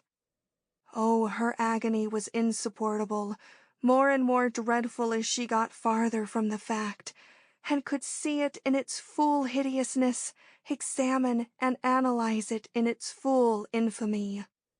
Beaten, beaten, beaten, bitterly worsted and overwhelmed. For the third time in her life, she had been utterly defeated. She had not known how to defend herself. She had not known how to assert her rights and conquer. On that fatal day at Pompeii, when Giustino Morelli had abandoned her, on that fatal night at Sorrento, when Cesare Diaz had proposed his Mephistophelian bargain to her, whereby she was to renounce love, dignity, and her every prerogative as a woman and a wife. At Pompeii and at Sorrento, she had been worsted by those who were in the wrong, by Giustino Morelli, who could not love, by Cesare Diaz, who would not. And now, again tonight for the third time, betrayed by her husband and her sister, she had not known how to conquer. At Naples, as at Pompeii, as at Sorrento, she who was in the right had been defeated by one who was in the wrong. But why? Why? She asked herself in despair. She did not know. It was contrary to all reason and all justice. She could only see the fact, clear, cruel, inexorable. It was destiny. A secret power fought against her and baffled every effort she attempted. It was a fatality which she bore within herself, a fatality which it was useless to resist. All she could wish for now was that the last word might be spoken soon. I must seek the last word, she thought. She rose from her bed and looked at the clock. It was 4 a.m. She went to her writing desk, and leaning her head upon her hand, tried to think what she had come there to do. Then she took a sheet of paper and wrote a few words upon it. But when she read them over, they displeased her. She tore the paper up and threw it away. She wrote and tore up 3 more notes. At last, she was contented with this one. Cesare, I must say something to you at once. As soon as you read these words, no matter what hour of the night or morning, come to my room. Anna. She sealed the note in an envelope and addressed it to her husband. She left her room to go to his. The door was locked. She could see no light, hear no sound within. She slipped the letter through the crack above the threshold. Cesare shall speak the last word, she thought. She returned to her own room and threw herself upon her bed to watch and wait for him. End of Part 2, Chapter 4. 5. Anna got up and opened her window to let in the sun, but it was a gray morning, gray in sky and sea. Lead-colored clouds rested on the hill of Posillipo, and the wide Neapolitan landscape looked as if it had been covered with ashes. Few people were in the streets, and the palm in the middle of the Piazza Vittoria waved its long branches languidly in the wintry breeze. Her eyes were burning, and her eyelids were heavy. She went into her dressing room and bathed her face in cold water. Then she combed her hair and fastened it up with a big gold pin. And then she put on a gown of black wool, richly trimmed with jet, a morning street costume. Was she going out? She did not know. She dressed herself in obedience to the necessity which women feel at certain hours of the day to occupy themselves with their toilets.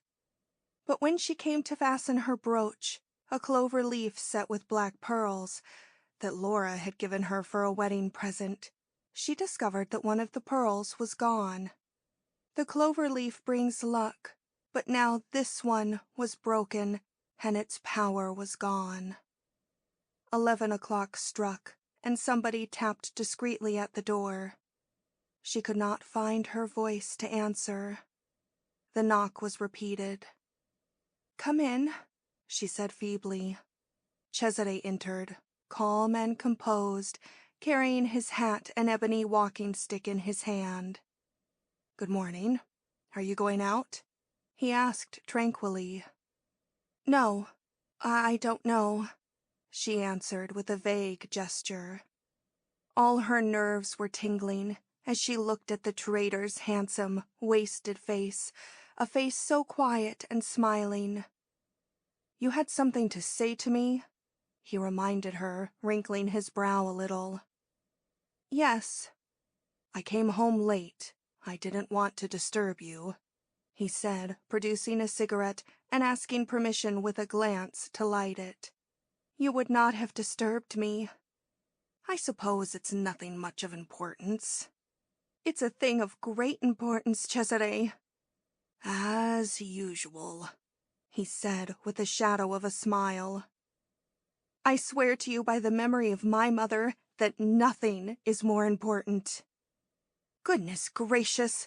Act 3, Scene 4, he exclaimed ironically. "Scene last," she said, dully, tearing a few beads from her dress and fingering them. "So much the better if we are near the end. The play was rather long, my dear." He was tapping his boot with his walking stick. "We will cut it short, Cesare. I have a favor to ask of you. Will you grant it?" "Ask, oh lovely lady, and in spite of the fact that last night you closed your door upon me, here I am, ready to serve you." "I have a favor to ask, Cesare." "Ask it then, before I go out." "I want to make a long journey with you, to be gone a year." "A second honeymoon? The like was never known." "A journey of a year, do you understand? Take me as your traveling companion, your friend, your servant, for a year, away from here, far away. Taking with us your sister, our governess, our dog, our cat, and the whole menagerie. We two, alone," she said. "Ah," said he. "What is your decision?" "I will think about it." "No, you must decide at once." "What's the hurry? Are we threatened with an epidemic?" "Decide now." "Then I decide no," he said. "And why?" she asked, turning pale. "Because I won't." "Tell me your reason." "I don't wish to travel." "You have always enjoyed traveling." "Will I enjoy it no more? I am tired, I am old, I will stay at home. I implore you, let us go away, far from here. But why do you want to go away? Listen, don't ask me. Say yes. Why do you want to go away, Anna? Because I want to go. Do me the favor. Is my lady flying from some danger that threatens her virtue, from some unhappy love? There's something more than my virtue in danger. I am flying from an unhappy love, Cesare, she said gravely, shutting her eyes. Heavens! And I am to mix myself up in these tragical complications? No, Anna, no, I shan't budge. Is there no prayer that can move you? Will you always answer no? I shall always say no. Even if I begged you at the point of death? Fortunately, your health is excellent, he rejoined, smiling slightly. We may all die, from one moment to another, she answered simply. Let us go away together, Cesare. I have said no, and I mean no, Anna. Don't try to change me. You know it's useless. Then will you grant me another favor? This one you will grant. Let's hear it. Let us go and live alone in the palace in Via Girolomini. In that ugly house? Let us live there alone, together. Alone? How do you mean? Alone, you and I. Without Laura. Without Laura. Ah, he said. She looked at him pleadingly, and in her brown eyes he must have been able to read the sorrowful truth. But he had no pity. He would not spare her the bitter confession of it. Be frank, he said with some severity. You wish to separate from your sister. Yes. And why? Tell me the reason. I can't tell you. I wish to separate from Laura. When? At once. Today. Indeed. Have you had a quarrel? I'll be the peacemaker. I doubt it, she said with a strange smile. If you'll tell me what you've quarreled about, I'll make peace between you. But why do you ask these questions and make these offers? I want to separate from my sister, that is all. And I don't wish to, he said, looking coldly into his wife's eyes. You don't wish to be parted from Laura, she cried, feeling her feet giving way beneath her. I don't, indeed. Then I will go away myself, she cried, her brain reeling. Do as you like, he answered calmly. Oh, heaven help me, she murmured under her breath, staggering, losing all her strength. Now we have come to the fainting fit, said Cesare, looking at her scornfully. And so we'll end this scene of stupid jealousy. What jealousy? Who has spoken of jealousy? She said haughtily. Must I inform you that you have done nothing else for the past half hour? It strikes me that you have lost the little good sense you ever had, and I give you notice that I'm not going to make myself ridiculous on your account. You wish to stay with Laura. Not only I, but you too, for the sake of the world's opinion, as well as for our own sakes. We can't desert the girl. She's been confided to our protection. It would be a scandal which I'll not permit you to make. If I have to suffer 100 deaths, I'll not allow you to make a scandal. Do you understand?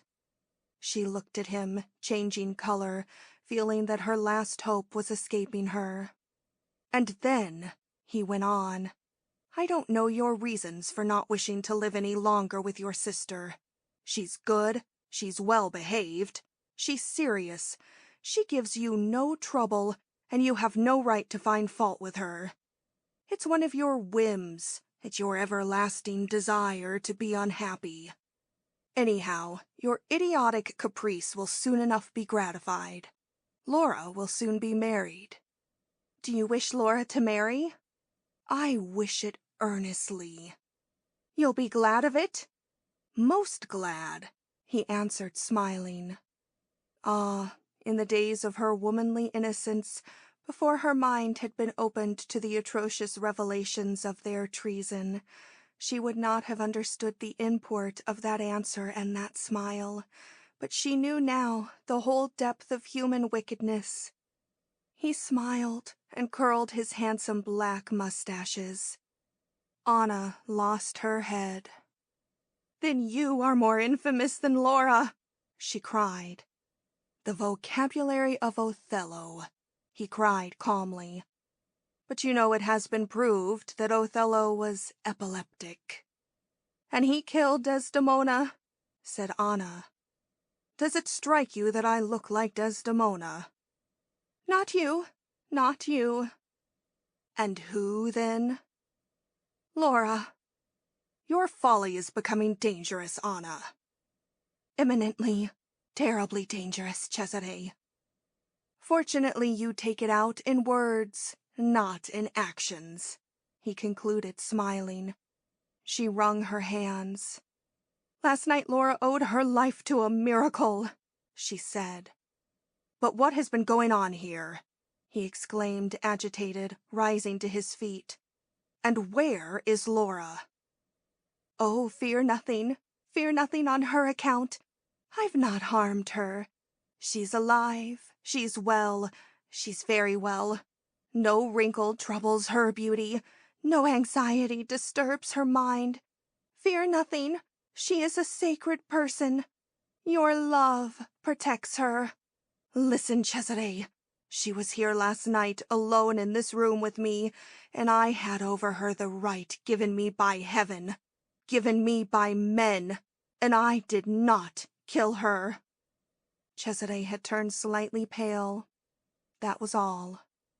"And if it is permitted to talk in your own high-sounding rhetoric, what was the ground of your right to kill her?" he asked, looking at the handle of his walking stick and emphasizing the disdainful "you." "Laura has betrayed me. She's in love with you." Nothing but this was lacking. That Laura should be in love with me. "I'm glad to hear it. You are sure of it? It's an important matter for my vanity. Are you sure of it?" "Don't jeer at me, Cesare. You don't realize what you're doing. Don't smile like that. Don't drive me to extremes." "There are two of you in love with me, for I suppose you still love me, don't you? It's a family misfortune. But since you both adore me, it's probably not my fault." "Cesare! Cesare!" "And I confess that I did nothing to win you." "You have betrayed me, Cesare. You are in love with Laura." "Are you sure of it?" "Sure, Cesare. But bear in mind that certainties are somewhat rare in this world. For the past few minutes, I've been examining myself to discover if indeed I had in my soul a guilty passion for Laura. Perhaps I am mad about her without knowing it. But you, who are an expert in these affairs, you are sure of it. Have the goodness to explain to me, O passionate Senora Diaz, in what manner I have betrayed you, loving your sister. Describe to me the whole blackness of my treason. Tell me in what my infamy consists. Wasn't it infamy you called it? I'm not learned in the language of the heart." "Oh, God! Oh, God!" sobbed Anna, her face buried in her hands, horrified at what she heard and saw. "I hope we've not to pass the morning invoking the Lord, the Virgin, and the saints. What do you suppose they care for your idiocy, Anna? They are too wise, and I should be wiser if I cared nothing for it either. But when your rhetoric casts a slur upon others, it can't be overlooked. I beg you, Senora Diaz, to do your husband the kindness of stating your accusations precisely. Set forth the whole atrocity of his conduct. I fold my hands and sit here on this chair like a king on his judgment seat. I wait, only adding that you have already used up a good deal of my patience." "But Laura has told you nothing?" "Nothing, my dear lady." "Where is she?" "She's gone to church, I hear." "Quietly gone to church?" "Do you fancy that all women dance in perpetual convulsions to the tune of their sentiments, Senora Diaz? No, for the happiness of men, no. Our dear and wise Minerva has gone to Mass, for today is Sunday." "With what horrible sin on her conscience? Does she think she can lie even to God? But it's a sacrilege." "Ah, we're to have a mystical drama, a passion play now, are we? Dear lady, I see that you have nothing to say to me, and I make my adieu." He started to go, but she barred the way to him. "Don't go, Cesare. Don't leave me. Since you will have it so, you shall hear it from my lips, though they tremble with horror in pronouncing it, the story of your infamy. I will repeat it to you today as I repeated it to Laura last night, and I hope it may burn in your heart as it burns in mine. Ah, you laugh. You have the boldness to laugh. You treat this talk as a joke. You sneer at my anger. You would like to get away from me. I annoy you. My voice wearies you. And what I have to say to you will perhaps bring a blush of shame even to your face, corrupt man that you are. But you cannot leave me. You are obliged to remain here. You must give me an account of your betrayal. Ah, don't smile. Don't smile. That will do no good. Your smile can't turn me aside. I won't allow you to leave me. Remember, Cesare, remember what you did last evening. Remember and be ashamed. Remember how cruel, how wicked, how atrocious it was, what happened last evening between you and my sister. Under my eyes, Cesare, and for long minutes, so that I could have no doubt. I could not imagine that I was mad or dreaming. I saw it all. My ears heard the words you spoke, the sound of your kisses, your long kisses. I could not doubt. Oh, how horrible it is for a woman who loves to see the proof that she is betrayed. What new, unknown capacities for sorrow open in her soul. Oh, what have you done to me, Cesare, you whom I adored, you and my sister Laura? What have you done to me?" She fell into a chair, crushing her temples between her hands. "Is it your habit to listen at doors? It's not considered good form," said Cesare coldly. "Do you wish me to die, Cesare? How could you forget that I loved you, and that I had given you my youth, my beauty, all my heart, all my soul, that I adored you with every breath, that you alone were the reason for my being? You have forgotten all this, forgotten that I live only for you, my love. You have forgotten it?" "These sentiments do you honor, though they're somewhat exaggerated. Buy a book of manners and learn it's not the thing to listen at doors." "It was my right to listen. Do you understand? I was defending my love, my happiness, my all. But the terrible thing I saw has destroyed forever everything I cared for." "Did you really see such a terrible thing?" he asked, smiling. "If I should live 1,000 years, nothing could blot it from my mind. Oh, I shall die! I shall die! I can only forget it by dying." "You are suffering from cerebral dilation. It was nothing but a harmless scene of gallantry. It was a jest, Anna. Laura said that she loved you. I heard her. Of course, Girls of her age always say they're in love. She kissed you, Cesare. I saw her. And what of that? Girls of her age are fond of kissing. They're none the worse for it. She was in your arms, Cesare, and for so long a time that to me it seemed a century. It's not a bad place, you know, Senora Diaz, he responded, smiling. Oh, how low, how monstrous. And you, Cesare, you told her that you loved her. I heard you. A man always loves a little the woman that is with him. Besides, I couldn't tell her that I hated her. It would scarcely have been polite. I know my book of manners. There's at least one member of our family who preserves good form.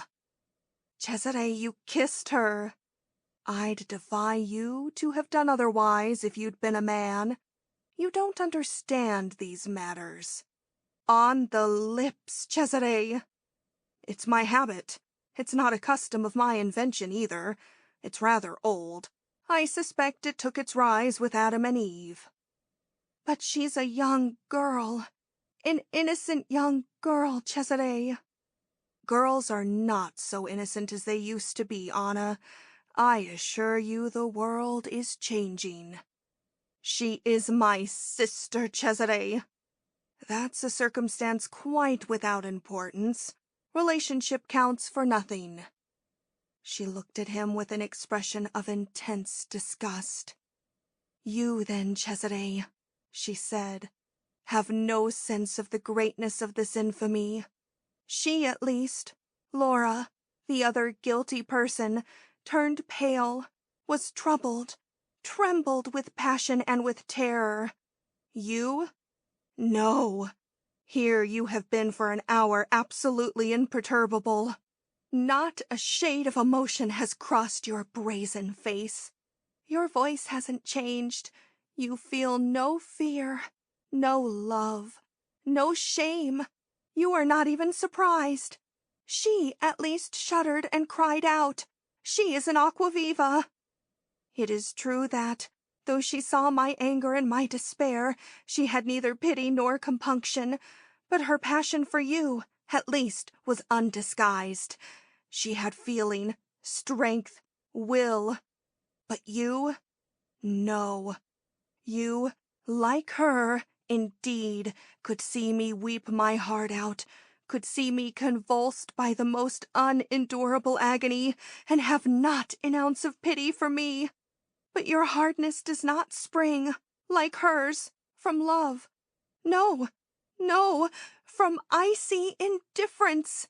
You are as heartless as a tombstone.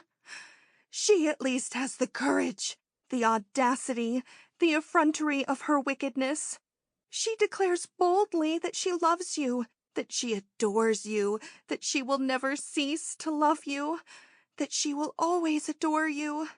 She is my sister. In her heart there is the same canker that is in mine, a canker from which we are both dying.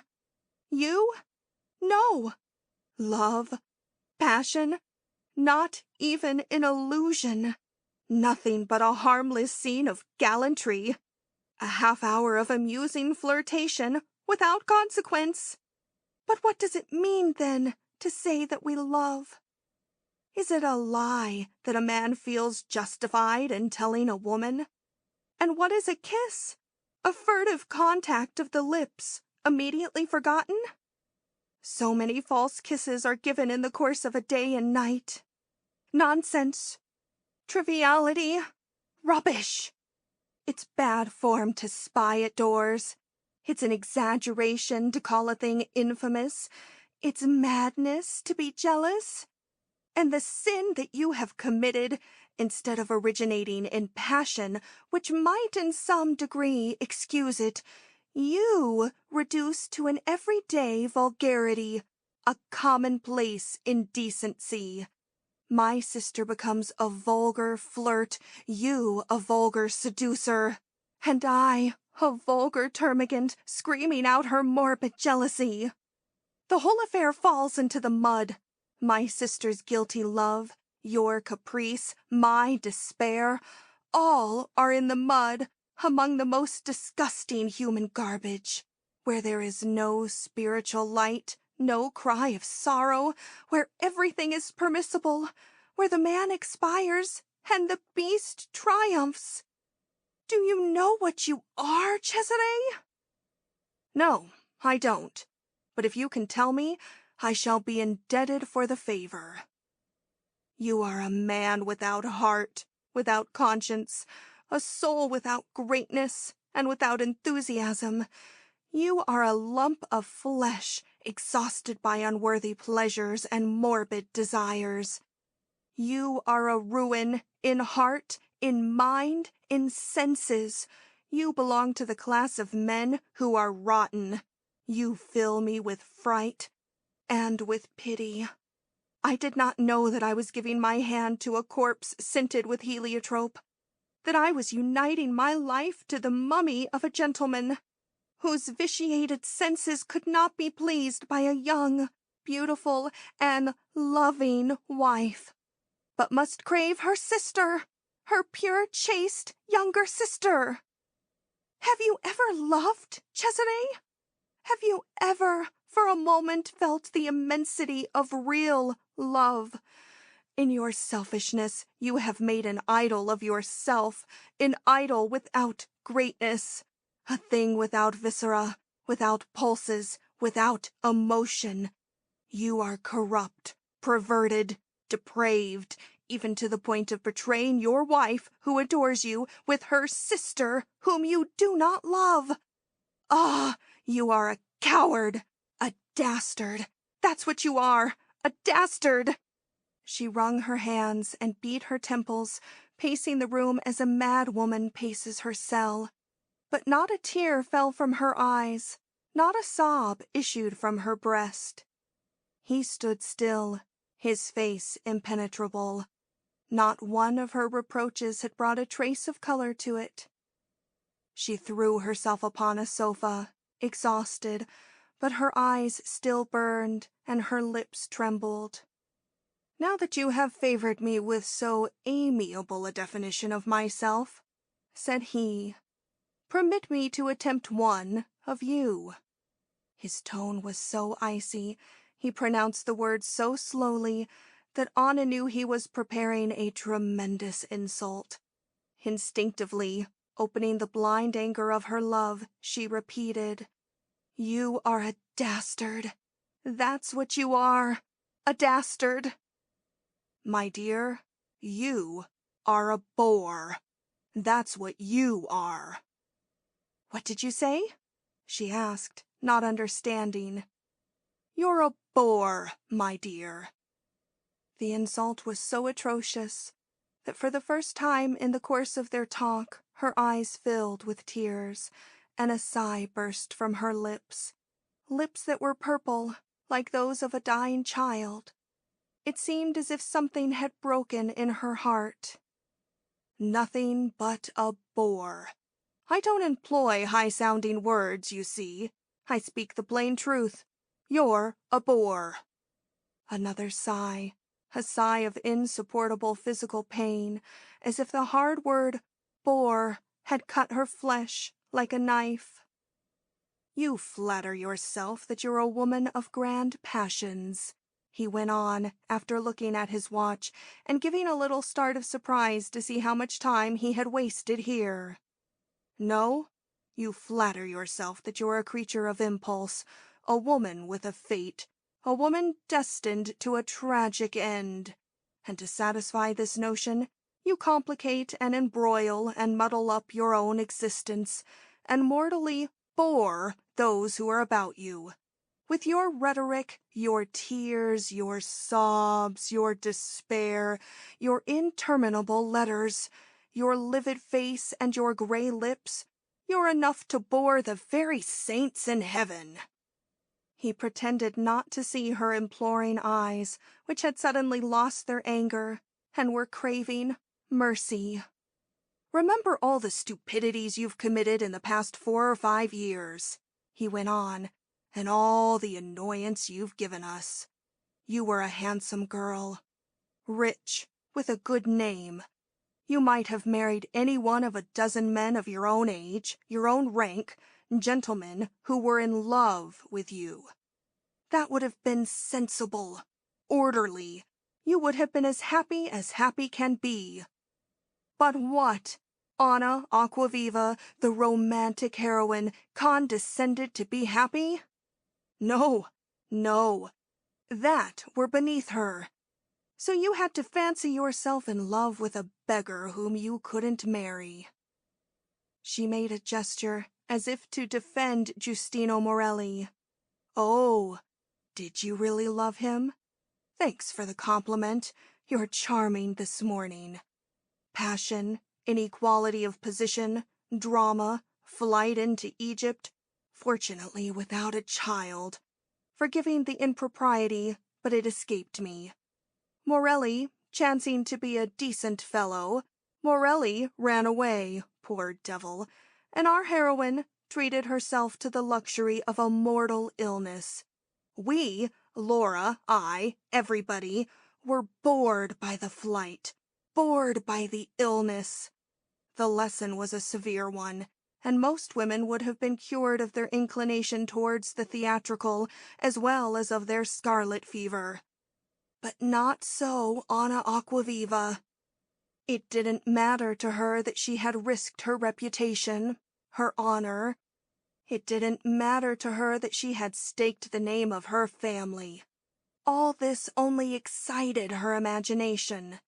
And behold, she begins her second romance, her second drama, her second tragedy, and enter upon the scene to be bored to death Señor Cesare Diaz. "Oh, Holy Virgin, help me," murmured Anna, pressing her hands to her temples. Dramatic love for Cesare Diaz, an old man, a man who has never gone in for passion, who doesn't wish to go in for it, who is tired of all such bothersome worries.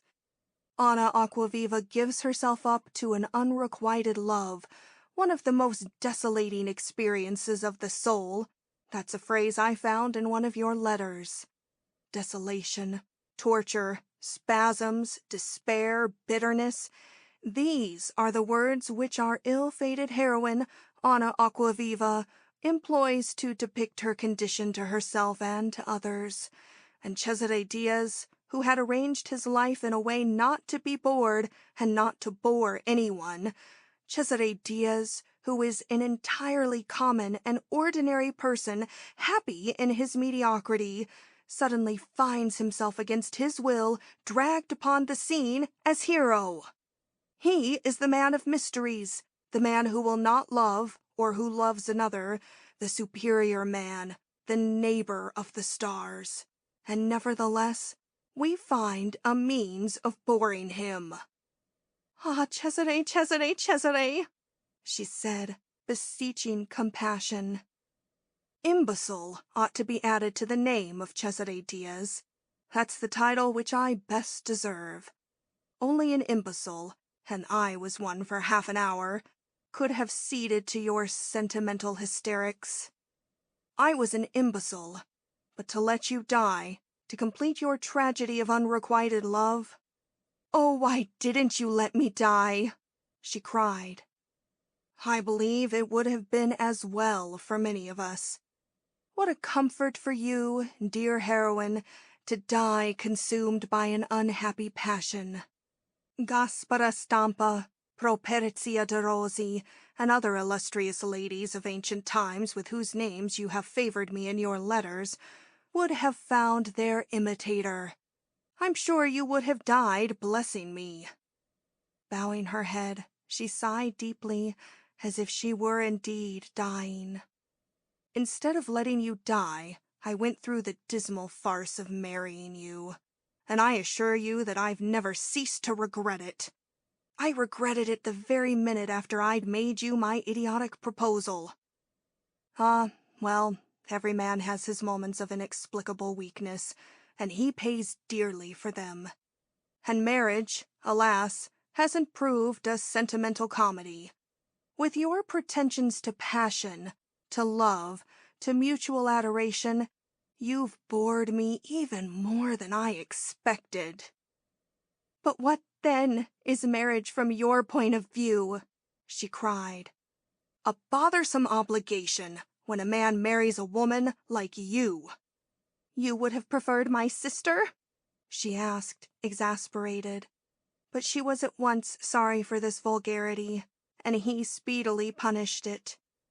"Yes, I should have preferred your sister. She's not a bore. I find her extremely diverting." "She loved you from the beginning, she says. A pity she didn't tell you so." "A pity. I assure you I should have married her." "Ah, very well." But suddenly she raised her eyes to her husband, and at the sight of that beloved person her courage failed her. She took his hand and said, "Ah, Cesare, Cesare, you are right. But I loved you, and you have deceived me with my sister." "Senora Diaz, you have rather a feeble memory," he returned, icily, drawing his hand away. "How do you mean?" "I mean that you so easily forget. We are face to face. You can't lie. Have I ever told you that I loved you?" "No, never," she admitted, closing her eyes, agonized to have to admit it. "Have I ever promised to love you?" "No, never." "Well then, according to the laws of love, I've not deceived you, my dear Anna. My heart has never belonged to you, therefore it's not been taken from you. I promised nothing, therefore I owe you nothing." "It's true. You're right, Cesare," she said, draining this new cup of bitterness that he had distilled for her. "Perhaps you will speak to me of the laws of the land. Very good. According to the law, a man and a wife are required to be mutually faithful. A magistrate would say that I had betrayed you. But consider a little. Make an effort of memory, Anna, and recall the agreement I proposed to you that evening at Sorrento, before committing my grand blunder.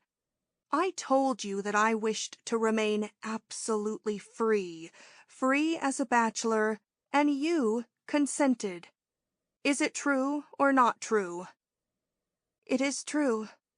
I consented." "I told you I would tolerate no interference on your part with my relations with other women. And remember, Anna, you consented. Is that true or untrue?" "It is true," she said, feeling that she was falling into an abyss. "You see, therefore, that neither according to the laws of love nor according to the laws of marriage have I betrayed you. And if you had a conscience, to adopt your own phraseology, if you had the least loyalty, you would at once confess that I have not betrayed you. You accepted the whole bargain. I am free in heart and at liberty to do as I like. I have not betrayed you. Confess it." "Cesare, Cesare, be human. Be Christian. Don't require me to say that." "Tragedies are one thing, and truth is another, Anna. I desire to establish the fact that I haven't betrayed you, my dear. For what I did last night, for what I may have done on any other night, for what I may do any night in the future, I have your own permission. Confess it." "I can't say that.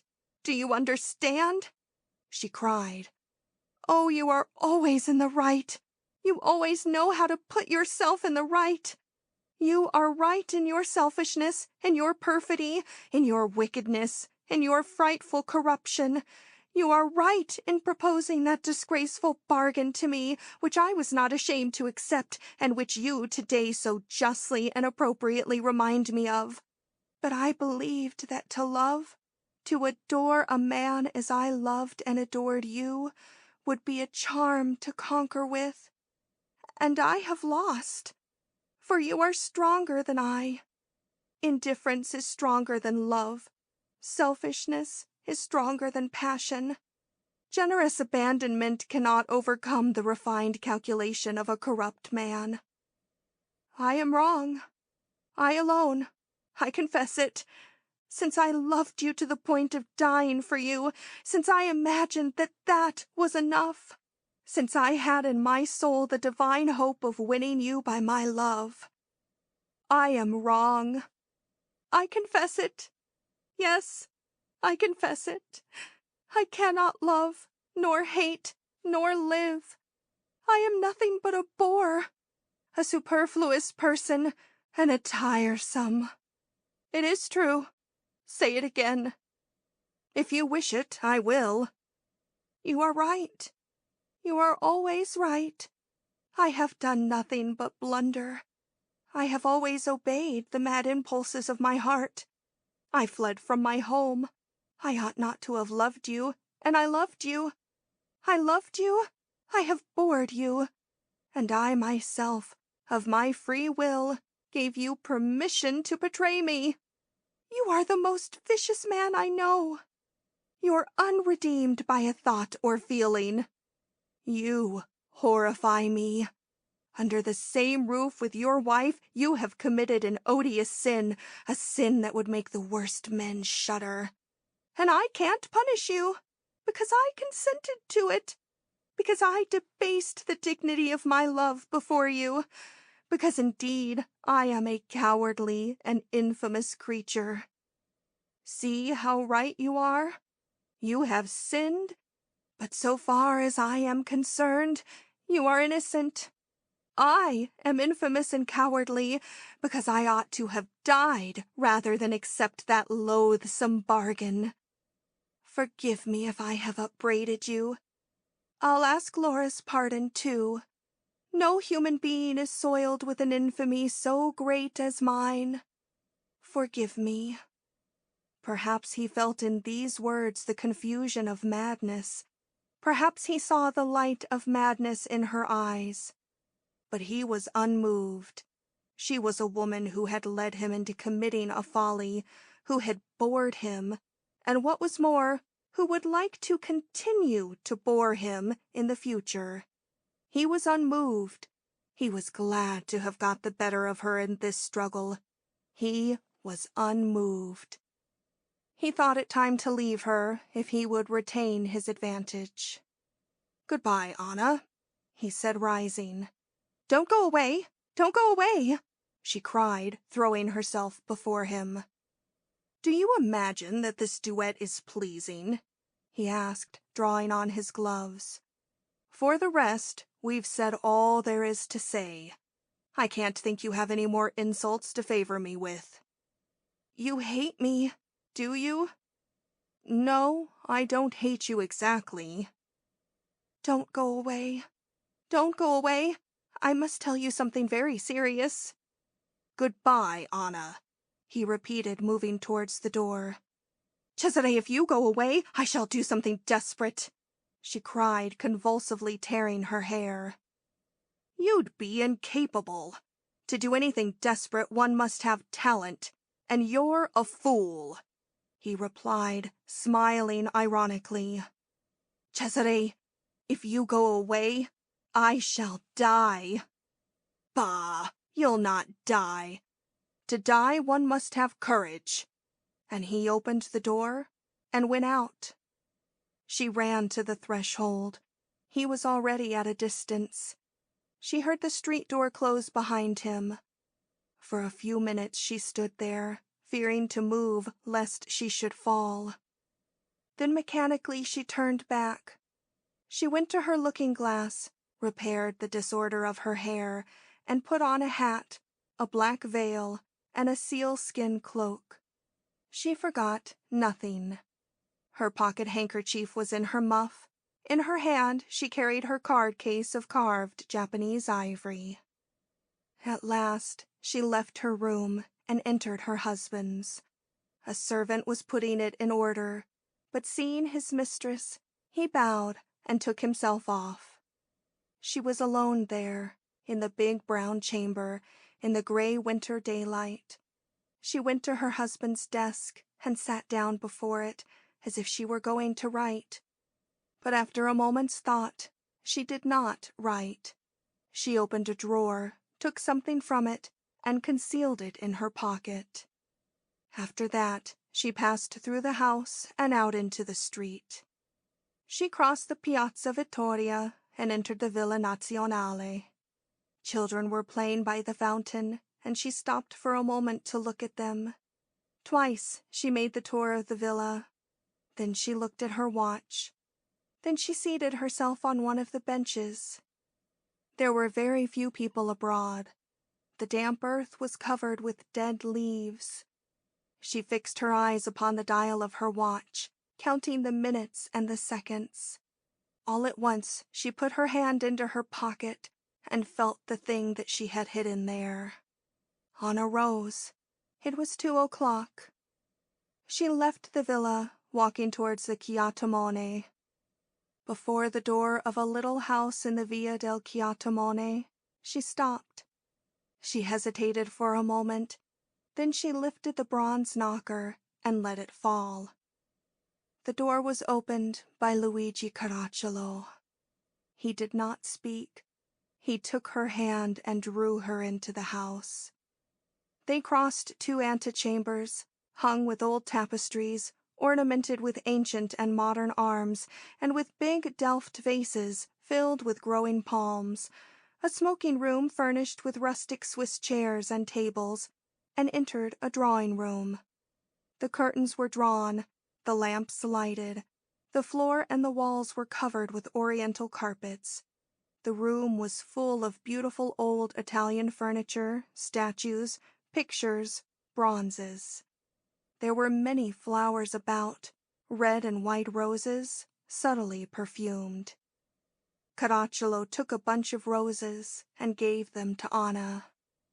"Dear Anna, my dear love," he said. A faint color came to her cheeks. "What is it? Tell me, Anna. Dear one, dear one." "Don't speak to me like that," she said. "Do I offend you? I can't think that I offended you, I who feel for you the deepest tenderness and the most absolute devotion." He took her hands. "It is dark here," she said. "The day was so sad, the daylight was so melancholy. I have waited for you so many hours, Anna. I have come, you see. Thank you for having remembered your faithful servant." And delicately he kissed her gloved hand. "Why not open the curtains a little?" she asked. He drew aside his curtains and let in the ashen light. She went to the window and looked out upon the sea. "Anna, Anna, come away. Somebody might see you." "It doesn't matter." "But I can't allow you to compromise yourself, Anna. I love you too much." "I have come here to compromise myself," she said. "Then you love me a little?" he demanded, trying to draw her away from the window. She did not answer. She sat down in an armchair. "Tell me that you love me a little, Anna." "I don't love you." Dear Anna, he murmured with his caressing voice. "How can I believe you since you are here? Tell me that you love me a little. For 3 years I have waited for that word. Dear Anna, sweet Anna, you know that I have adored you for so long a time. Anna, Anna." "What has happened was bound to happen," she said. "Anna, I conjure you, tell me that you love me." She shuddered as she heard him use the familiar pronoun. "Do you love me?" "I don't know. I know nothing." Dear one, he murmured, trembling with hope, in an immense transport of love. He drew nearer to her and kissed her on the cheek. A cry of pain burst from her, and she sprang up, horrified, terrified, and tried to leave the room. "Oh, for mercy's sake, forgive me. Don't go away.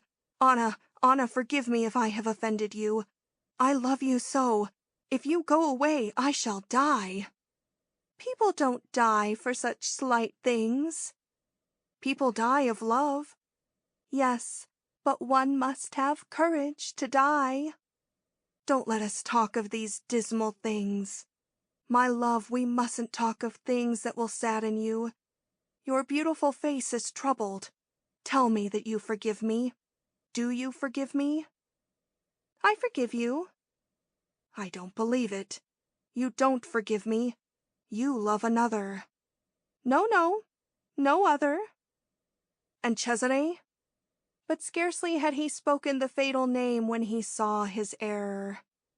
Her eyes blazed. She trembled from head to foot in a nervous convulsion.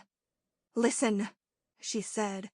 If you have a heart, if you have any pity, if you wish me to stay here with you, never name him again. Never name him. You are right. But then he added, and yet you loved him. You love him still. No, I love no one any more. Why would you not accept me when I proposed for you? Because. Why did you marry that old man? Because. And why do you love him now? Why do you love him? I don't know. You see, you do love him, he cried in despair. Oh, God! Oh, God! She sobbed. Oh, I am a fool. Forgive me, but I love you, and I lose my head. I love you, and I am desperate, and I need to know if you still love him. You will always love him? Is it so?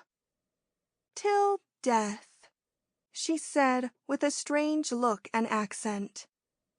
Say it again. Till death, she repeated with the same strange intonation. They were silent.